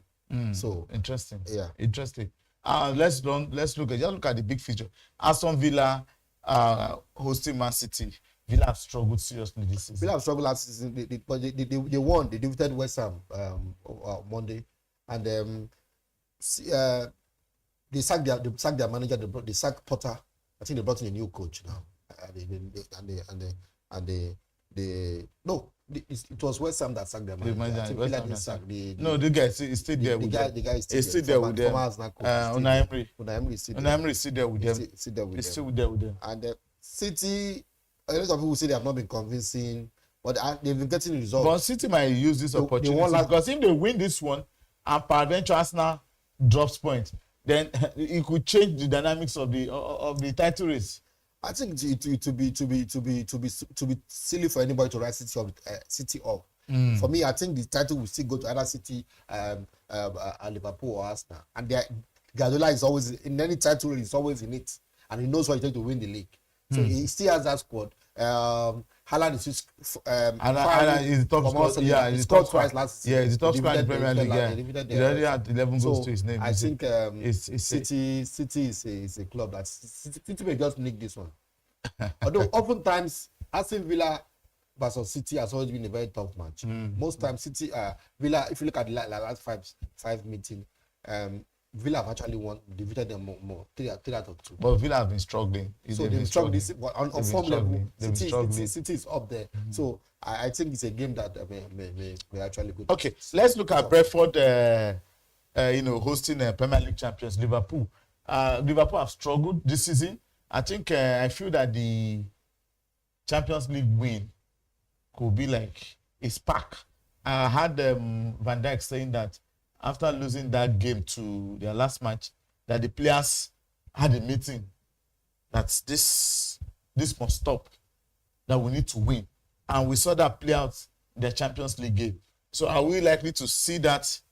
Brentford, ordinarily Liverpool Brentford should be a walkover for Liverpool. Yeah, Liverpool have won. They have lost 3 consecutive Premier League match. It's unprecedented. Man defeated them at home last weekend. Yeah, for the first time in about more than 10 years. So I think they have their back against the wall now. They want to prove everybody wrong that they are still the Liverpool that we have known them for the past 5 years or 5 years or 6, 7 years for. They won the league last season. Even with the new manager slot coming in after the club left. So nobody expected to do well last season the way they did. They beat everybody on.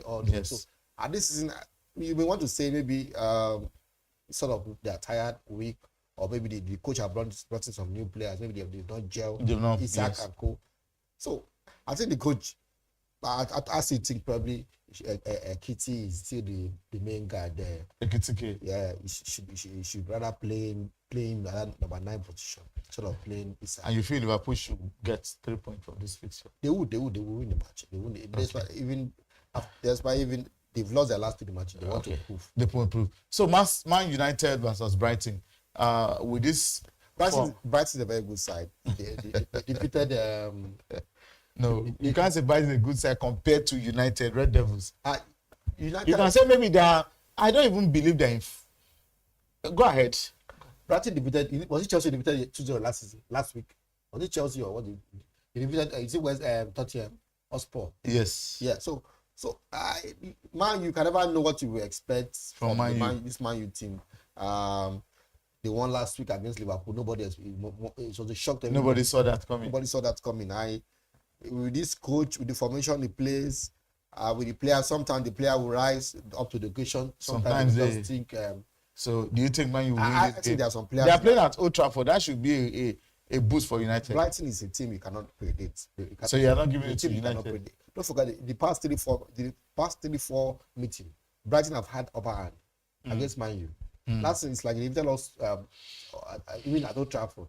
So I don't see Man U winning that game. I think the worst that can come will be a draw. There are some players that should not be starting that sport. Why if you play like Doku, you start it? I mean, It's okay. We are trying to just lastly Chelsea Sunderland. Chelsea, the young boys are doing well. Sunderland have been the surprise package this season. I think they're about 5th or 6th on the table, and they've nobody give them a chance when they just came from the championship. It should not be easy for Chelsea, but due to the Sunderland are 7th on the table. Yeah, due to the depth, maybe the depth Chelsea has, they could just nip that. But Sunderland is a team you cannot easily due to the fact that on current form they've done very well, and they may give Chelsea a run for their money. Wow, interesting. Time they say runs so fast. So some of us are still happy that Nigeria was able to make that playoff. We'll talk about that one. I told time you is Nigeria not on our, we don't have enough time. Thank you, viewers. I hope you've enjoyed today's show. And for the Arsenal fans, this could be the year. This could be the year. Me, I'm hopeful. I'm very hopeful. This could be the year. But Arsenal needs to remain focused, dedicated, and play with instinct. For the Arsenal fans, keep praying, keep hoping. You might win the Premier League this season. Thank you so much. Hope to see you. Stay tuned next week for another interesting show. My name still remains Anthony Lebe. Thank you so much for having you today. And we hope we'll see upsets this weekend. Well, I hope so. I don't expect any upset, but I hope so. I hope so. Thank you. Cheers. Bye.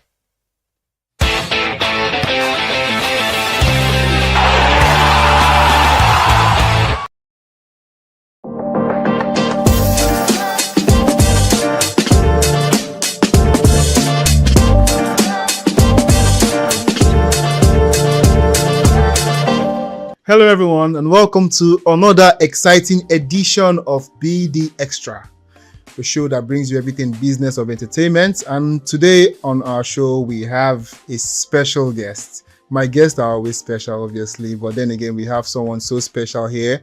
He has been working in the fashion space for over 2 years now, and he has worked with a lot of celebrities. It's juicy. Today on the show, I have Benny Styles. Benny Styles, welcome to the show. I'm glad to be here. Oh man, it's glad to have you here as well. It's like we hardly have like someone from the fashion space up in business, and the business of fashion is something that a lot of people do not understand. And having you here actually makes you something for our audience to take in, and you coming from the style that you just representing your brand and all that, which is very good, and which is why I see why a lot of celebrities gravitate towards you. Nevertheless, he has done a lot of things. All those your fans, your celebrities, your faves on the AMVCA carpet. Guess who styles them? So Benny, it's nice to have you in our studio. Tell us how this all started. When did it all start for you, and what was the background to styling celebrities? What was it like? Okay. First of all, thank you so much for having me. I'm really glad that there's an opportunity for us to have fashion conversations. We hardly have fashion conversations in our space. Yeah, so I'm really glad to be here. So I'll say that for me, fashion has been a thing for me from my university days. Even right from childhood, you get. Growing up, my siblings, they always ask me to suggest styles to them. My sisters actually. So it became a thing for us in the house. Anytime you're going out, they come to me, "Hi Benny, what's up? Do you think you like this? What do you think about this? What do you think about this?" And my opinions are valid. So it became a thing. Then I got to school. I started doing the whole thing. Collaborating with my friends, my classmates. They want to go out. They want to go to events, dinner nights, all of those things. They call me. So at a point, I became a very fashionable person in my faculty. You get, because for me, I needed to change how we see some certain things, some certain clothes in that territory. Because for me, I schooled in Amritsar University, Epoma. So in Ekoma, if people that know Ekoma, they know how Ekoma people dress there. There's always jeans, people are here. jeans, polo, they're sagging. This one is with dress. Nobody really cares about their style. Everybody's just wearing what they feel like and just come. So for me, it was very boring, and I didn't like that. So it started from my own personal uniform, going to classes every day. We used to wear navy blue and black. So you see me in different kind of outfits, see me in different shades of navy blue. I always very stylish. Today I paired the waistcoat, tomorrow I'm with a jacket, next tomorrow I'm with a bishop neck, tomorrow collar neck.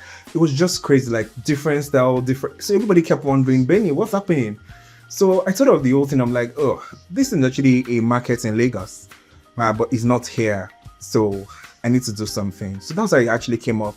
And I started collaborating with like some of the designers that I saw there, and they love my style. They love, in fact, when I do something with them, it's different from what they've been doing, and they're wondering, they're like, what have they been doing actually? So it became a very interesting thing for me, and I came back to Lagos too. So let's talk about your inspiration to fashion in general. What inspired you to pursue this career initially? Okay, for me, like I said, I love fashion. Okay, but who inspired you really? I have a lot of mentors at the moment. A lot of people inspired me actually. One of which is the styling Fidel. Actually, one of my mentors. I look forward to him. I look up to him. I mean, it's one of the intentional stylists we have in Nigeria. Have you guys like met? Yes, we have. And we follow each other on Instagram. He's wonderful. He pays a lot of attention to detail. So it caught my eye when I was growing up. So, and I mean, I followed him diligently. So, didn't know we would meet this close, this very soon. This, like, the gap wasn't so long. I mean, I've been in Indians for like 2 years. He's been there for like 10. So, but yeah. So in your view, why is the fashion industry, let's talk about the industry of fashion right now.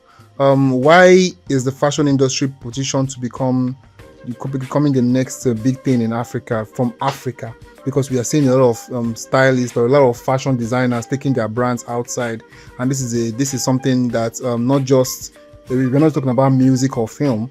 If you want to talk about like the creative industry in Nigeria, we're talking about also fashion is also part of it. You know, we are at the event, we are at the African creative markets, you know, and fashion is basically has its own show to show you how, and the runway that happened yesterday evening. It was superb. You know, a lot of fashion designers came out to show their brand. So my question now is, why do you think we are basically African fashion is the next big thing out of Africa?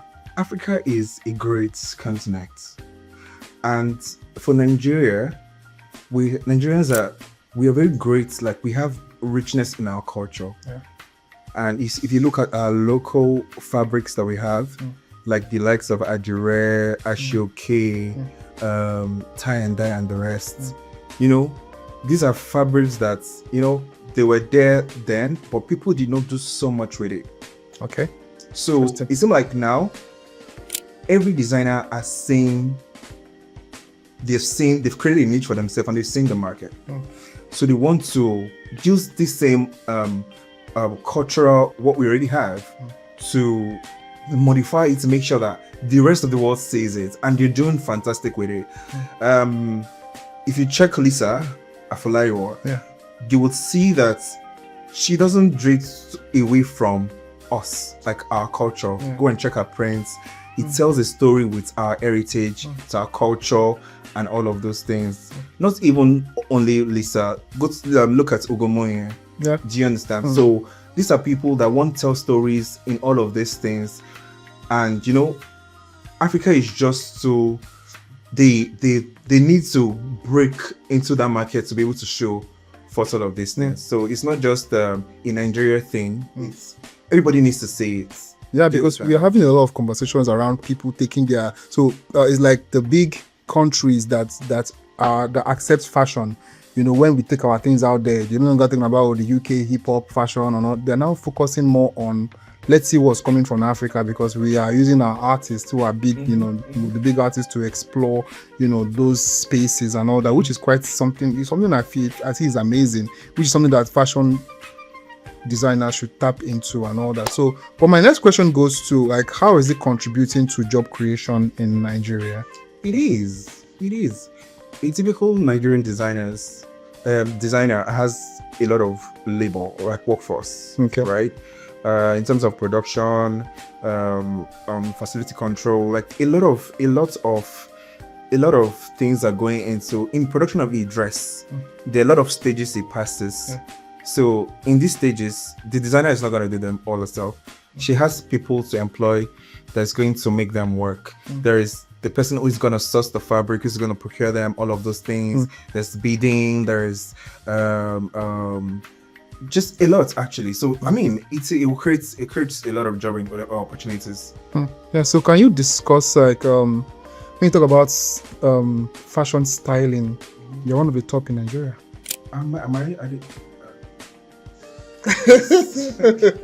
So right. So let's talk about styling as a business in Nigeria.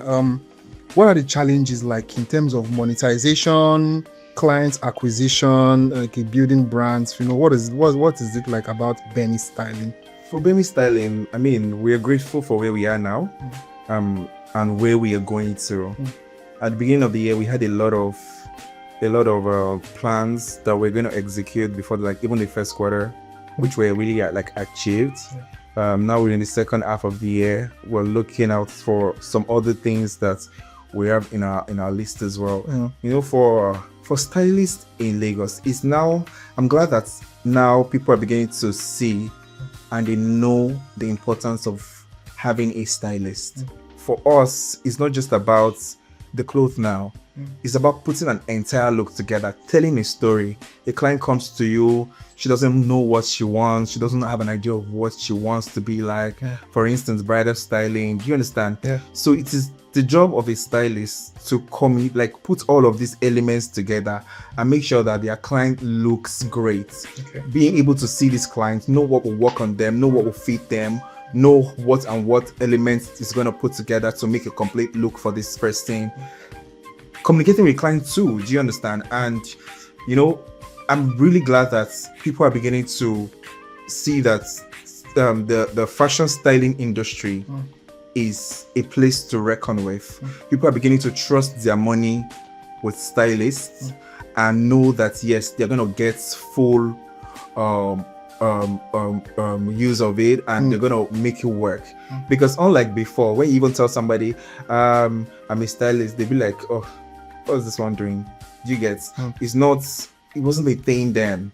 I'm sure when those people started like maybe 7-8 years ago, they found it very difficult because it was just like they were trying to just do it for doing sake, because out of passion and all of those things, they didn't really get so much from it, because then it wasn't paying as much as it is paying now. So now people now know the real work of a stylist and why you can literally see if you would see a work that a stylist is involved in and see a work that a stylist is not involved in, and you can tell the difference. So it's very, very my question is, what separates you in terms of you and other stylists? What's the branding about Benny Styling that separates you from?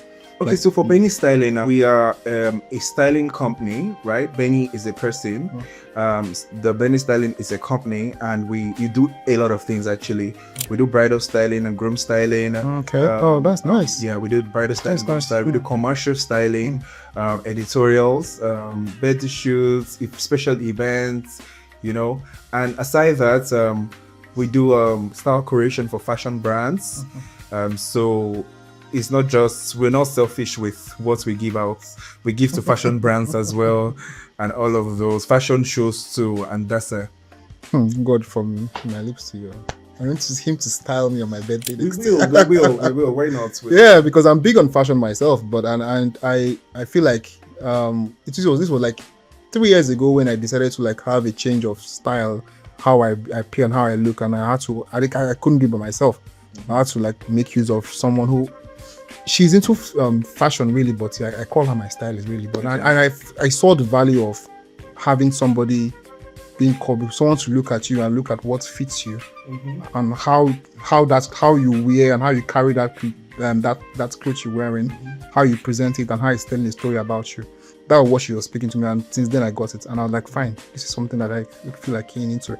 And then this brings me to my next question, which is what are the opportunities how do you see fashion growing in Nigeria, fashion styling going on? What are the opportunities like, and I know you are the bridge between the person who wants to be styled and the fashion designer.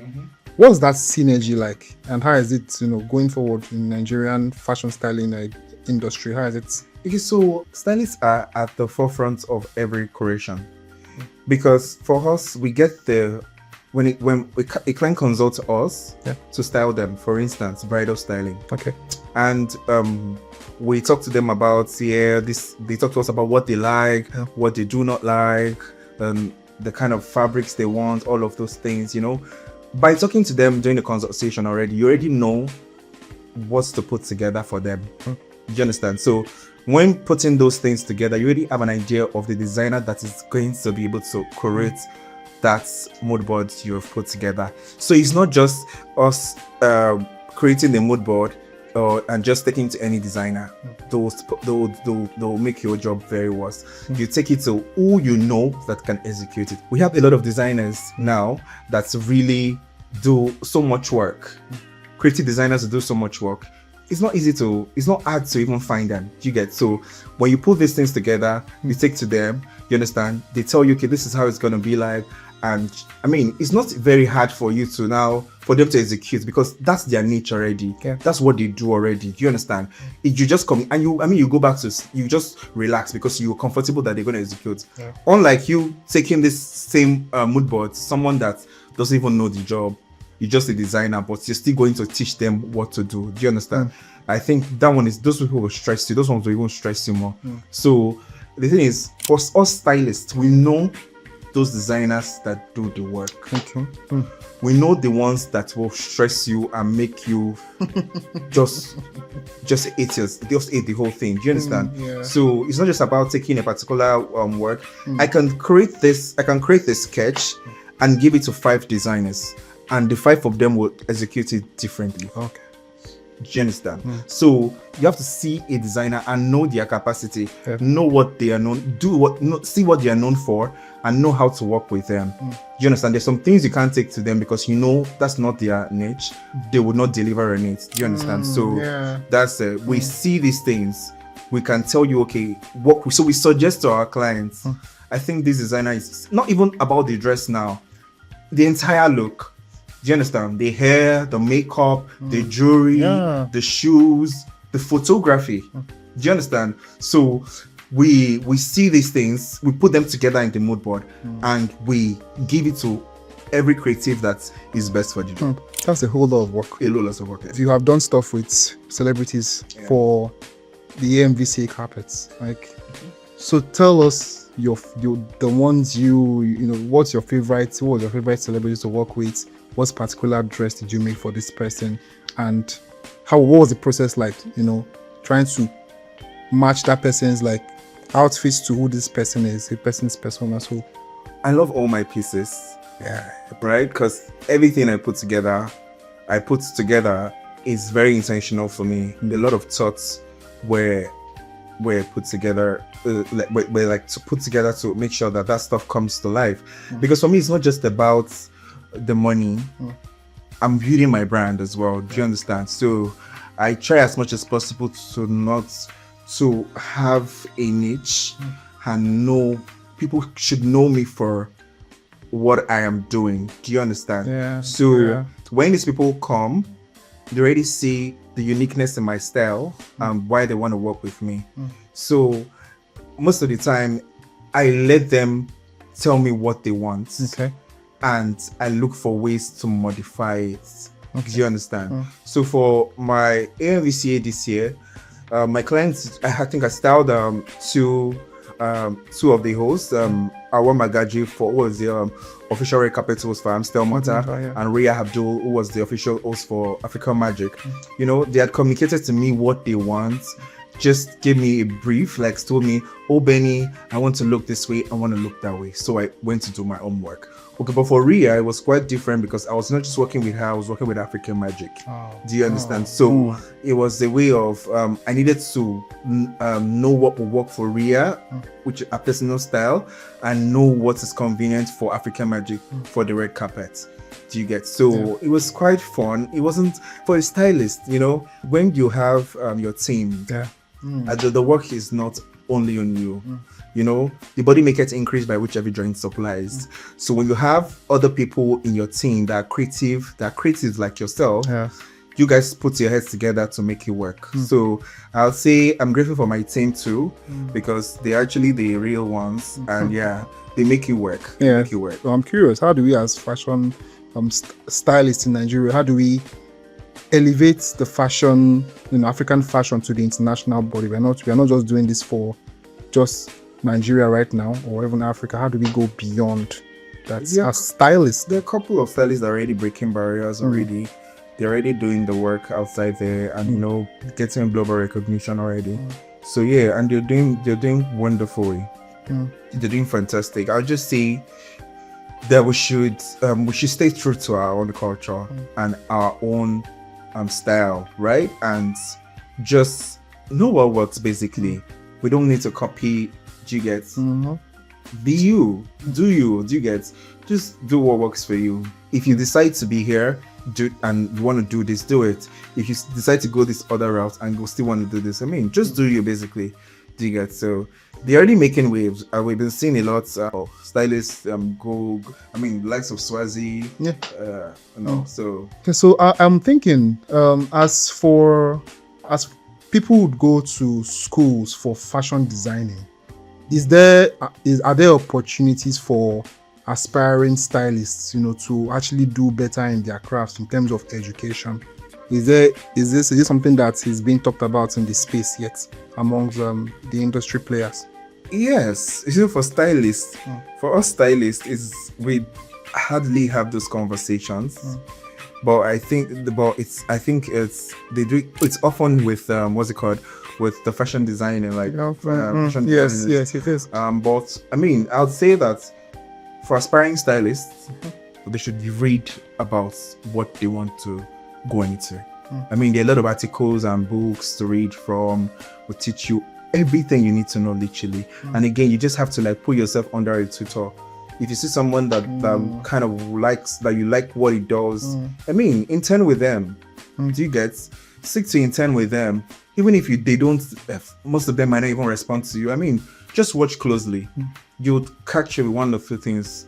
And be bold, start up your stuff, and just do it. One step at a time, you get there. That might sound informal for people who just want to go into, but I think for those that want to, there's some people that want to try harder, want to do better. They want to be, they're saying the likes of Benny Stars. Then I want to be like this person. I want to, top this game. So do you think that is proper for there to be an organized way whereby you can, because people, photographers are doing it. The fact that they are doing it, get these people together, let them know about the business of it, how you handle clients, how you handle fashion designers. I think that's something we're talking about. Some stylists are already doing master classes already. Oh, pretty beautiful. I think Zach Luxury Styling, he did a few months ago. I think we have another one coming up, Yolanda Okereke master class. So they already, people are having that conversation already. So they should enroll, and I'd say I'm registered for the class, these classes,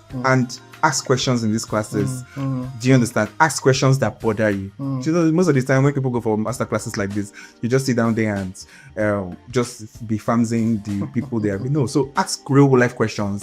Those things, because even till date, people are still scared to ask questions about how am I supposed to charge a client for so and so and so XYZ and this.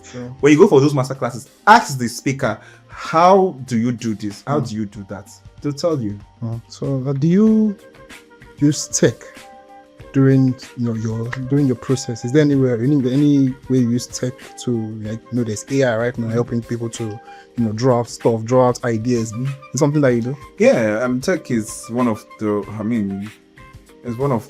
tool for us fashion stylists now, because we do a lot with it in terms of virtual consultations and virtual fittings, all of those things. There are some clients we have in diaspora that we just have to style online. We don't have to be there. Yeah, so we tech has played like a very, very vital role in those aspects. Virtual consultations, fitting sections, and all of those things. Yeah, even AI too. So see most of the designers now using AI to do like their sketches and like they're beautiful, like very, very good. So it's gonna take some people off the market. Yeah, but it's doing the work. So let's go to, we mentioned something about like bridal styling, and is something you're going to, are you something you're getting into?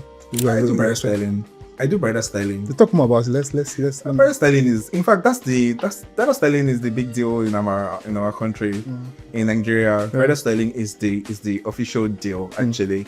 Most people tell you styling celebrities doesn't really pay as much as, yes, it doesn't, but still, bridal styling just does the work. It's complex, but it is very, very engaging. You get it's very fun for me. I love bridal style. I love to style brides, maybe because I love to hear their stories. I like to, when we have consultations with brides, and you hear how the both fall in love, having to draw a mood board from someone's love story. I mean, it's just a great thing. So I've started a couple of brides actually. Start a couple of brides. So finally, tell us what you think aspiring stylists should learn. People that are trying to get into the business of styling, because it's a business, whether we like it or not. You've been successful at it, and a lot of stylists have also been successful. What do you think they should look out for, and what do you think they should do in terms to make it in the industry? I would say aspiring fashion stylists should read up on me about what they are about to and going into, because styling is beyond touching the client on the day of the events. They're trying to put this on the clients and put that on. It's beyond that. It's a whole lot of work. You understand? You must understand a lot of things. You must understand colors, color combinations. You must understand your clients. You must understand their body. So for me, I have a lot of clients that, they'll tell me, Benny, I like this. Why can't I wear it? And I'll be like, no, it's not going to look good on you because this, and this. You understand? So you must be able to understand all of this cotton, because, and you must know what you want, first of all. Do you get? Know why you want to even be a stylist in the first place. What is lacking in that space that you want to fill? Do you understand? You want to be a stylist with the same how everybody's going, or you want to be a stylist with different. So I mean, just do you basically. You get, know what you want and read often. If you have mentors, talk to them, follow up. Do you understand? Watch them closely. I mean, do the actual work. Yeah. So. All right. This is where we draw the curtain today. Thank you so much, Benny, for coming to the show. This is where we wrap up for today. We draw the curtains here on BD Extra. Catch us on BDTV. On our live shows for news, for business news, sports, and everything that interests you. We have Benny on. Benny, say something to the camera. Let's say.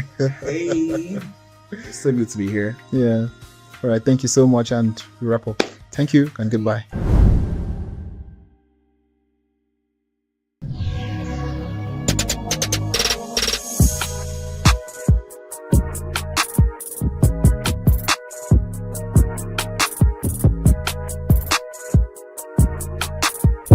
Children can use skincare, adults can use skincare, man can use skincare, boys can use skincare.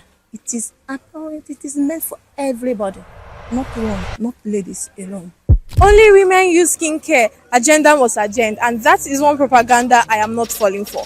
Welcome to this episode of Market Pulse, where we are exploring the skincare industry, and of course we are going to talk to experts. We are listening to and we are surveying the prices of the skincare industry. So join me as we explore this industry. With shop now, with 8 to 10 million, I think your shop will still be empty.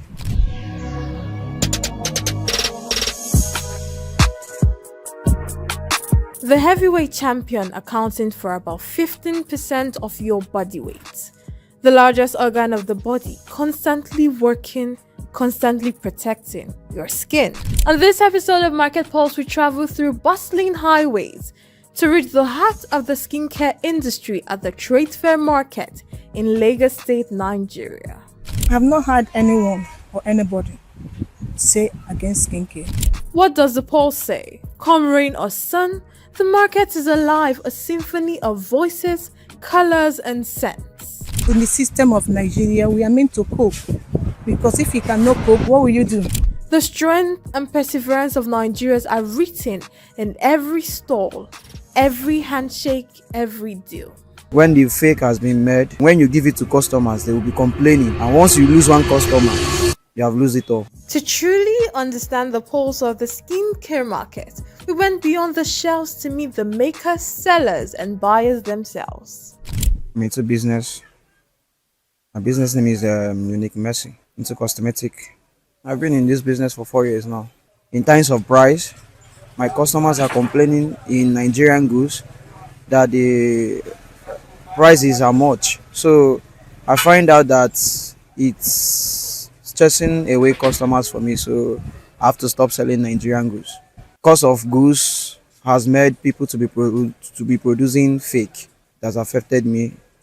Some goods that are expensive, they have no other option other than to do it to produce the fake. And when the fake has been made, it will be cheaper. And when you give it to customers, they will be complaining. And once you lose one customer, you have lost it all. I've been in this business for like 4 years now. I can dictate the difference between what I'm selling and when it has been reproduced. I believe if you're not in this business, it will be difficult for you to understand, because there are imitations that can't be defined only by people that has been selling the original. You understand? So if you're not into the business, or that's the reason, the most reason why customers complain is when they apply it on their skin. They will find out reaction. I think that's the way they know the original. But me, without me testing it, I will know original and fake. I've been trying my possible best to make sure that I will give them original by getting it direct and the comfortable price. And that will make the number one is that original. That's what they want from me. That's original. And I will make sure that getting it direct at least will also still keep them. If you want to start in this market 4 years ago, you would, like, for instance, I think with 2 million you can start up a business. With shop now, with 8 to 10 million, I think your shop will still be empty. When we started the business, this shop they started this shop around 2013. So I think things was better then, you understand? And we were able to accomplish some things by paying shop rent and having the shop. We were able to buy the shop. At least this shop is one of the things that made us to still be in this market by now, by shop rates, you understand? And being importing also is the reason why we will see much gain, and the reason why we are still selling and having customers also. So those are the things that made us to be sustaining. And when you have customers that trust you and you trust them also, and that you can give a credit facility when you are balanced, that like your capital is well published, that you are balanced, you can give credit of 4 million naira to your customer that you trust. I think to the person that is sincere for business, you understand, I think that with that you will be sustaining. For instance, if you want to use brightening, there's every tendency that your brightness will be like my own. Like now your face is toning with your makeup now. Your face is toning. Okay. Do you understand? When you want to use brightening, like someone that is a kind of someone that is working under the sun, that the sun has been black, the person will use toning. You understand? Then bleaching is for people that their normal color is black, and they want to bleach, and that's it. They have the cream that they will use for the bleaching. My advice, normal, I'm not advising anybody for bleaching. It's not a good thing. From Korean serums to US exfoliants, UK moisturizers, Chinese face masks, and Nigerian shea butter blends, the skincare world is a tapestry of global influences. But what makes each brand unique? And what are their specialties? I'm a businessman. I sell cosmetics and perfume. I'm a business I've sailed up to 15 years. I've worked as a manager before I start my own business. The thing really affects everything we are doing here because assuming we have been having 500 before, but now the business, the whole money has exploded up to 2 million, but you cannot buy the equivalent goods we are having before. You will be going to like 8 million up. And most of the customers are not buying what they need. They only buy what they saw that they can afford. And for those of them that travel far from here, most of the goods they are buying are so small now compared to what they have been buying before. The importation we are doing before, assuming before this inflation, we are having, for me, I used to import like 100 cartons. But for now, I can only import at once 20 cartons and 15 so that I can pay and they can supply.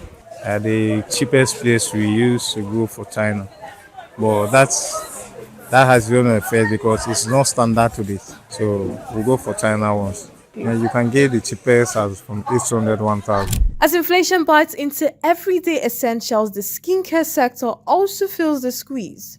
Prices are shifting, but the desire for healthy, glowing skin remains strong.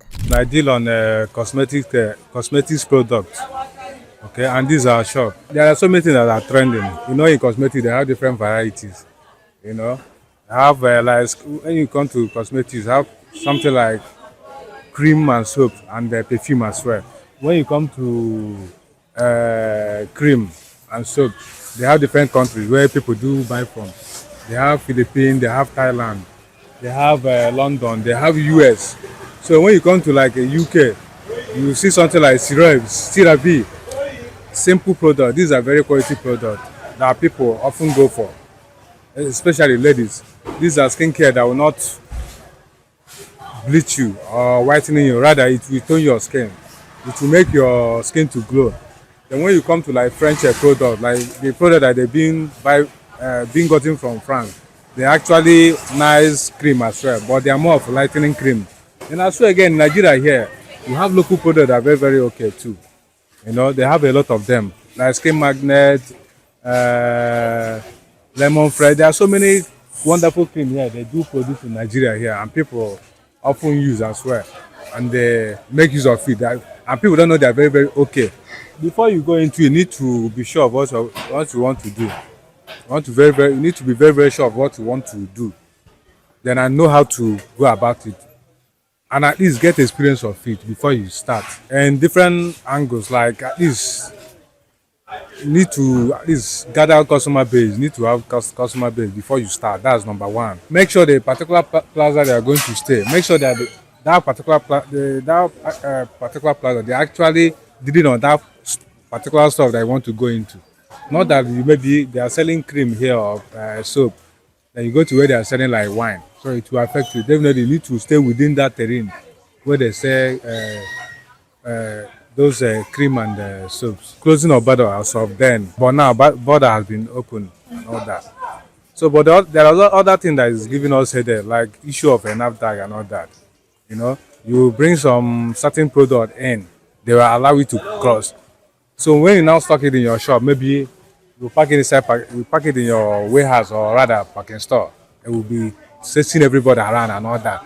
Meanwhile, they allow you to come. So if it is not sellable or if it's not good, so they should inform people earlier before people will actually import them. Not that when you allow it from from port authority, then once it comes to this market, they will start like disturbing people and going and chasing people around, saying that it's a fake product. Why they are the one that allow it to enter. So that's one of the major challenges you are facing. As a person dealing in a cosmetics product, you ought to know the difference between the original. When looking at it, you should know the packaging and what is inside, and is going to be detriment of you for you to be selling a fake product or copy, because if you sell fake product to someone, it will affect your business because the person will not like to buy again. Every malam to his kettle, every skincare babe or guy to their brand. There's something for everyone, whatever your pocket, and hopefully with your dermatologist's advice in mind. My business name is Obi Success Cosmetics Nigeria Limited. I deal in skincare products, importer and exporter of all the skincares, both UK, Cameroon, China, Dubai, etc. I've been in the business for 5 years now. 5 years ago, you can use at least 2 million, 1 million to start up this business. Example, I use like 1 million to start up my own business. Not up to 1 million self to start up this skincare product. But recently, for newcomer, for new beginners, they can at least use 5 million. And using that 5 million, it will not be enough for them to start up because the economy affected the whole thing. The cost of living now is very, very expensive. The importation now is on the high side because of the dollar rate. Then the dollar rate, there's no fixed price of the dollar rate. It increased and it comes down. So with that, the price don't have fixed price of goods. You can come to market today, you might buy cheaper. Tomorrow you might buy higher. The same product you buy cheap today, tomorrow to be on the high side. It really affected the beginner, and we, the dealer that have been in it for years, it also affects us too. We believe that the cost of living is on the high side, the transportation and the dollar rate is also on the high side, affect the sales, and it affects the importing of the goods. At times you come, you earn more. At times we come, we earn low. So at times we might predict that customer will come, but at the process they will not, because they will say that they don't have that the market, the price of the market is on the high side. They can't be able to pay. And at times customer will come, they will be disappointed on lighting their invoice because the money they budget for coming, the risk, the request they requested will be high. So it also affects our sales. So we doesn't predict our incomes in a month now. It depends on what we see and we follow up. It really affected us a lot, and we can't say we are coping and we are not coping, because in the system of Nigeria we are meant to cope. Because if you cannot cope, what will you do? So we are meant to cope. We are coping. We are adapting. We adapt by force. We cope with our strengths. You know, at times after you bought, okay, let me just give you an example. You might purchase a market of, okay, Hawaii soap. You might buy it today, 45,000. After saying 45,000, then went back to purchase it again. You might buy it 50,000. So there is no profit. It's not profitable again. It means that the profit you have earned have already go back to the company. So you might change dollar today, 1,500. Tomorrow dollar might be 1,550. You might buy 1,550. Tomorrow it might be 1,500. Is it not affecting the sales? Is it not affecting the profit you're gonna make? So it really affects us a lot. So I can't say we are coping, but we are just trying to put our best in order to adapt the system of government. We get the skincare. Korea is good in skincare. China is also perfect. US is good. But the skincare has levels by levels, department by department. Understand? China skincare, that's where they they specialize on. The same thing applicable to Korea and US. US skincare is not the type that whitening fast. It comes normal. It brings out your normal color, the normal skin type in you. It glow your color. The same thing applicable to Korea, and some of China skincare also like that. So the skincare is level by level. But what makes the US and Korea and China skincare different is that US is higher, is more expensive than Korea, and Korea is more expensive than China. China is where the least people can as well afford to buy, and their skin will be okay. It doesn't damage skin. It bring out the beauty in you, it bring out the color in you, it bring out the quality, the type, the whom you want to be without applying any powder. So that is the advantage of skincare. And there's the US, Korea, and etc. They're all good, but we depend on the prices. So that is the price difference of skincare. For a start, you have to learn it. You have to enter inside market, meet someone to teach you on skincare. You can't just bust inside. You can't just join skincare without having update on it. When you are into skincare, when you learn it, then when you are in it, you want, when you're in it, look at the customer's skin. As you are touching the customer's skin, or as you are sighting the customer's skin, you can as well dictate the skin type of that customer, because you knows about it. So, but when you're a novice on it, you cannot dictate a customer skin type. That will make you to give a customer a long prescription on that. I have not heard anyone or anybody say against skincare. Skincare is also for men, for man and women, also for children. We have cousin lotion, cousin oil for children. As you put to bed, you start applying the same skincare for your child, for smooth body. You understand? So also for children, but there's some skincare that you not use on children, and there's some skincare you use on children. So we also have children's skincare. You understand?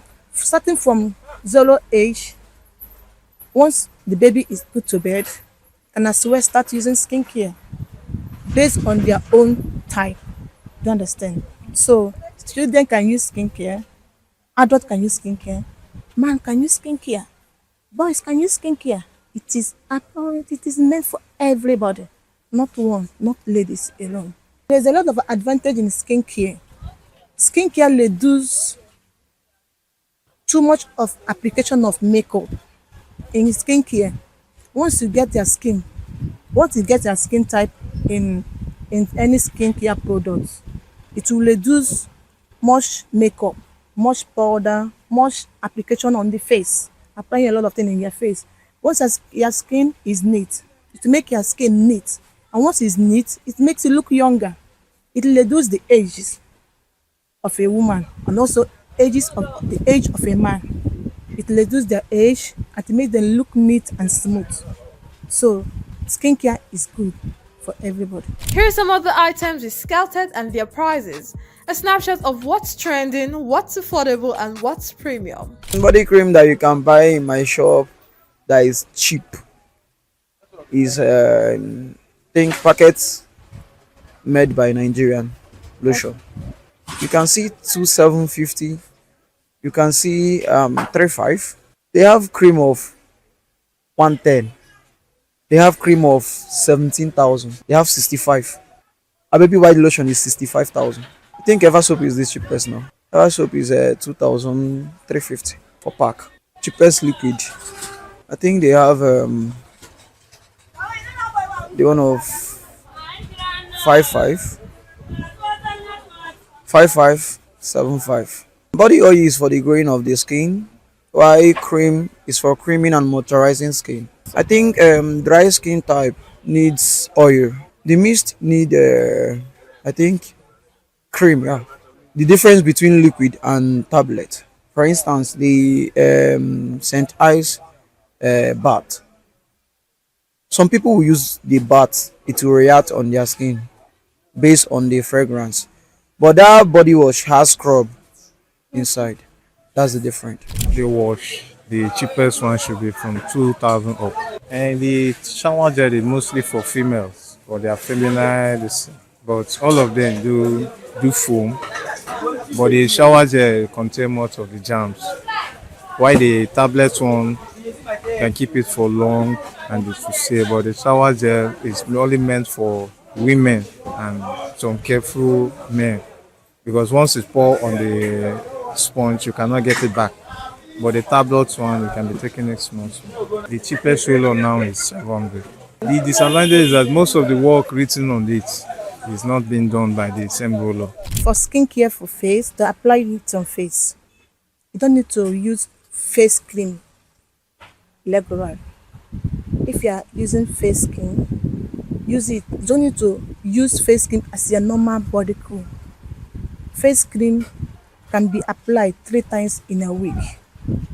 And about body serum, face serum can be applying every day, morning and night. Cleanser, you can clean your face morning and night after taking shower, after your bath. Then after applying your cleanser, you apply your serum before putting in face cream. Face cream is the last you will apply. And finally, you can as well use sunscreen. Sunscreen protects you from sun. So that is how to apply skincare. The cheapest cleanser you will see in my shop is Dr. Rachel cleanser. It's 2.5. The cheapest moisturizer is also Dr. Rachel or Beauty Formula. Beauty Formula. This is a moisturizer. It's also cheapest 2.5. And Dr. Rachel moisturizer is also 2.5. You understand? So we have others that's cheaper. And as with every industry we've explored, one question keeps returning. What is the way forward? For traders, consumers, and entrepreneurs alike, the answer may define the next chapter of Nigeria's skincare boom. And that's it for the skincare industry on Market Pulse. I am Amanda Imosigwe for Business Day Television.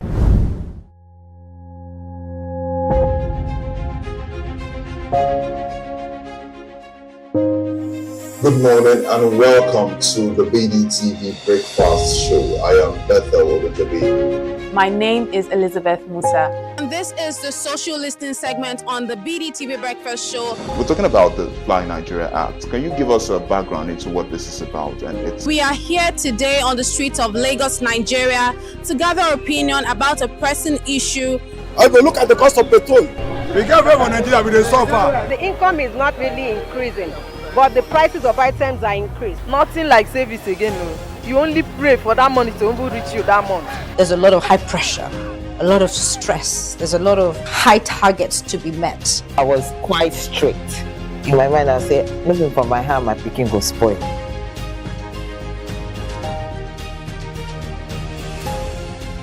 To allow all banks and all the players in the space 15% inflation target achievable in 2025.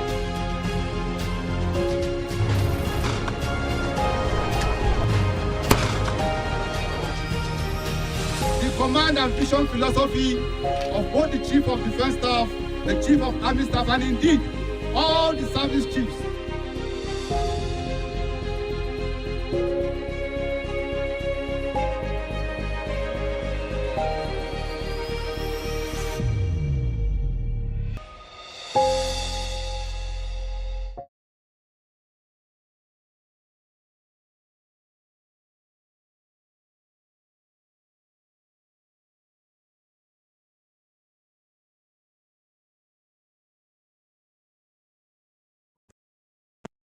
BusinessDay hosted the AI Summit in Lagos. The theme was shaping Nigeria's AI future.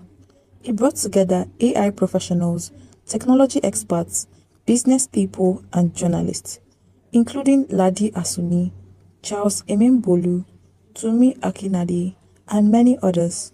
It was sponsored by BusinessDay, KPMG, Digital Equity Africa, Olaniwun Ajayi, and Wigwe and Partners.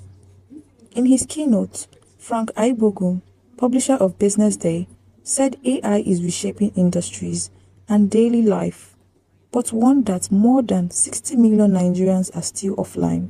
We all as a country participate in the global AI revolution. We must also seek ways to be at the forefront. Ladi Asuni, partner at KPMG, explained that AI has been with us for decades, from face recognition on phones to YouTube recommendations. What's new, he said, is how widespread it has become. Tools like ChatGPT are now making governance and regulation even more important. When we talk about AI being on the horizon, I think it's important to really try to bring it home to saying, with all the possibilities that come with how AI is reshaping our lives, the question that really comes to mind is, what then happens if you are able to scale innovation without carrying everybody along? What's the impact of that? Or how do you innovate at scale without really having any guardrails around governance, around inclusion, or without trust? The first panel focused on innovation, governance, and partnership. Emiadong Lawrence highlighted Nigeria's skill gap and said the country must train more developers if they want to compete globally. Tumi Akinade pointed to infrastructure as the backbone of AI growth, saying that without the right digital foundation, progress will be limited. Lisbeth Laini raised the issue of data, noting that Nigeria lacks quality data sets and still does not have a full legal work frame to regulate AI. Justina Oha emphasized preparing the next generation, calling for early AI education so that young people can lead innovation in the future. Charles Emembolu spoke on AI's risks and opportunities for Nigeria, warning that without local data and investment, the country could fall behind in shaping its own future. In a fire chat, Dr. Yetunde Anibaba explained that inclusion and human rights must be central in AI adaptation. She stressed that solutions could reflect the real needs of people across Nigeria, not just urban centers. The second panel looked at AI and the media. Fuad Lawal and other speakers said that AI is already changing journalism, speeding up workflows, reshaping audience engagement, and raising questions about what the role of a journalist will be in the future. For AI to really thrive in any economy, the data foundation becomes very critical.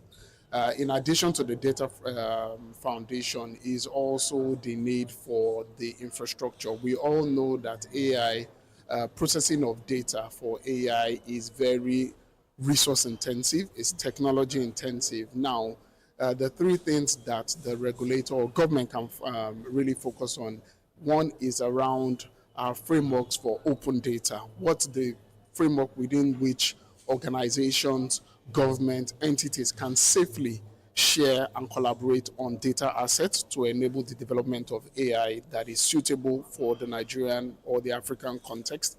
So that can greatly be enabled through open data framework. And we've seen this in different countries that are beginning to adopt open data policies. Secondly, it's creating investments around how to build our own data centers that would enable or lower the costs for organizations to really make those AI investments. If every organization has to invest in their own data processing infrastructure, it's going to be very expensive. The big organizations will be able to do it, but then when we talk about inclusive AI, what happens to the smaller organizations that also want to build AI? There needs to be access to shared infrastructure.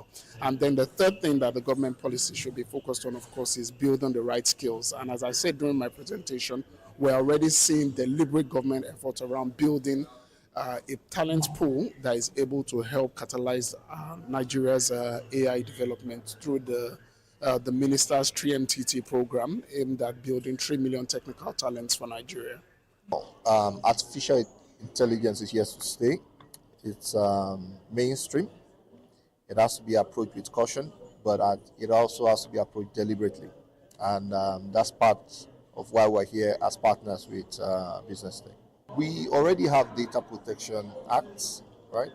What needs to be done now is how that is operationalized. That's one. Two, as we go about our journey in artificial intelligence, we need to clearly define where we want to go, how far we want to go, and that will naturally also help us determine the kind of data we need to start collecting, where we need to start collecting those kind of data, and the repositories where we need to store them. I mean, we partner with organizations as KPMGs, organizations that share similar values with us, and we are at the forefront of artificial intelligence and operationalizing it within Nigeria and Africa as a whole. We see that BusinessDay is also quite passionate about this, so this is one common ground and very clear reason why the partnership is important. I would summarize it in one word, and that's transformation, right? It will transform and revolutionize how we go about doing business, how we solve problems. Of course, there's work to be done, significant amount of work to be done, but in the next 5 years, things would have been significantly transformed. Policies are very critical and important. The laws, the acts, and all the things around that are critical. But I think that what we lack the most from government, it's not just the policy development, it's the implementation, the funding, and that honesty of purpose to move those policy conversations from stages, from documents, to the streets and the communities of Nigeria. Today we have quite a lot of policy. We have the digital literacy for all, both locally developed and international ones. We have the talent development project. We have the ones for infrastructure that can support artificial intelligence. But the ability to move that from conversations to impact to the average Nigerian, to different communities, to the academic circles, to even the government itself, and then the private sector organizations is what is most required at this point.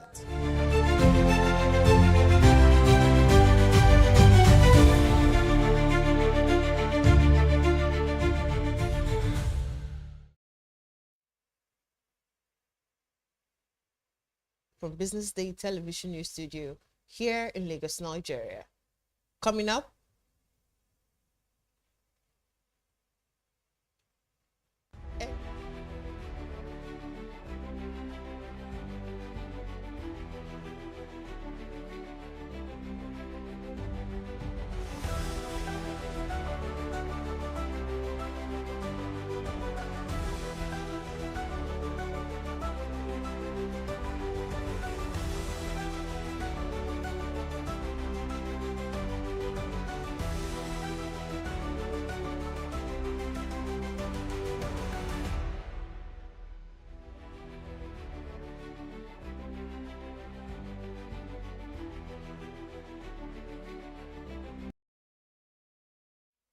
thank you for joining us on News Update. I am Deborah Eze.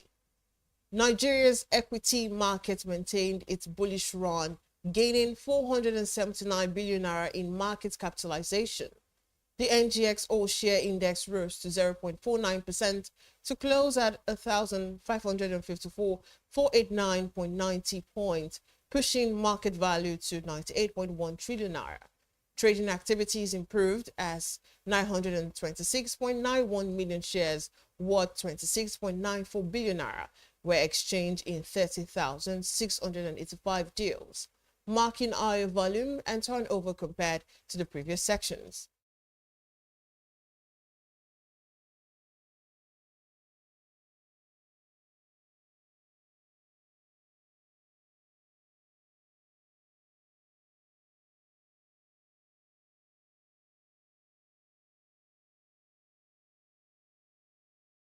.67% and 1.13% respectively. With a 50.1% year-to-date gain, the NGS rank among the world's best performing markets. Nigeria's insurance industry recorded strong growth in the second quarter of 2025, with gross written premiums rising 49.3% year-on-year to 1.21 trillion naira, according to the National Insurance Commission, NICOM. NEM Insurance PLC ranked among the top 3 general insurers, posting an insurance revenue of 75.1 billion naira in second quarter 2025, up from 45.47 billion naira a year earlier. NINCOM data showed that total industry assets stood at 4.4 trillion naira, up from 2.3 trillion naira in 2024, underscoring the sector's resilience amid economic headwinds.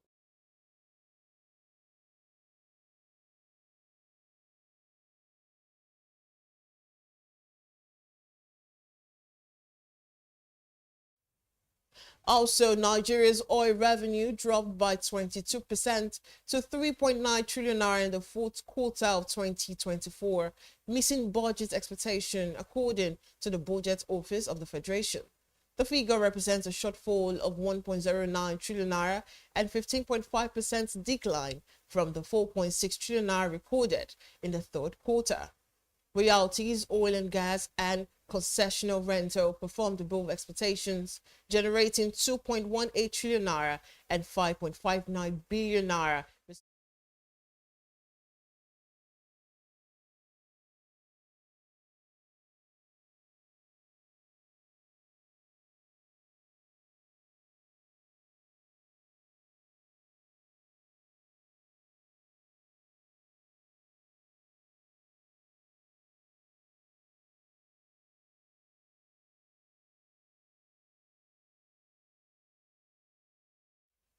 And up ahead, imported petrol landing cost drops to 800.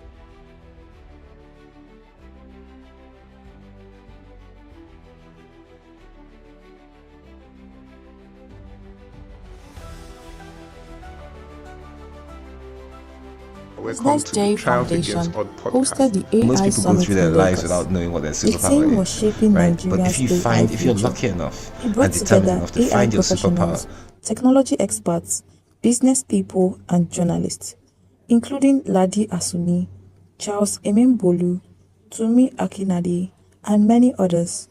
It was sponsored by Business Day, KPNG, Digital Equity Africa, Olanibun Ajayi, and Bigway and Partners.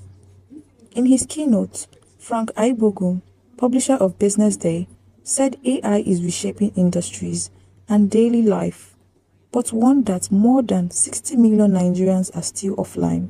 We all as a country participate in the global AI revolution. We must also seek ways to be at the forefront. Ladi Asuni, partner at KPMG, explained that AI has been with us for decades, from face recognition on phones to YouTube recommendations. What's new, he said, is how widespread it has become. Tools like ChatGPT are now making governance and regulation even more important. When we talk about AI being on the horizon, I think it's important to really try to bring it home to saying, with all the possibilities that come with how AI is reshaping our lives, the question that really comes to mind is, what then happens if you are able to scale innovation without carrying everybody along? What's the impact of that? Or how do you innovate at scale without really having any guardrails around governance, around inclusion, or without trust? The first panel focused on innovation, governance, and partnership. Emiadong Lawrence highlighted Nigeria's skill gap and said the country must train more developers if they want to compete globally. Tumi Akinade pointed to infrastructure as the backbone of AI growth, saying that without the right digital foundation, progress will be limited. Lisbeth Laini raised the issue of data, noting that Nigeria lacks quality data sets and still does not have a full legal work frame to regulate AI. Justina Oha emphasized preparing the next generation, calling for early AI education so that young people can lead innovation in the future.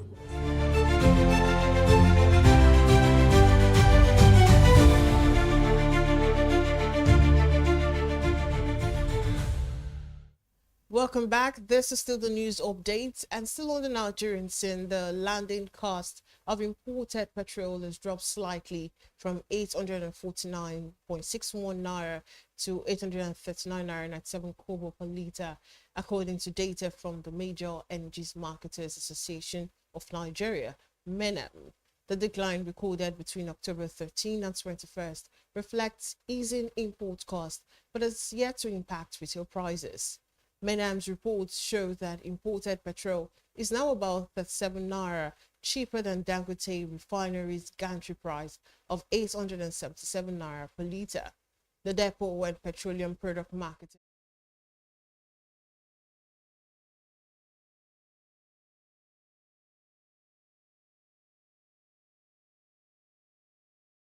percent of national demand, while crude oil prices have dropped to around 61 US dollar per barrel and the naira strengthened. Petrol prices have continued to climb across the country, raising questions about pricing transparency. And moving on, Germany-Nigeria trade has grown by 30% to 3 billion euros, reflecting stronger economic ties.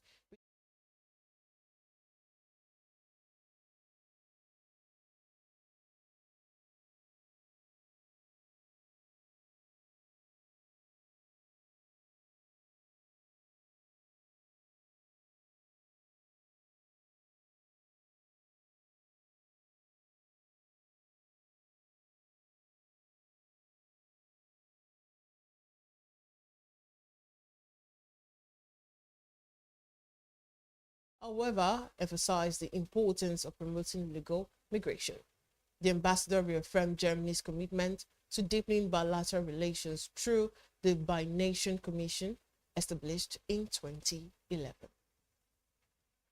Away from that story, the Lagos Chamber of Commerce and Industry, LCCI, has called on the federal government to review the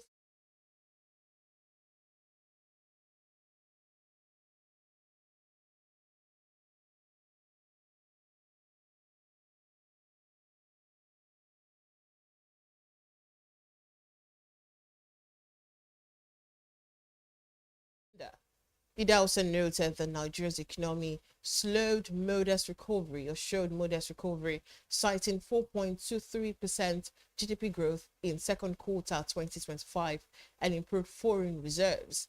He also urged the public borrowing be tied to productive investment, saying stability and collaboration were key to lasting growth. And Savannah Energy PLC reported a 9% rise to 185.2 million US dollars for the 9 months ended September 30th, 2025, compared to 169.3 million US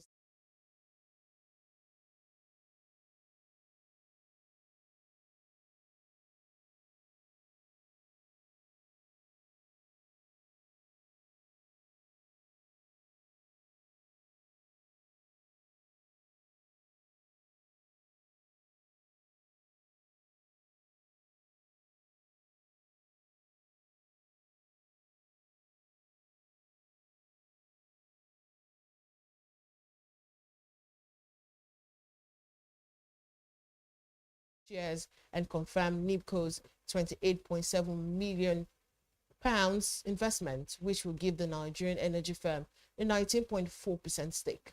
Its gross production in Nigeria averaged 20.1, down from 23.0 in 2024, with gas making up 85% of output. And the trial of Nnamdi Kanu, leader of the proscribed indigenous people of Biafra, was told on Friday at the Federal High Court in Abuja after he told the court he could not open his defense because his former lawyers had not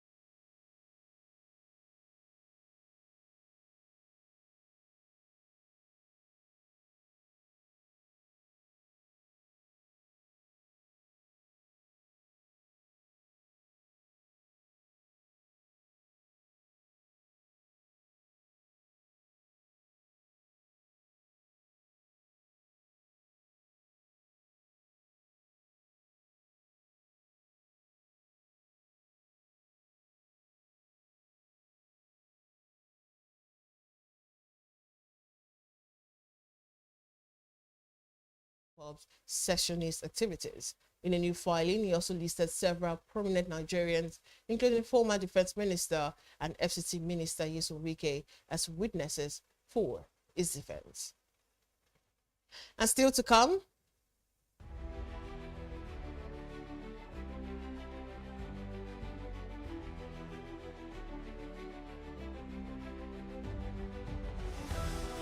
Welcome to the Triumph Against Odd podcast. Most people go through their lives without knowing what their superpower is, right? But if you're lucky enough and determined enough to find your superpower before you get to a certain stage of your life, you will be incredibly successful. Look, the first thing is you just decide not to look at the challenges, because if you do, it's going to end you. The closest thing I think is that I had a deeply military background, which is a bit of a never say die background. I saw an opportunity in non-interest banking, and I felt that the demand was there. There was pent-up demand for it. People were yearning for it, and I felt that if we did it properly, if we brought in professionalism into it, and if we brought in our experiences, our various experiences from various backgrounds into it, that it could succeed. Very few people do that because very few people explore their superpowers. They just explore bread and butter issues. I need to eat, and Yes, there will be challenges. This is a very difficult business environment. The government keeps working on how to make business easier. The first problem to overcome is really just starting, right? We thought about this idea for over 2 years before we even took the first step. You cannot ignore this country. No, and to be from here, I think is an incredible privilege. Nigeria will be ascendant in my lifetime. They say money never sleeps. Wake up to clarity, insights, and the stories driving business in Nigeria and beyond. From the heartbeat of small and medium enterprises to the pulse of national economic policy, this is where business meets perspective. With expert guests, real-time analysis, and stories that matter to you, we go beyond headlines to bring you the full picture. Join us every morning as we break down the numbers, decode the policies, and spotlight the people shaping our economy. This is Business Money.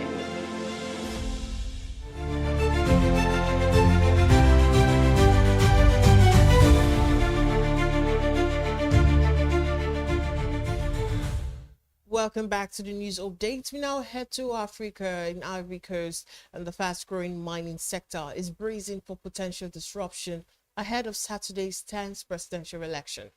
President Alassane Ouattara is seeking a controversial fourth term after key opposition figures were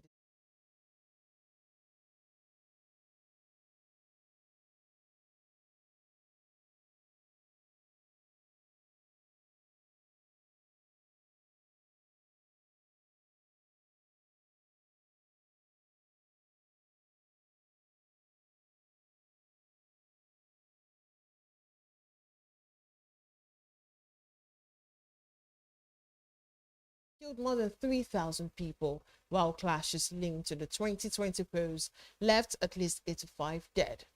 Protests have flared this month, with 1 fatality reported and hundreds arrested.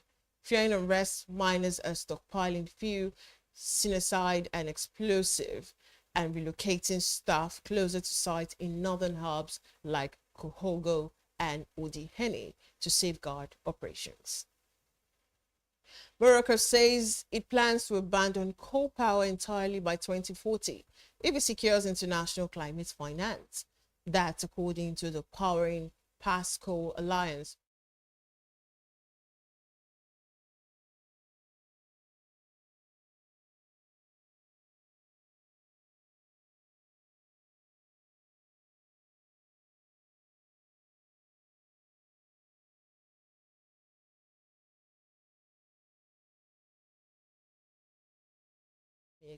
Down from 70% 2 years ago. The country is targeting 52% renewable energy capacity by 2030, up from 45% today. Morocco's energy minister says the country has stopped planning new coal plants, while experts describe the pledge as a strong signal towards early plant retirement, contract reforms, and a just transition, provided global climate finance is accessible.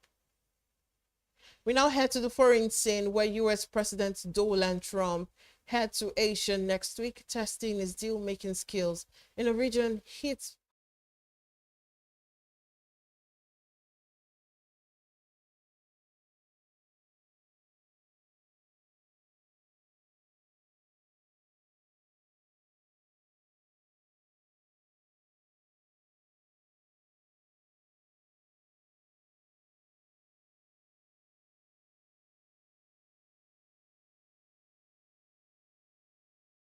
remain low. Washington and Beijing have been locked in a renewed trade war, with both sides raising tariffs and threatening to restrict critical minerals and technology export. Officials say the talk may yield only modest progress, such as limited tariff relief, renewed Chinese purchases of U.S. goods, or small steps to ease chips and rare earth restriction. But there's also a chance no agreement will emerge at all. And also, France's Socialist Party is threatening to topple the government by Monday if its demands for higher taxes on billionaires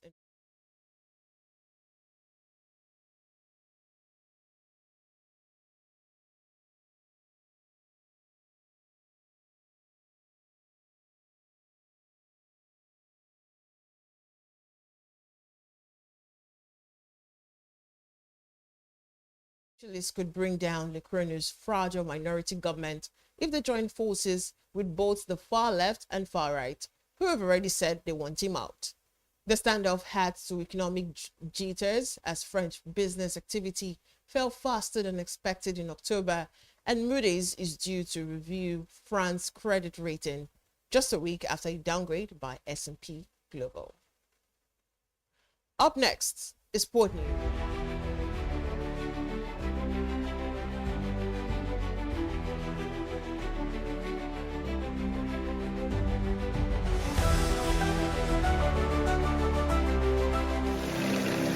They say money never sleeps. Wake up to clarity, insights, and the stories driving business in Nigeria and beyond. From the heartbeat of small and medium enterprises to the pulse of national economic policy, this is where business meets perspective.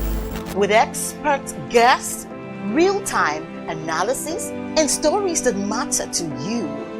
We go beyond headlines to bring you the full picture. Join us every morning as we break down the numbers, decode the policies, and spotlight the people shaping our economy.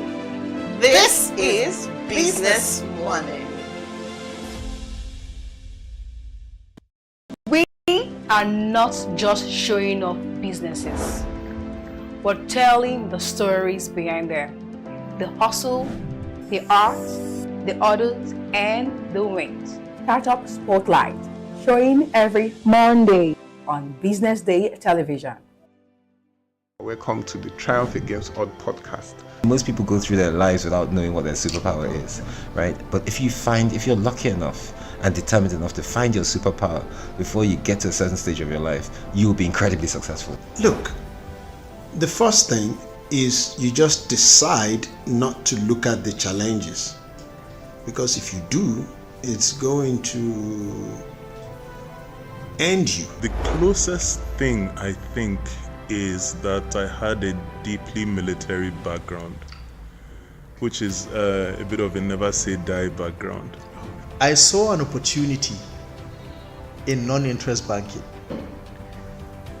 and I felt that the demand was there. There was pent-up demand for it. People were yearning for it. And I felt that if we did it properly, if we brought in professionalism into it, and if we brought in our experiences, our various experiences from various backgrounds into it, that it could succeed. Very few people do that because very few people explore their superpowers. They just explore bread and butter issues. I need to eat, and Yes, there will be challenges. This is a very difficult business environment. The government keeps working on how to make business easier. The first problem to overcome is really just starting, right? We thought about this idea for over 2 years before we even took the first step. You cannot ignore this country. No, and to be from here, I think is an incredible privilege. Nigeria will be ascendant in my lifetime. Attention business leaders. Want to make informed decisions? Join the ranks of the best with Premium Business Day. Access in-depth analysis and expert opinions to stay ahead. Subscribe now at premium.businessday.ng and unlock premium content. Plus, you get 50% off your first subscription. Don't miss out. Make smarter choices and seize new opportunities. Sign up now and elevate your business game. Visit premium.businessday.ng today.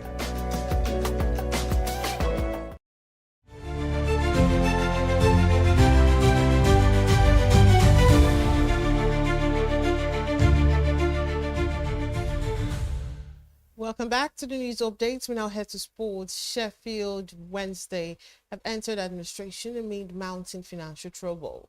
The English Football League had earlier charged the club with multiple breaches after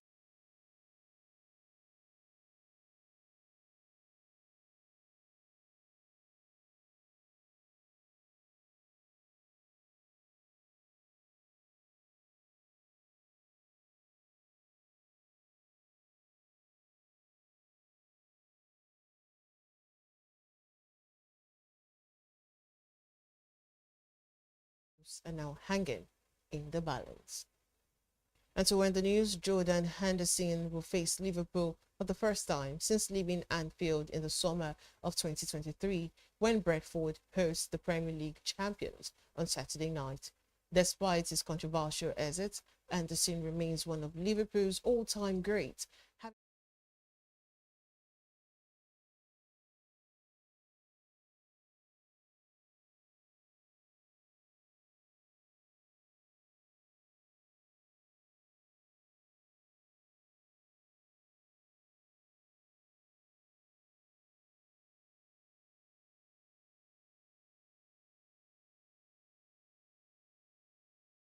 History. The 35-year-old returned caps a turbulent 2-year that saw him move to Saudi side Al Ettifaq under Steven Gerrard, terminated the deal in early 2024 and endure a difficult spell at Ajax before finding new farm in West London. And that's the much we have for you on news updates at this hour. Remember to follow us across all our social media platforms and on YouTube to get more updates from Business Day Television. I am Deborah Eze. Many thanks for watching.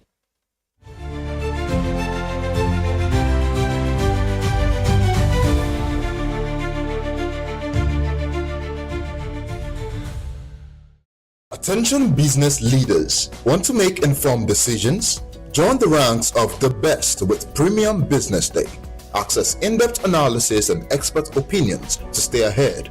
Subscribe now at premium.businessday.ng and unlock premium content. Plus, you get 50% off your first subscription.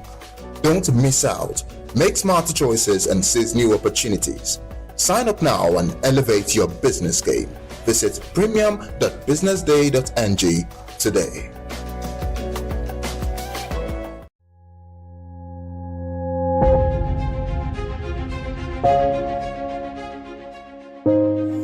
Good morning and welcome to the BDTV Breakfast Show. I am Bethel Olajabi. My name is Elizabeth Musa. And this is the social listening segment on the BDTV Breakfast Show. We're talking about the Fly Nigeria Act. Can you give us a background into what this is about? We are here today on the streets of Lagos, Nigeria, to gather opinion about a pressing issue. I will look at the cost of petrol.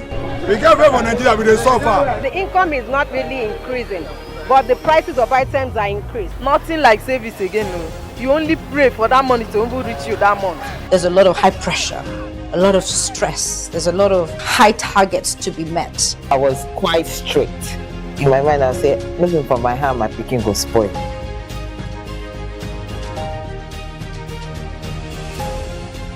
To allow all banks and all the players in the space 15% inflation target achievable in 2025.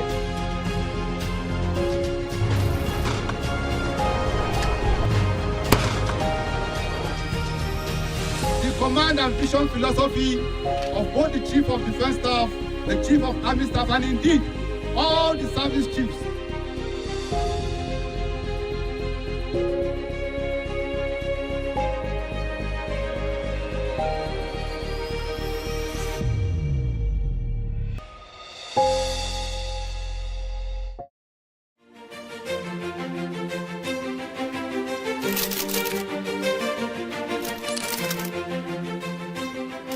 I am, of course, a great admirer of the impeccable credibility, professionalism, and business savviness of BusinessDay.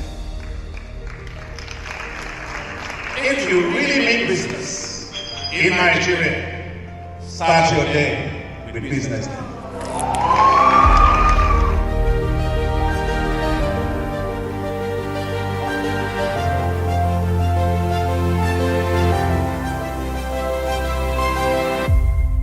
BusinessDay is West Africa's leading provider of business intelligence and information, delivering premium content across diversified media platforms, including online, mobile, and print.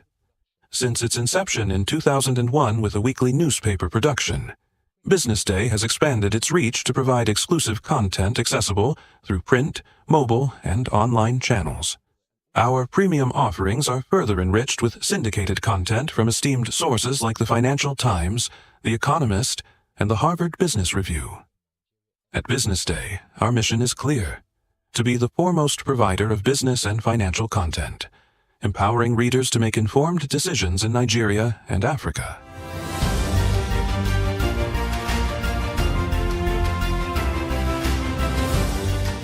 Since our establishment, we have been committed to delivering insightful, relevant, and accurate information about Nigeria's business and finance environment, while contextualizing the impact of global events. We monitor the stock market, analyze the companies driving it, and report on government policies and their economic implications. For being consistent in organizing these CEO forums for almost the last 14 years, I think this was a commendation, and I think something that will encourage them to continue. From decoding market trends to dissecting economic shifts, we offer actionable investment ideas and serve as a compass for decision makers navigating.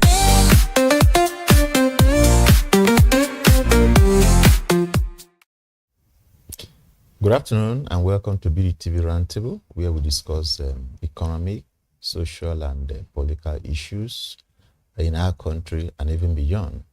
This afternoon, without wasting much of our time, we'll be looking at the two key issues. First, endemic poverty in Nigeria.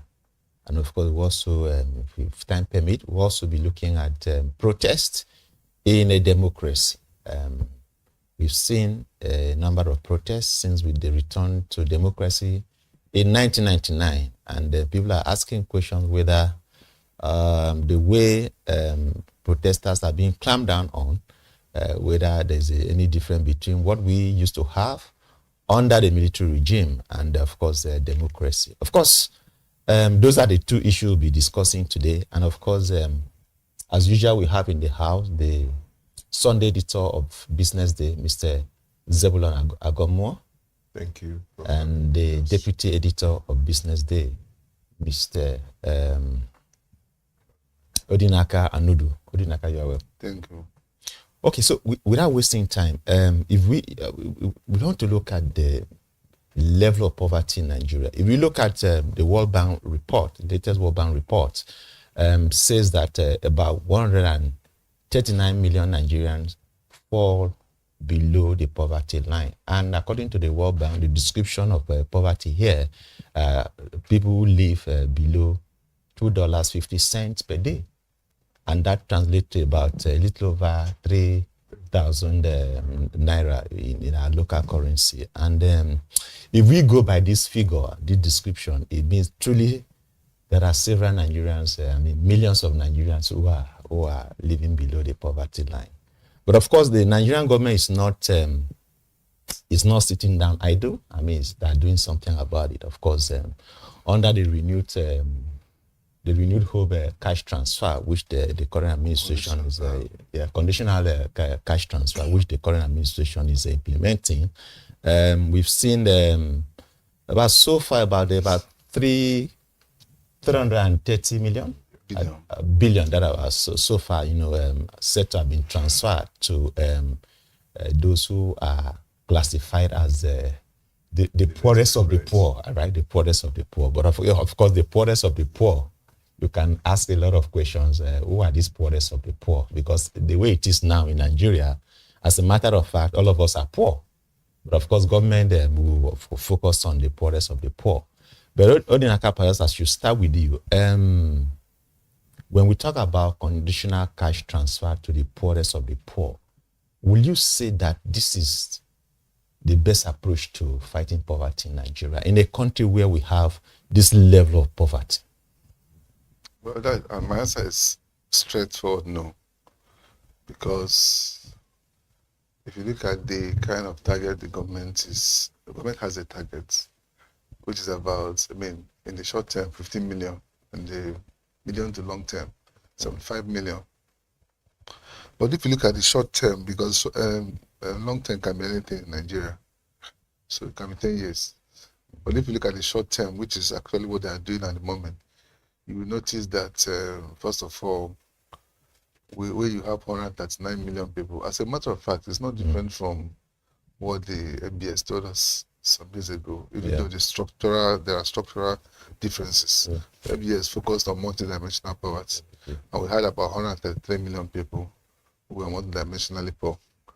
And I can assure you that most people who are multidimensionally poor cannot afford basic things of life, so they're actually poor. So if you also see the World Bank recent report where it said 139 million people, Nigerians were poor, you see that they did their numbers. Even though I saw a spokesman of the government doubting and doing his analysis, and I wondered whether the day he became an economist or an accountant. I never knew him as an accountant, economist, or anyone. So, truth of the matter is that an institution like the World Bank cannot come up with something they are not sure of, because they have a lot of statisticians, economists, this and that. So, and that's now looking at your question directly about whether it is the right policy. I do not think it is the right policy, because how will you be giving 25,000 naira to just 15 million people and expect the poverty to decline in Nigeria? The biggest way to pursue poverty in an economy is, first of all, to make the economy inclusive. That's the first thing you do. Nigerian economy is still not inclusive, because you find that women are excluded, find that certain groups of people in Nigeria too, if they do continental cash transfer, you will probably see, when Buhari was here, there were allegations that most of his programs were in the north. So I don't know where this current administration is focusing, because I've never seen anybody who said they got this cash transfer. So 330 billion is still a drop in the ocean, considering the kind of level of poverty we have in Nigeria. But what actually worries me is that you don't throw money at the people. When you throw money at the people, you will notice that, number one, it's not going to have an effect. Rather than distribute this kind of money, what you need to do simply is we have 39 million SMEs in Nigeria. Why don't you set up businesses? Why don't you fund those that already exist? Almost 40 million. You're going to cut down poverty a lot if you begin to fund the SMEs. That woman selling akara there, if you give her extra 200,000 naira, she will employ 2 more people to do it for her. That's the way you cut poverty in Nigeria, not to, because I remember I was part of the BOI, from business here, from BOI program, the trader money and the market money. Yeah, the trader money. We went to the market to... That was under Buhari. That was under Buhari. Yes. So we went to the market to ask those ladies whether they were going to pay back the money. They said, why should they pay back the money? And when you look at 10,000, 20,000, what is this for? The point when inflation is foreign exchange inflation is at the rooftops. I mean, inflation is about 18% now, right? But that's just because we changed our metrics. It is not a reflection of the reality if we go to the market. The truth has to be said. So poverty is rising, but the government is not using the right method. And I'm going to tell you exactly how India was able to bail 300 and something million people out of poverty. It's a remarkable project for India, and they achieved their according to the World Bank. Thank you. Okay, thank you, Odinaka. Zeb, what is your own assessment of this renewed cash transfer program? What was your assessment of it? Yeah, Ade has really said a lot about it. You can't expect people to come out of poverty by just giving them handouts. Every day you say, come to my place, I will just give you something. Anybody who is so dependent will not really go out of poverty. People must work. You must ensure that the population you have fend for themselves. That's why we say that it is only production that will make people to go out of poverty, not just by handing them out 25,000. What is 25,000 for a family? For how many months? And in fact, by the way, I have never seen anybody around where I live who has said, I receive it. And I have been asking questions, and nobody has told me he or she received, or he knows somebody who has received. But that does not mean that there are people who are receiving or who have received.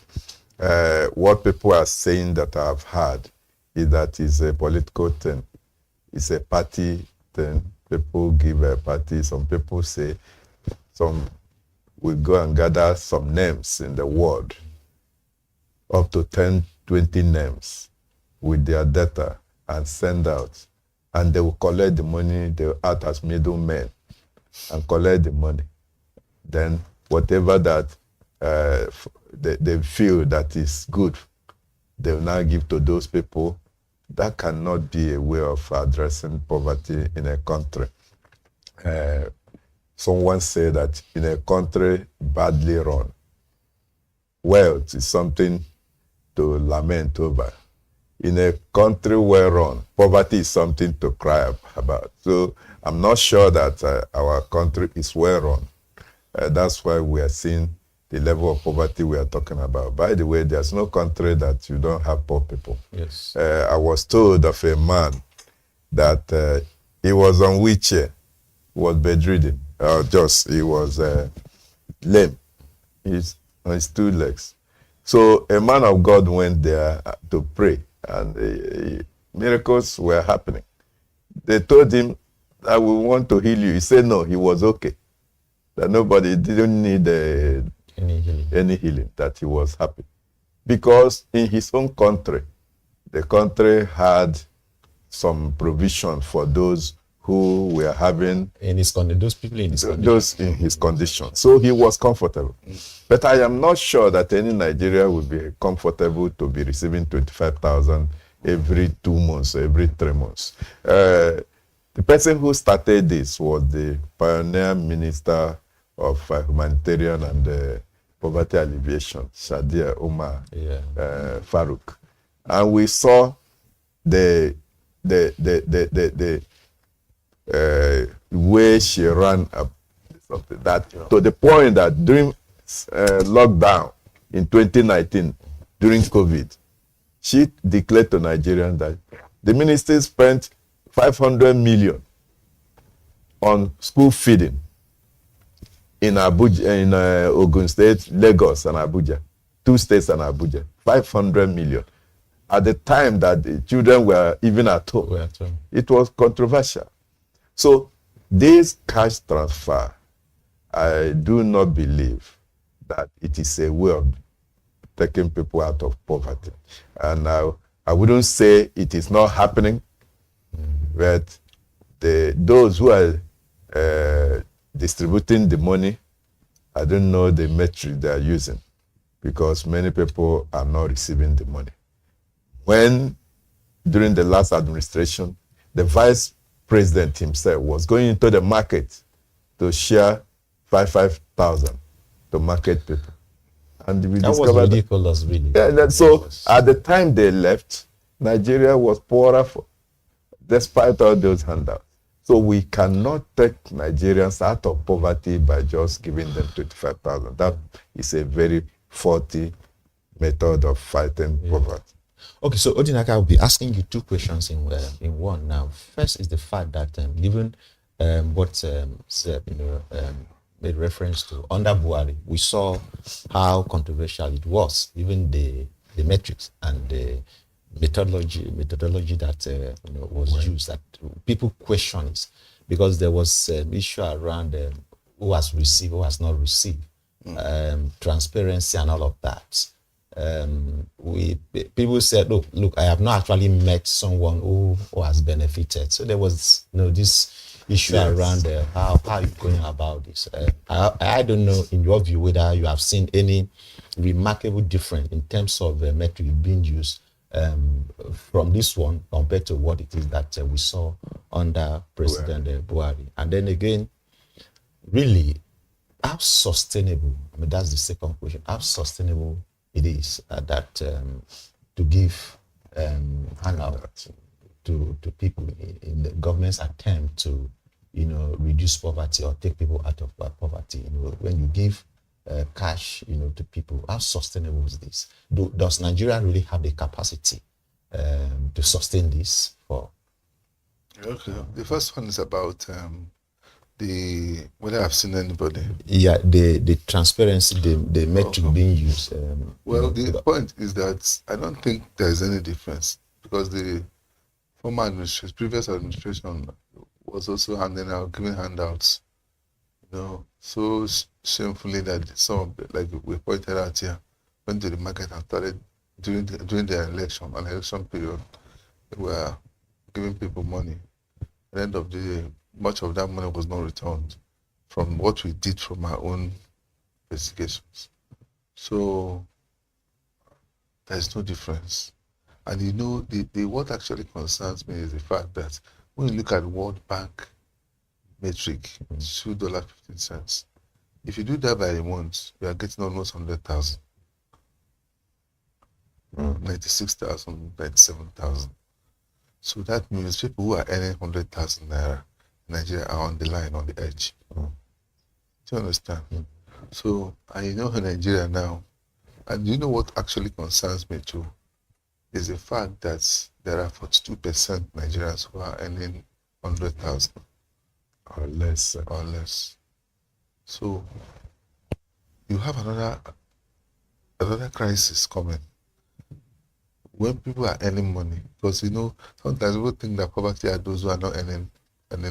People are earning money, going out of their houses, but they are already in the poverty circle or cycle. So that's the danger. So for 2%, according to Big Invest Savings Report 2024 last year, and if you look at what throws people into poverty are two basic things. In recent times now, what has thrown many Nigerians into poverty are two basic things. We talk about inflation, talk about foreign exchange. These are the two things that have thrown a lot of Nigerians into that bracket. If you don't get your currency right, a lot of people will be poor. If you don't get your inflation, by two, a lot of people will be poor. So secondly, the second question was about whether it's sustainable. The long run. Question answers is shouldn't we focus shift to job creation rather than So it's never sustainable. So that's exactly why I want probably one of the questions is address some of the way India addresses on poverty, because India used to be world's highest poverty in the world, but at the point Nigeria overtook them. I'm not sure we've come back. I think there was a time where they said we come back to second, but I think Nigeria is now behind India, despite the difference in population. India is over 1 billion, so you can understand. And India has many things that Nigeria doesn't have at the moment. One of the things they have got right in India is the police. So it is not sustainable. That's what I'm saying. In the sense that it is like throwing. If you get a pure bottle of water now and then you go to the manager and you pour it, nobody notices the difference. So it's not going to make any impact, because one is that we are not targeting the right people. Those who are getting the money are those who are in the Borno. Those who are not those who are in Borno State, are not those who are in Obomosho, that do rural communities. They are not those who are in a Yamufu. These interior villages, they don't even go there. Where poor people are. This is where you find poor people. You don't find poor people in Lagos. You don't find poor people in Uyo. You don't find poor people in Oka. You don't find poor people in state capitals. That's the poorest of the poor. Oh, the poorest of the poor. You go to the hinterland. Yes. That's why rural poverty, like I mentioned that last time, is about, according to World Bank's report, it says 78%, which means nearly everybody in rural areas now. Because 78% is like those are 80%. It's poor, extremely poor. And then you are looking at making it based on what the editor said, making it look like a party affair. So a political party, somebody is a member of a political party. It's not poor, because what they do usually is that if the government is doing a program, they send their names. Poverty, they send their names. Wealth, they send their names. Votes, they send their names. You can't achieve anything when you are doing that. Finally, what we need now at the moment is to have a comprehensive list of poor people. Okay. And you do that in the villages. Don't wait for the World Bank to, because what they do sometimes is that they take World Bank officials, they don't know anything much about Nigeria now. They move into the village where they want and begin to write in the people's names. Or maybe World Bank will wait for the administration to give them their names. At the end of the day, they will conclude that they did it alongside World Bank. Go to the interior villages and see the poor people. Okay, Zeb, what should be the focus now, given that we have painted a picture here that this is not sustainable and that this really can't really take anybody out of poverty? I mean, whether we like it or not, we can't just do petty cash, as it were, to people and hope that you'll be able to lead people out of poverty through this method. So what do you think should be actually, and because we're trying to find a solution to some of this, what should be the right approach the government should adopt? Thank you so very much. There used to be a time Nigeria was known as the happiest nation in the world. Now, today, unfortunately, the report says that Nigeria ranks the worst, or one of the worst, of our life expectancy across the globe. Where and how did we find ourselves in this point? At this point, you see, there is nothing that helps a nation better than agriculture. We have too many arable land that Nigeria can farm. But government has not been truthful in terms of confronting this monster called insecurity. A lot of people have been chased out of their farms. Nigerians have no business being poor. Nigerians are enterprising people. Nigerians can work. Nigerians can farm. But in a situation where you have seen people being driven away from their farmlands by killers, by herdsmen. I know somebody in Delta State who used to farm thousands of acres of land and was mass producing pineapple. Companies were taking their trailers to buy pineapple from his farms. He was kidnapped 3 times on his farmland. And today, the man has abandoned farm. And all the youth that were going to the farm to produce, everybody has camped. That's just one instance. And it is replicated across the country, all over the place. People are no longer going to farm. If you are not farming, you will be poor, you will be hungry. People are not farming. And those who are farming, Benue used to be called the food basket of the nation.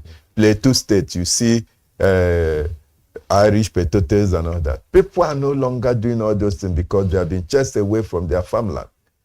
By the time the government confronts these enemies of the country by confronting them and saying that enough is enough, you see that, boom, we return to Nigeria. Nigerians begin to feed themselves once again.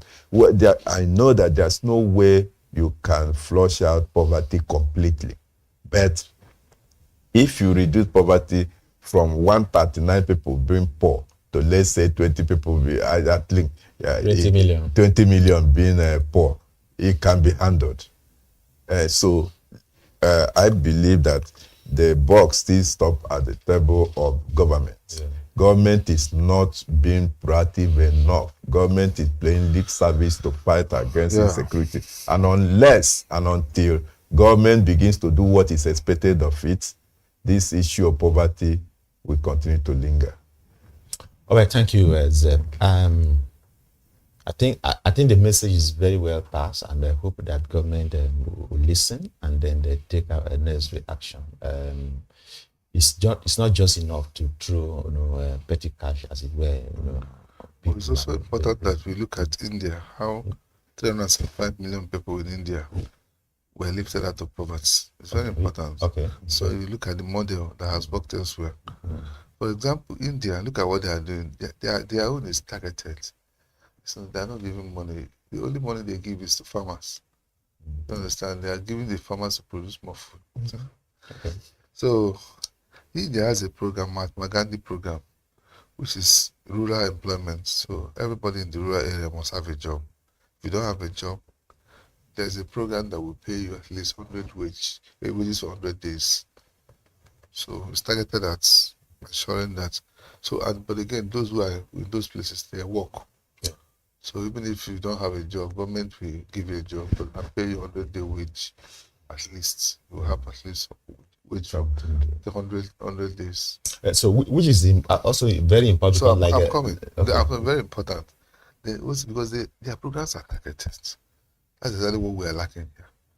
They have another program by Pran Pamanti, which is for affordable housing. Every poor person in the rural area has a house.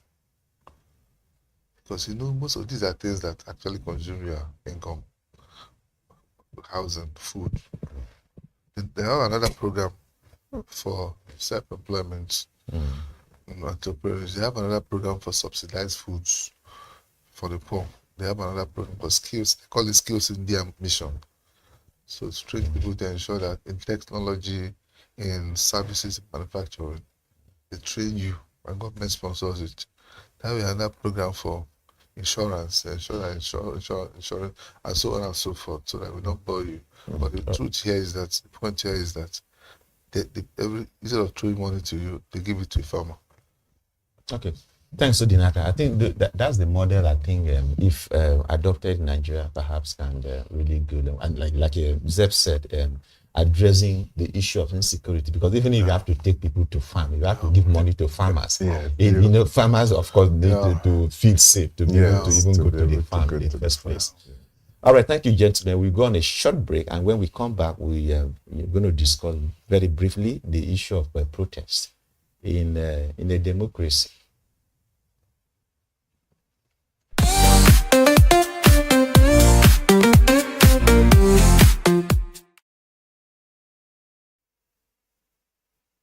Still on BDTV Roundtable, where we discuss issues of poverty, and of course deal with that quite extensively. And of course, before we wrap up, let's look at gentlemen. Let's look at the issue of protest in Nigeria. I mean, under the military regime, of course, there's always this saying that the worst democracy is still best. It's still better than the military regime. Yeah, it's still better than military regime. And of course, when we talk about democracy, some of the key ingredients you find in democracy is freedom of association, demonstration, speech, and then of course protest and all of that. Those are the things that democracy accommodates. we were not having that luxury, as it were, when Nigeria was under a military regime. And that was a very long time. But thankfully, 1999 came, and of course there was a break, and we've been enjoying democracy in the last 26 years or thereabout. And so we've come a long way in our democratic experience. But people are having some kind of headache about the fact that in a democracy, so far as we've seen in Nigeria, there's this tendency to clamp down on the protests, which some people argue that it shouldn't be so. We've seen protests, we've seen police tear gassing, we've seen police using live bullet. The NSAS protest, we saw what happened at the Lekki Admiralty toll gate, and all kinds of things. So I want to ask you, Zeb, I'm going to ask you this. Democracy and protest, are they synonymous? Or are they not? Yeah, we can say that. You have enumerated the basis on which people should gather to air their views when they feel that their rights are being trampled upon. The democracy guarantees the freedom of association, of speech, and of fellowship or gathering, and airing your views when you feel that your freedom has been trampled upon, as I have said. Democracy allows us, and that's why it is very different from the military. Why we were in the military, we didn't have this this latitude to air our views. But unfortunately, what we are seeing now is that it's as if we are still in the jackboots. People are not being tolerated. People are not given opportunity to vent their anger in a democratic way. And unfortunately, I wouldn't even say anger, frustration. Frustration. That's the right word, frustration. You see, and it is even worse when you remember that those who are now stifling the voices of people were the people who champion protest. Even when we could say that what is happening now, what happened in those days were even child's play than what we are seeing now. We could see 2014, Ojota, 2012, the Ojota protest that lasted for how many days? Nobody, I'm not sure that the present government can allow such a thing to happen now. So we saw those who were under Nadeko and protested against the military. But today being democratic government, and they are no longer allowing people, which is very bad. Why are people protesting anyway? People are protesting because they believe that their rights have been trampled upon. People are protesting because they want their voices to be heard. People are protesting because what is due them, what they are supposed to get as people, as the citizens of the country, are denied them. People are protesting because the political class continues to flourish while the people continue to languish in penury and in poverty. So these are the reasons why people are protesting. People are protesting because the roads are not motorable. People are protesting because of hunger. People are protesting because the educational system has been broken down. People are protesting because government appears deaf and not listening. So when people are crying out, if you have your children in your house and you return from work and you found out that all of them were crying, as a father, you should listen and say, what is happening? Everybody is crying. If you're a reasonable father, you should listen to them. Not when they are crying, you just walk out and go to your bedroom and you shut the door and go to sleep. Then that father must be an irresponsible father. So the father must listen. The father must listen and hear them out and say, this is the reason why we are crying. Unfortunately, those whom we elected are not listening to the people who elected them. If democracy was government of the people, by the people, and for the people had been defined, we are not in a democracy.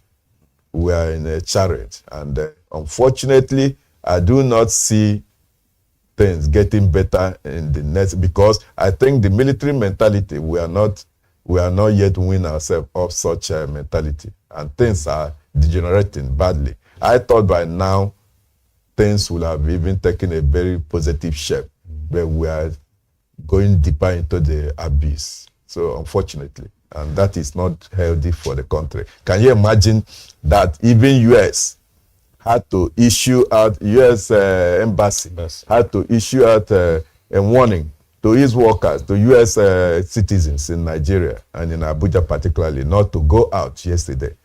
So when we are here seeing and hearing such news, how do you think that people outside will take Nigeria? Every day we claim that environment, our place is good for investors to come in, and we are not tolerant of one another. So it rankles. Okay, thanks, Zeb. Odinaka, I wouldn't want to tie this to the Free Nnamdi Kanu's protest that we saw and the level of security deployment that we saw. Even the military were also deployed in the street, the police were everywhere and all of that. But we're just talking about protests generally, and like Zeb said, in a democracy, protests, people should be allowed to just air their views. And so what do you think the government should do now? I mean, given that, like you said, we are in a democracy. Very simple. The government should actually listen to reasons for those protests and then grant the people their requests. Some of these requests are not difficult. Number one, if you look at the protests under this administration, let's even go back to SARS. Most of those demands of the people were not met. That was under Buhari. Under Buhari. Now, the government last year, people protested twice, August. October. There was an end bad governance protest in August. So now ask yourself, and you know, end bad governance was about poverty mostly. Yeah. So we just talked about poverty. So what has the government done since last August to ensure that poverty is reduced? If you go to villages, I mean, the recent report of the World Bank, like I told you, was about 78% of rural dwellers being extremely poor. Poverty has been rising. It has been on the rise since then. So why don't you focus on ensuring that you reduce poverty? I just told you what India did, and just like a miracle, India is over 1 billion people, and 300 and something million people were lifted out of poverty, to the chagrin of the world, because their programs were targeted. Here we have only unveiled one program. India has unveiled more than 10. One, yes, that one particular one you've unveiled is going to party supporters here and there. We don't even know. Nobody in this life has ever told me. I'm not saying it doesn't exist too, that it happened. Then what is this current one is abandoned the Kanu? I mean, an appeal court in October 2022 had dismissed his case, granted him bail. And why have you not granted him bail? If you are the place, it was the last administration, but the job of the current administration is to look at such things and review them and then release him. I don't think that the Kanu has done worse than the recent people who were, most of them drug dealers, most of them criminals of different. Someone killed their husband, and the person was granted pardon. And then you left Nnamdi Kanu, whom court has already said release him. Government is a continuum. It doesn't matter whether it is the past administration or the current administration. Let's stop playing politics with everything. So, what is actually the reasons for those protests? Nothing stops the government from meeting them. are waiting for 2027 now. You start making promises. But now, two years before the elections, people are telling that we're hungry. And when you say they're hungry, they will issue all sorts of press releases and then come after people they will come after. Nigeria is not hungry. No matter whatever you do, even if you use police, the truth of the matter is that Nigerians are hungry. Poverty has worsened because of some of the policies of the government. Yes, they may be right, but the truth of the matter is that many people are suffering. Many more people are suffering. World Bank has talked about poverty now. It was a government official, government spokesman, telling the World Bank that it was an old. I was just laughing at myself. So every time you talk about Nigeria in a negative way, they contest it. But the same thing World Bank is talking about, the same thing you and I are talking about here. Someone who was earning 300,000, let me just use big money. Someone who was earning 300,000 naira last 2 years ago is probably far poorer than that. 300 naira is not going to do much for you. All right, thank you so very much, Odinaka. And I think this is where we're going to draw the curtain. But just before we go, I think the message is very well passed. We are in a democracy, and democracy, we all know, allows people to express, their feelings. It could be that feeling. They could do it through protest. They could do it through free speech. I think in a democracy, we shouldn't live in a democracy as if we are living in a military regime. I mean, people should be allowed to just express them, provided such protests are carried out peacefully, without destruction, without any causing any injury to people or disturbing other people who may not be part of the protest. But protests really should be allowed in a democracy. We hope that the message will sink in and that government will begin to look at it so that Nigerians can truly enjoy the benefit of it. Because I always say this: the benefit of democracy is not just by roads. It's not because under the military we saw good roads. Yes, we saw bridges being built. All of those things. I think the key ingredients of democracy is freedom of expression, freedom of association, freedom of even though expressing opposing views, freedom of speech, freedom of speech, and all of that. Leaders of progress, something you don't see in the military government. Yeah, exactly. Those are the things you don't see in the military government. I think. Thank you so very much, gentlemen, for coming to the studio to have this discussion with me. And this we are going to wrap up. Thank you, viewers, for staying tuned. My name is Joshua Bassi, the host. And until we come again next week, thank you for watching.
Good morning and welcome to the BDTV Breakfast Show. I am Bethel Oladabe. My name is Elizabeth Musa.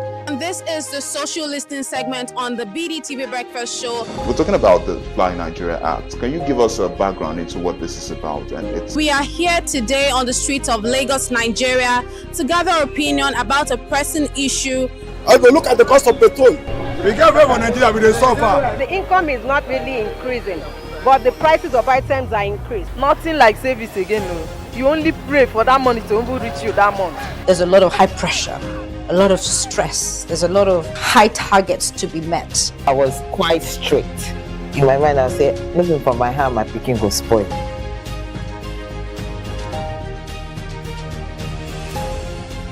To allow all banks and all the players in the space 15% inflation target achievable in 2025.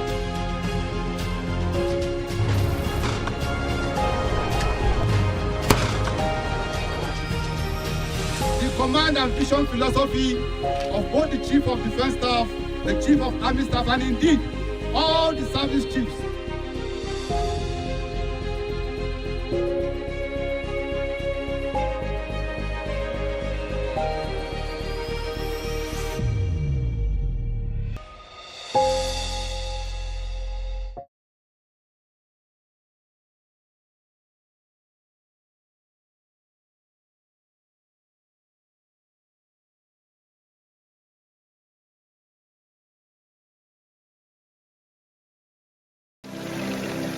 They say money never sleeps. Wake up to clarity, insights, and the stories driving business in Nigeria and beyond. From the heartbeat of small and medium enterprises to the pulse of national economic policy, this is where business meets perspective. With expert guests, real-time analysis, and stories that matter to you. We go beyond headlines to bring you the full picture. Join us every morning as we break down the numbers, decode the policies, and spotlight the people shaping our economy. This is Business Money.